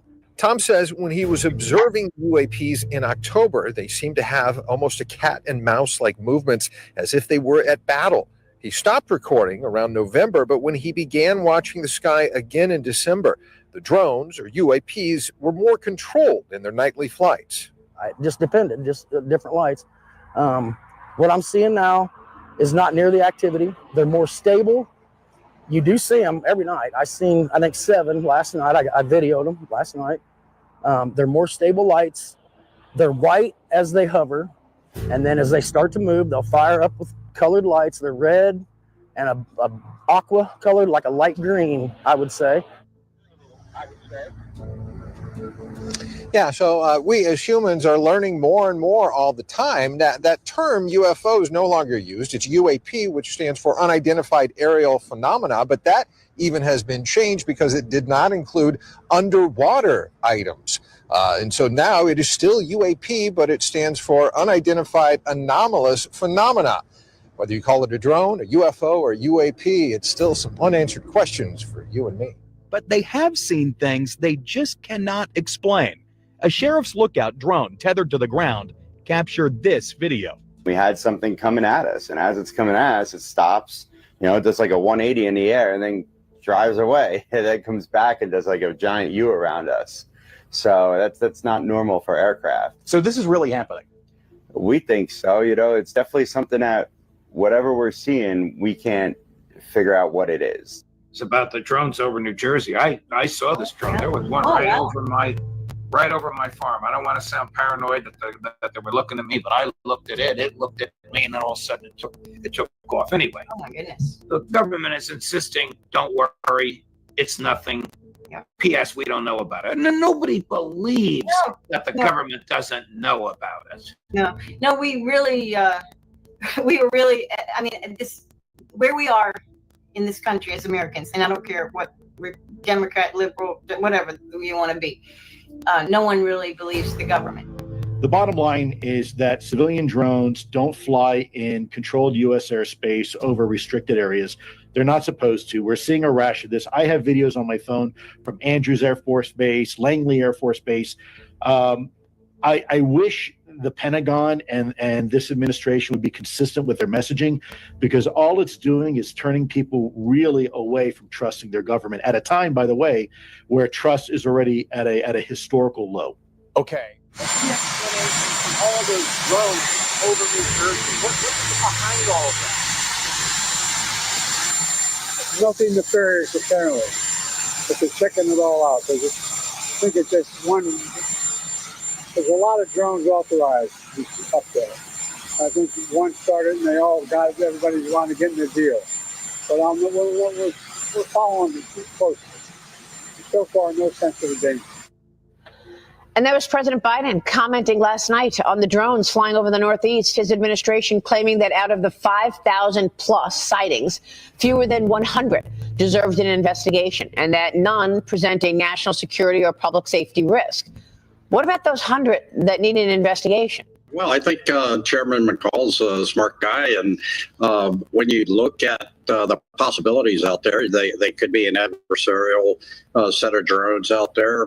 They could be U.S. government drones, as we've heard, sniffing, so to speak, for radiation, and they could be, something otherworldly. So let's just count that and look at the two main possibilities. I tell you what worries me is the fact that these are over our military installations. And let's not ever forget that this administration allowed a Chinese spy balloon to fly across the entire continental United States, did nothing about it, and now they won't level with us about this. I think it's a big problem, Jesse. I do too. But I have no idea what they are. It doesn't sound like you do either. And no one's telling anybody. So I'm just going to go with Rosie. And that's pretty bad. As far as the second part of your question, that's a little more complicated. This is a topic that's been going on now in the U.S. government. Your taxpayer dollars have been paying for serious study for the last 70 years into the topic of UAP, or what was once known in the vernacular as UFOs. Right. This is all the while, and this is one of the reasons why I don't trust the Pentagon, because I was there. The whole time, the Pentagon was telling people UFOs are silly, UAP are silly, there's nothing to see here. We're spending millions of dollars of taxpayer money with the consent of the Department of Defense to investigate none other than UFOs. And exactly what's happening here. You have an air flight safety issue. In some cases, these UAP were getting so close to combat formations, they were literally splitting the combat formation down the middle. So Think about that for a minute. 2 F-18s flying in a combat formation, and these things splitting the formation right down the middle. My concern with these drones is right now, Rob, is that you have this schizophrenic approach within the U.S. government, and they're hoping at this point anything that will stick to the wall will work. And this is why they had a private conversation with the House Intel Committee. Notice how they didn't do it publicly. They just said, we're going to have a private conversation. This is after days and days and weeks of saying, folks, we have no idea what's going on here. There's multiple of these orbs in our sky tonight, right here in Powell. Another Delaware County caller saying he saw them over the roundabout on Sawmill at Bunty Station Road. It looked like a UFO or something, then it turned its lights off and disappeared. Moving pretty fast. More Delaware County neighbors seeing the drones. These folks got video. It's a drone. And these people in Hilliard claim they saw the drones as well and caught something more. A loud boom. Then 15 seconds later, another. What is going on? Drone sightings spreading across the country now. Officials confirm that unmanned drones have been spotted recently near Hill Air Force Base in Utah. Now, information on the number of drones that were spotted, how close they flew to the base, hasn't been widely or publicly released. They're monitoring the airspace and working with local authorities to track the drones. Though they won't share details, they say appropriate safety measures are being taken. Hill Air Force Base adds drones are not allowed on base. Good evening. New unexplained sightings in Utah have led to fresh concerns here. Yeah, it's a question that continues to grow here about a series of sightings on the East Coast. News specialist Andrew Adams spoke with a couple of Utah eyewitnesses and an expert as well tonight. Well, the people we spoke to characterize these encounters as anything from really weird to scary. And keep in mind, they happen at opposite ends of the Wasatch Front, West Haven down to Mapleton.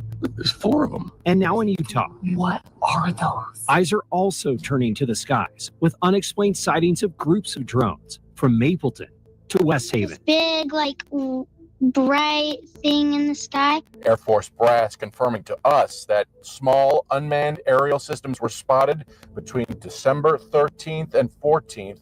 None of the incursions impacted base residents, facilities, or assets. We are taking all appropriate measures to safeguard Wright-Patterson and its residents. But the Air Force is not talking about what the objects were or where they came from. We asked state leaders about it. Ohio's Attorney General didn't seem too concerned. Do our community members in Ohio need to be worried, right, Pat, even, closing their airspace due to this issue? I have no idea. To have hundreds of drones, forget the idea that there's thousands, but even hundreds of drones flying in an area that is likely near controlled and restricted space, and they're not able to see the registration number, does not make a lot of sense to me. Because to get a waiver, you need to put your license and registration. The registration has to be on the drone where you can see it. So you should be able to go right to the owner. I think you just made this all more bizarre for all of us. I know, I'm not helping it. Lawmakers from both sides of the aisle are putting new pressure on federal security agencies to get to the bottom of the mysterious drone sightings. There was another sighting this morning in Texas. It's unclear exactly what this is, but it's causing folks in Southeast Texas to scratch their heads. I started seeing multiple lights moving across the sky. I've never seen anything like that. On an otherwise quiet Wednesday night, Cheryl and Dave Bowman spotted what looked like drones flying in their area off the coast of the Bolivar Peninsula. You can see the small objects' bright colored lights flashing in these videos they shared with us, moving toward the refineries and sparking their interest and speculation. We would be curious, what would they be doing in that pattern and flying that way and that far from the Gulf over into that, what we think is a strategic area. They weren't alone in that thought. Their Facebook post showing the mysterious objects causing discussion across our area. We wanted people to know, because you keep hearing about New Jersey, and now all of a sudden, they're not just in New Jersey. You and I talked this morning. I mean, our conversation is probably very much like the conversation all over the country, like what is going on? You happen to have some pretty in-depth knowledge, though, about these drones. And I know the big thing I took away from our conversation was, why do they need to be up at night? Yep. So, Sandra, I'm going to make this very easy for your viewership. So let's first talk that a lot of the space is restricted and controlled. So if you are near an airport, you have to be not within 5 miles without a waiver. You can't be over populated areas. You can't be near a stadium like the Meadowlands without a waiver. You can't be near military bases without a waiver. So first, many of these commercial drones have to be getting waivers because you're between Newark, Teterboro, MetLife. There's a lot going on there.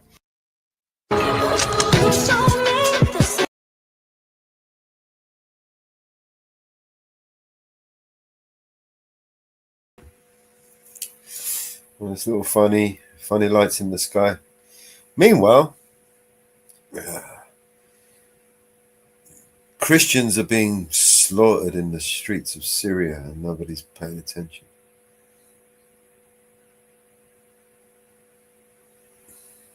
Yeah. You lost your avatar. I lost mine. Yep. Have I? Let's see it.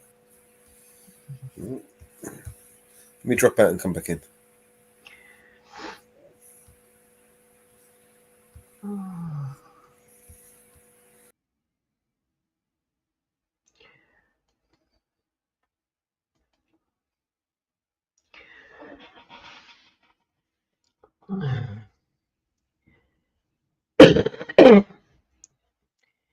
Good night, Mrs. Rupert. We will talk to you later.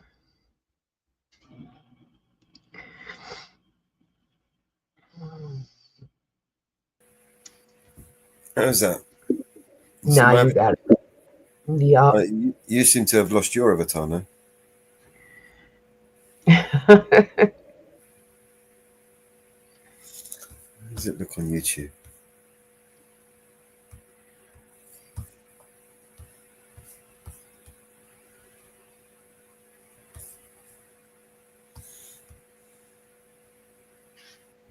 Hey, Spark. Now do I have it back? Yep. Hey, Spot. How you doing, mate? How are you, Spark?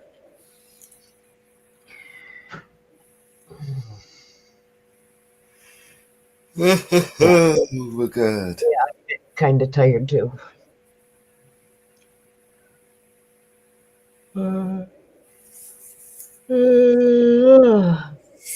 Oh, you want to wrap this up? I think Northwood is doing a live as well now. So Yeah. You lost your avatar too? When you come up here, I'll tell you if you lost your avatar, but you won't seem to come up. You turd. let's should we drop the new link for the new Jitsi place? Yeah. Let me just jump in there again. I think it's kicked me out. Copy URL. All right. There's the link.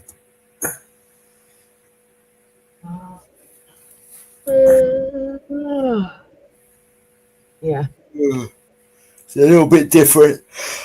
It's a little bit different to what we used to on the other the Jitsi thing, but it's got a lot more features on it. We can send files directly to each other from there. So yeah, there's other things on there as well. It's pretty cool. Well worth exploring. And we can go live from there as well, without the need for StreamYards. Mulder. We don't have to go to. We don't have to come over here. We can just go live from there. Yeah, we need to.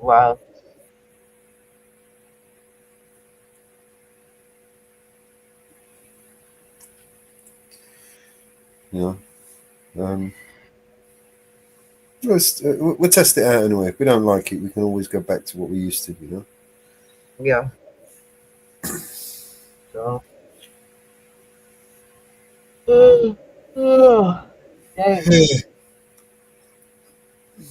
One of the main reasons why we switch is because they stopped providing support for the other program. So, yeah. We'll see what happens. We'll see what it does. Yeah.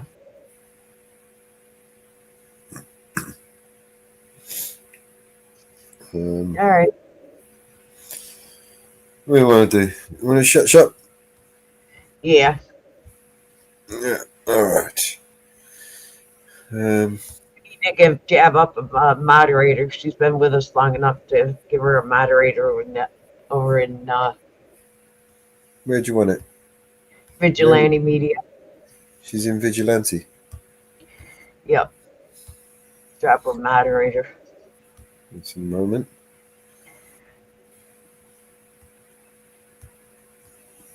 She's been there long enough. She needs a moderator. We can do that. Right.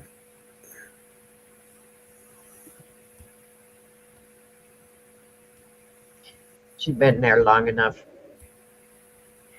I just realized she's not a moderator. There you go.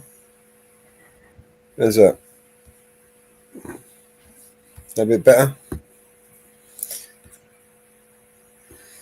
All right, let's play. Should we play a quick song before we leave? Let's play a couple of tunes from Support. There's a couple of new tunes that Support dropped the other day. This is one of my favorite ones.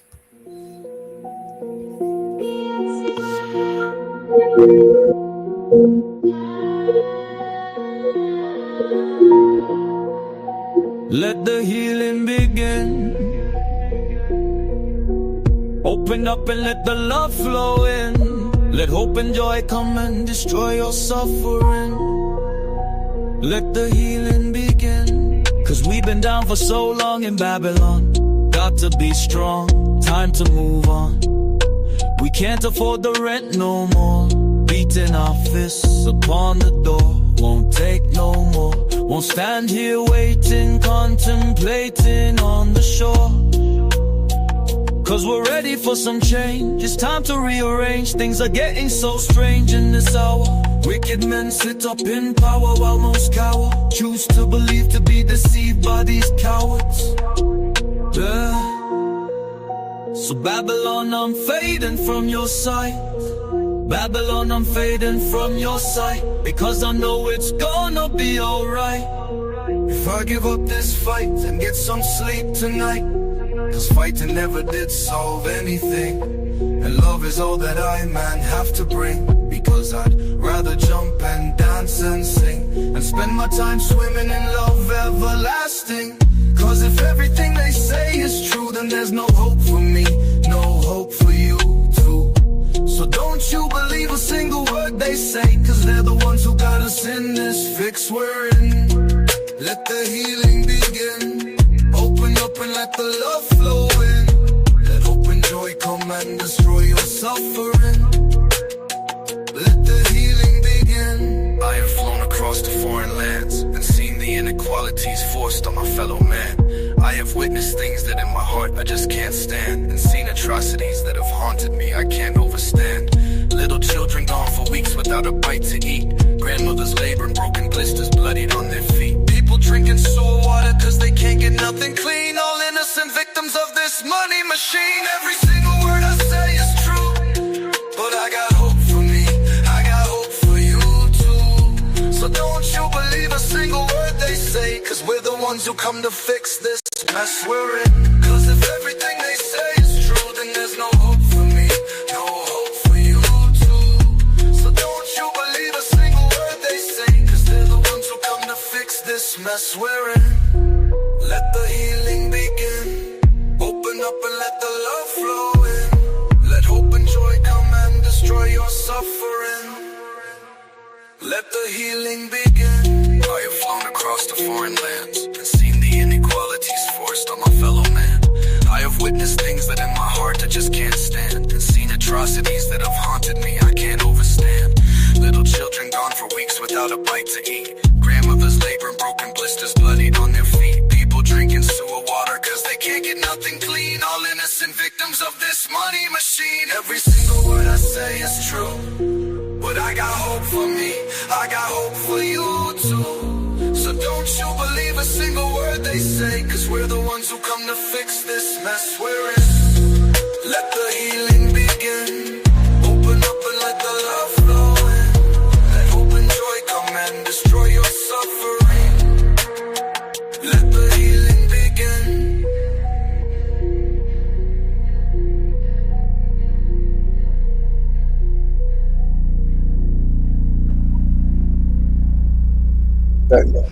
That not a badass tune or what? That's a fucking killer tune, man. You know, we ought to just take the album covers from the ones we've already done to those songs and just put remix on the album covers. Yeah, or remastered or something, yeah. Not this one. Hang on. Oh, which one was it? No, we've done a few. Take the album covers of the ones that we've already done and just put remix on them. Yeah. And use the same album covers. Yo, Mellows, BNC Records, support. Yeah, she says she wants a real man. One who opens up the door, hold her hands and still smiles when he feels bad. In control of his emotions, wears his heart on his sleeve but don't get mad. One who gives her all his time, puts his dreams to the side and gets a real bag. Yeah, she says she wants a real man, but what she wants is not for real, man. Realest story ever told. Can't have a man who's making money always home. Hard like a truck, that's why he's always on the road, providing everything you need to live the life you say you want. Can't have a man who wears his heart on his sleeve, that won't rip once a while at the seams, especially when you never take the time to look into his eyes and hear him when he silently screams. Yeah, she says she wants a real man, one who opens up the door, hold her hands and still smiles when he feels bad. In control of his emotions, wears his heart on his sleeve but don't get mad. One who gives her all his time, puts his dreams to the side and gets a real bag. Yeah, she says she wants a real man, but what she wants is not for real, man. That Disney movie that she wanted was a dream and not reality, or something that she got. She put the man up on a pedestal, the scars, and when she found out he was human, then he dropped. He's not perfect, but he tries to live up to her beautiful life. But as time goes by, you'll realize the man he once knew on the inside him died. Yeah, she says she wants a real man, one who opens up the door, hold her hands and still smiles when he feels bad. In control of his emotions, wears his heart on his sleeve but don't get mad. One who gives her all his time, puts his dreams to the side and gets a real bag. Yeah, she says she wants a real man, but what she wants is not for real, man. Love is patient, love is kind, can be evil and also blind. God made man, then said in life you'll find good things when he finds his wife. So as a real man, broken and confused, struggling, not knowing what to do, he dove to the bottom of the bottle, drowned in his sorrows and prayed one day she would rescue. But stop pointing out at all his mistakes, be the place he felt safe to express the emotions the world said he can't. He's the rock that she needs, but she hammers away at the love that he has, like she wants it to break. Despite all of the pain, twisted and changed, trying to become the whole picture she paints, till she woke up one day, said she's walking away, looked him dead in the face and then screamed. Yeah, she says she wants a real man, one who opens up the door, hold her hands and still smiles when he feels bad. In control of his emotions, wears his heart on his sleeve but don't get mad. One who gives her all his time, puts his dreams to the side and gets a real bag. Yeah, she says she wants a real man, but what she wants is not for real, man.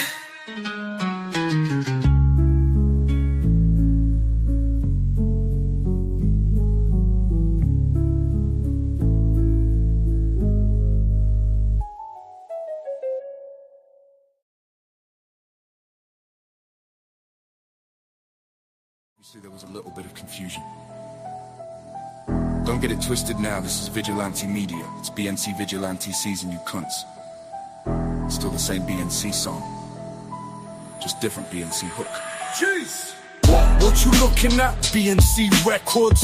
What you looking at? Eyes on the audit. What you looking at? Vigilante Media. You got beef or you got business, bitch? What you looking at? BNC Records. What you looking at? Eyes on the audit. What you looking at? Vigilante Media. You got beef or you got business, bitch? I got nothing on my face, and as far as I know, I don't know you. So nothing less than a mean mug what I'm gonna show you, cause you've been looking at me way too critically, and we both males, so I hope you ain't feeling me, cause I got the remedy to all that sideways looking. Run up on you when you get your camera and phone tooken. Look like the stupid cunt type that be on the internet thugging. This reality here you cunt, get your pockets shooken. I ain't making empty promises or threats with no substance. You're choosing both for that tough shit. There's space and opportunity, I got time. So if you got a reason to start shit, I got mine, you cunt. It's cause you're looking at me crazily, got too much damn bravery. You don't really wanna catch a fade with me, cause your block will end up hating me. You're trolling at me crazily, I'ma make you be afraid of me, you stupid cunt. If you want beef, I'ma knock your teeth inside your fucking face to see. Vigilant season! What you looking at? BNC Records. What you looking at? Eyes on the audit. What you looking at? Vigilante Media. You got beef or you got business, bitch? What you looking at? BNC Records. What you looking at? Eyes on the audit. What you looking at? Vigilante media.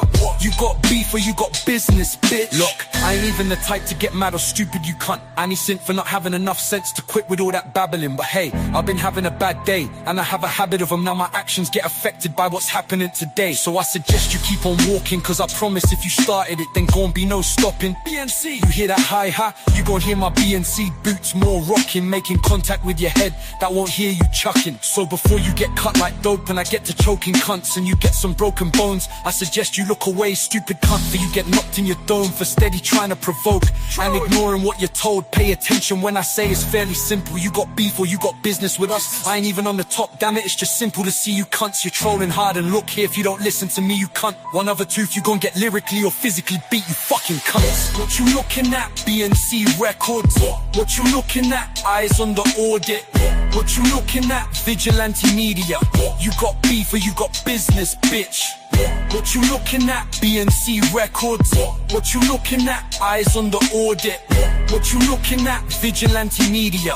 You got beef or you got business, bitch?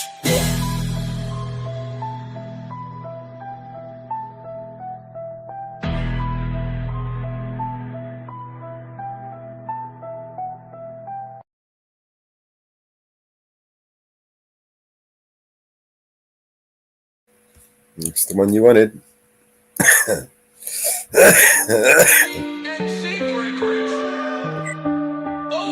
What would your last words be if someone put a gun to your head and said you had 2 minutes before they shoot? Here are mine. Wish I can go and revisit the evil I did through the course of my life. Wish I could go back in time, take the wrongs that I did and reverse them to right. Wish I could take all the pain, the hurt, the struggle and keep them inside. Wish I could say that I'm sorry to people I broke here before that I die. Wish I can go back in time to my father, I didn't really mean it. Wish I can go tell my mom that I loved her and all of this money I got, I don't need it. Wish I could go to the church and I talk the Lord in an effort to conquer my demons. I'm begging and pleading, I'm down on my knees and he's ready to shoot and I'm practically bleeding. So this is my destiny, I finna get death to the G. Somebody please help me, yeah. These are my last words. It's Mellows! Wish I can go back in time and revisit myself just to make me believe. I had these goals and these dreams in my mind that were mine that I'll never achieve. All of these gifts and these talents were given by God, I was blessed to receive. I was too busy worried about bitches and money and all of this shit that you people would think needed help with depression. All of my passive aggressions, I should've confessed them. I learned my lesson, I didn't get nothing but sadness that fucked over all of my blessings. Fucking perfection. I should've walked on my own and I traveled the common direction. Just to be trending. Just to be trending. Wish I would've not held back. Wish I would've not felt bad. Wish I would've hugged my dad. Wish I would've fucked that bitch when I had that chance. Wish I would've sold my soul just to get fame and all. Should've played basketball. My God was masterful. Wish I would've never put my time into those people who never tried to give it to me back. Wish I would've never put my heart into a woman that would break it, then allow it just to have a second chance. Wish I would've let him see what I was really dealing with instead of trying to hide it on a motherfucking track. I blow a milli just to prove that I'm a legend in the making, just to show him what it looks like when I get it right back. These are my last words.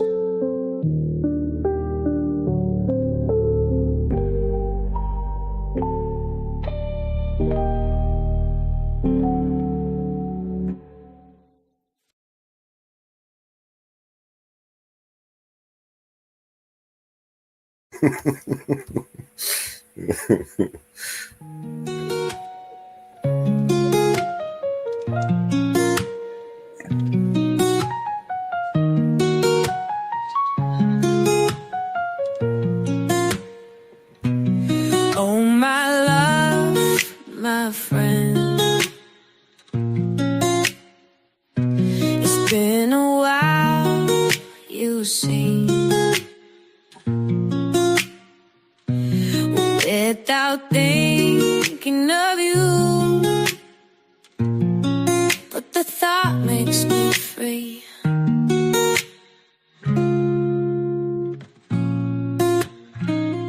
So tired of wanting more than this. I know it, but I'm torn. I need some space, I need to breathe. Oh my love, so cold. Since I have come back home, your heart is stone, so bold.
Need some space from this love.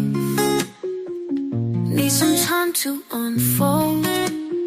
Need some air from above. Need some room to be bold. So tired of wanting more. Wanting more than this.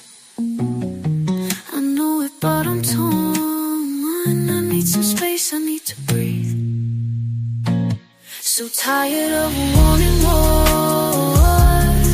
Wanting more than this. I know it, but I'm torn. I need some space, I need to breathe.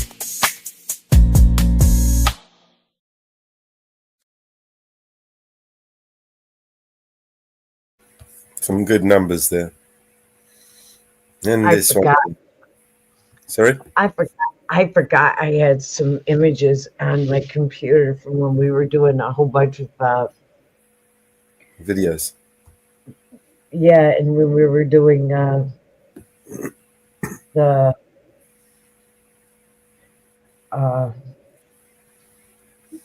covers. Hmm.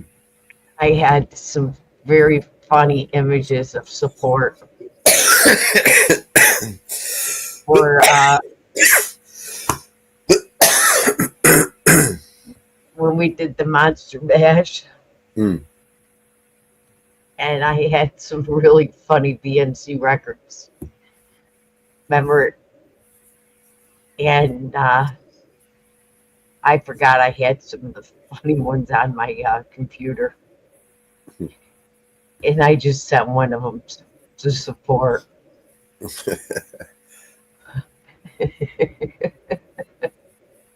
I forgot I had some of them on my computer. There's a song for support. I'm not sure if he's heard this one yet.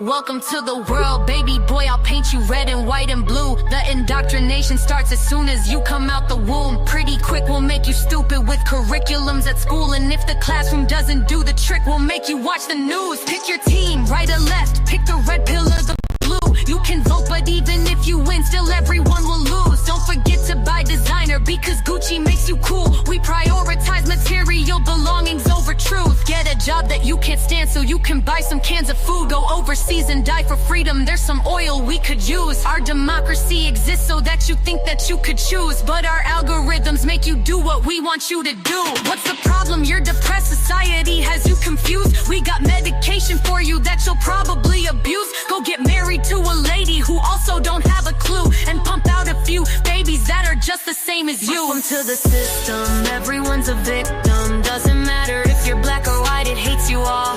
Here inside the system, violence is a symptom. Fighting for what's right, but somehow everyone is wrong. Welcome to the system, everyone's a victim. Doesn't matter if you're black or white, it hates you all. Here inside the system, violence is a symptom. Fighting for what's right, but somehow everyone is wrong. Welcome to the world, baby girl. I'll paint you pink if that's okay. We'll encourage self-destruction through the music that you play. We divided all the men by trying politics and race, and honestly, it's working awesome, so for you, we'll do the same. Never teaching you to love yourself, inject you full of hate, objectify your sexuality, then blame you for the rape, and weaponize the differences that make our men and women great. And just to screw with you, erase the genders, everyone's the same. We'll empower you with rights to vote and fight for equal pay, then have the men turn into women and you'll fight for them again. But you thought you had it figured out, but everything has changed. Welcome to the system, bitch, please enjoy your stay. Here's a Bible and a bottle of the cheapest booze we make. Find a man who can take care of you to fill the holes we made. Buy a house and settle down, fulfill your duty, procreate, and make a couple babies who will also do the same. Welcome to the system, everyone's a victim. Doesn't matter if you're black or white, it hates you all. Here inside the system, violence is a symptom. Fighting for what's right, but somehow everyone is wrong. Welcome to the system, everyone's a victim. Doesn't matter if you're black or white, it hates you all. Here inside the system, violence is a symptom. Fighting for what's right, but somehow everyone is wrong.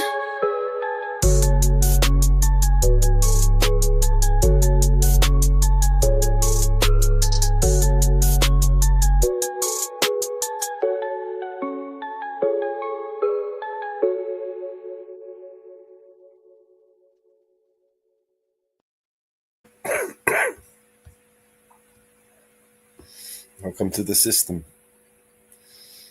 All right then. What do you call it, Mama Bear? Should we just wrap this up? Yes. All right then. Thank you everybody for joining us. And we will see you definitely on the next one. I'm not sure when that is, but we will have one soon, obviously. During the holiday seasons, you'll probably see more of us. There's the link to the new Jitsi room. I dropped it in the chat. If you need it again, I'll drop it again. But that's there.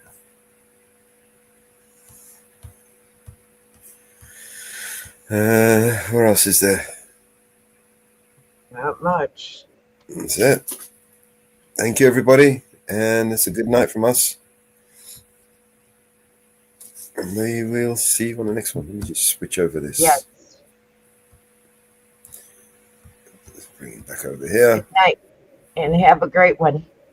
Yeah, good night, everybody.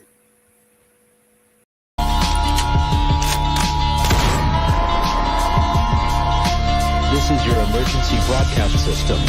All civil unrest has gone global. All capital buildings and cities are under siege by the United States government to quell the domestic terrorist threat. All residents of urban neighborhoods and cities are being ordered to stay in their homes until the threats are eliminated. If you disobey orders, you could be shot on sight by rogue agents, federal forces, and domestic terrorist militias. This is your emergency broadcast system. This is a national alert. Imminent threat is nationwide. You must stay in sight of your homes or risk being shot on sight. The conspiracy is upon you. Your conspiracy friends were right all along. Now you must learn to survive. If you hear this, you are the resistance. This is your emergency broadcast system. End of broadcast.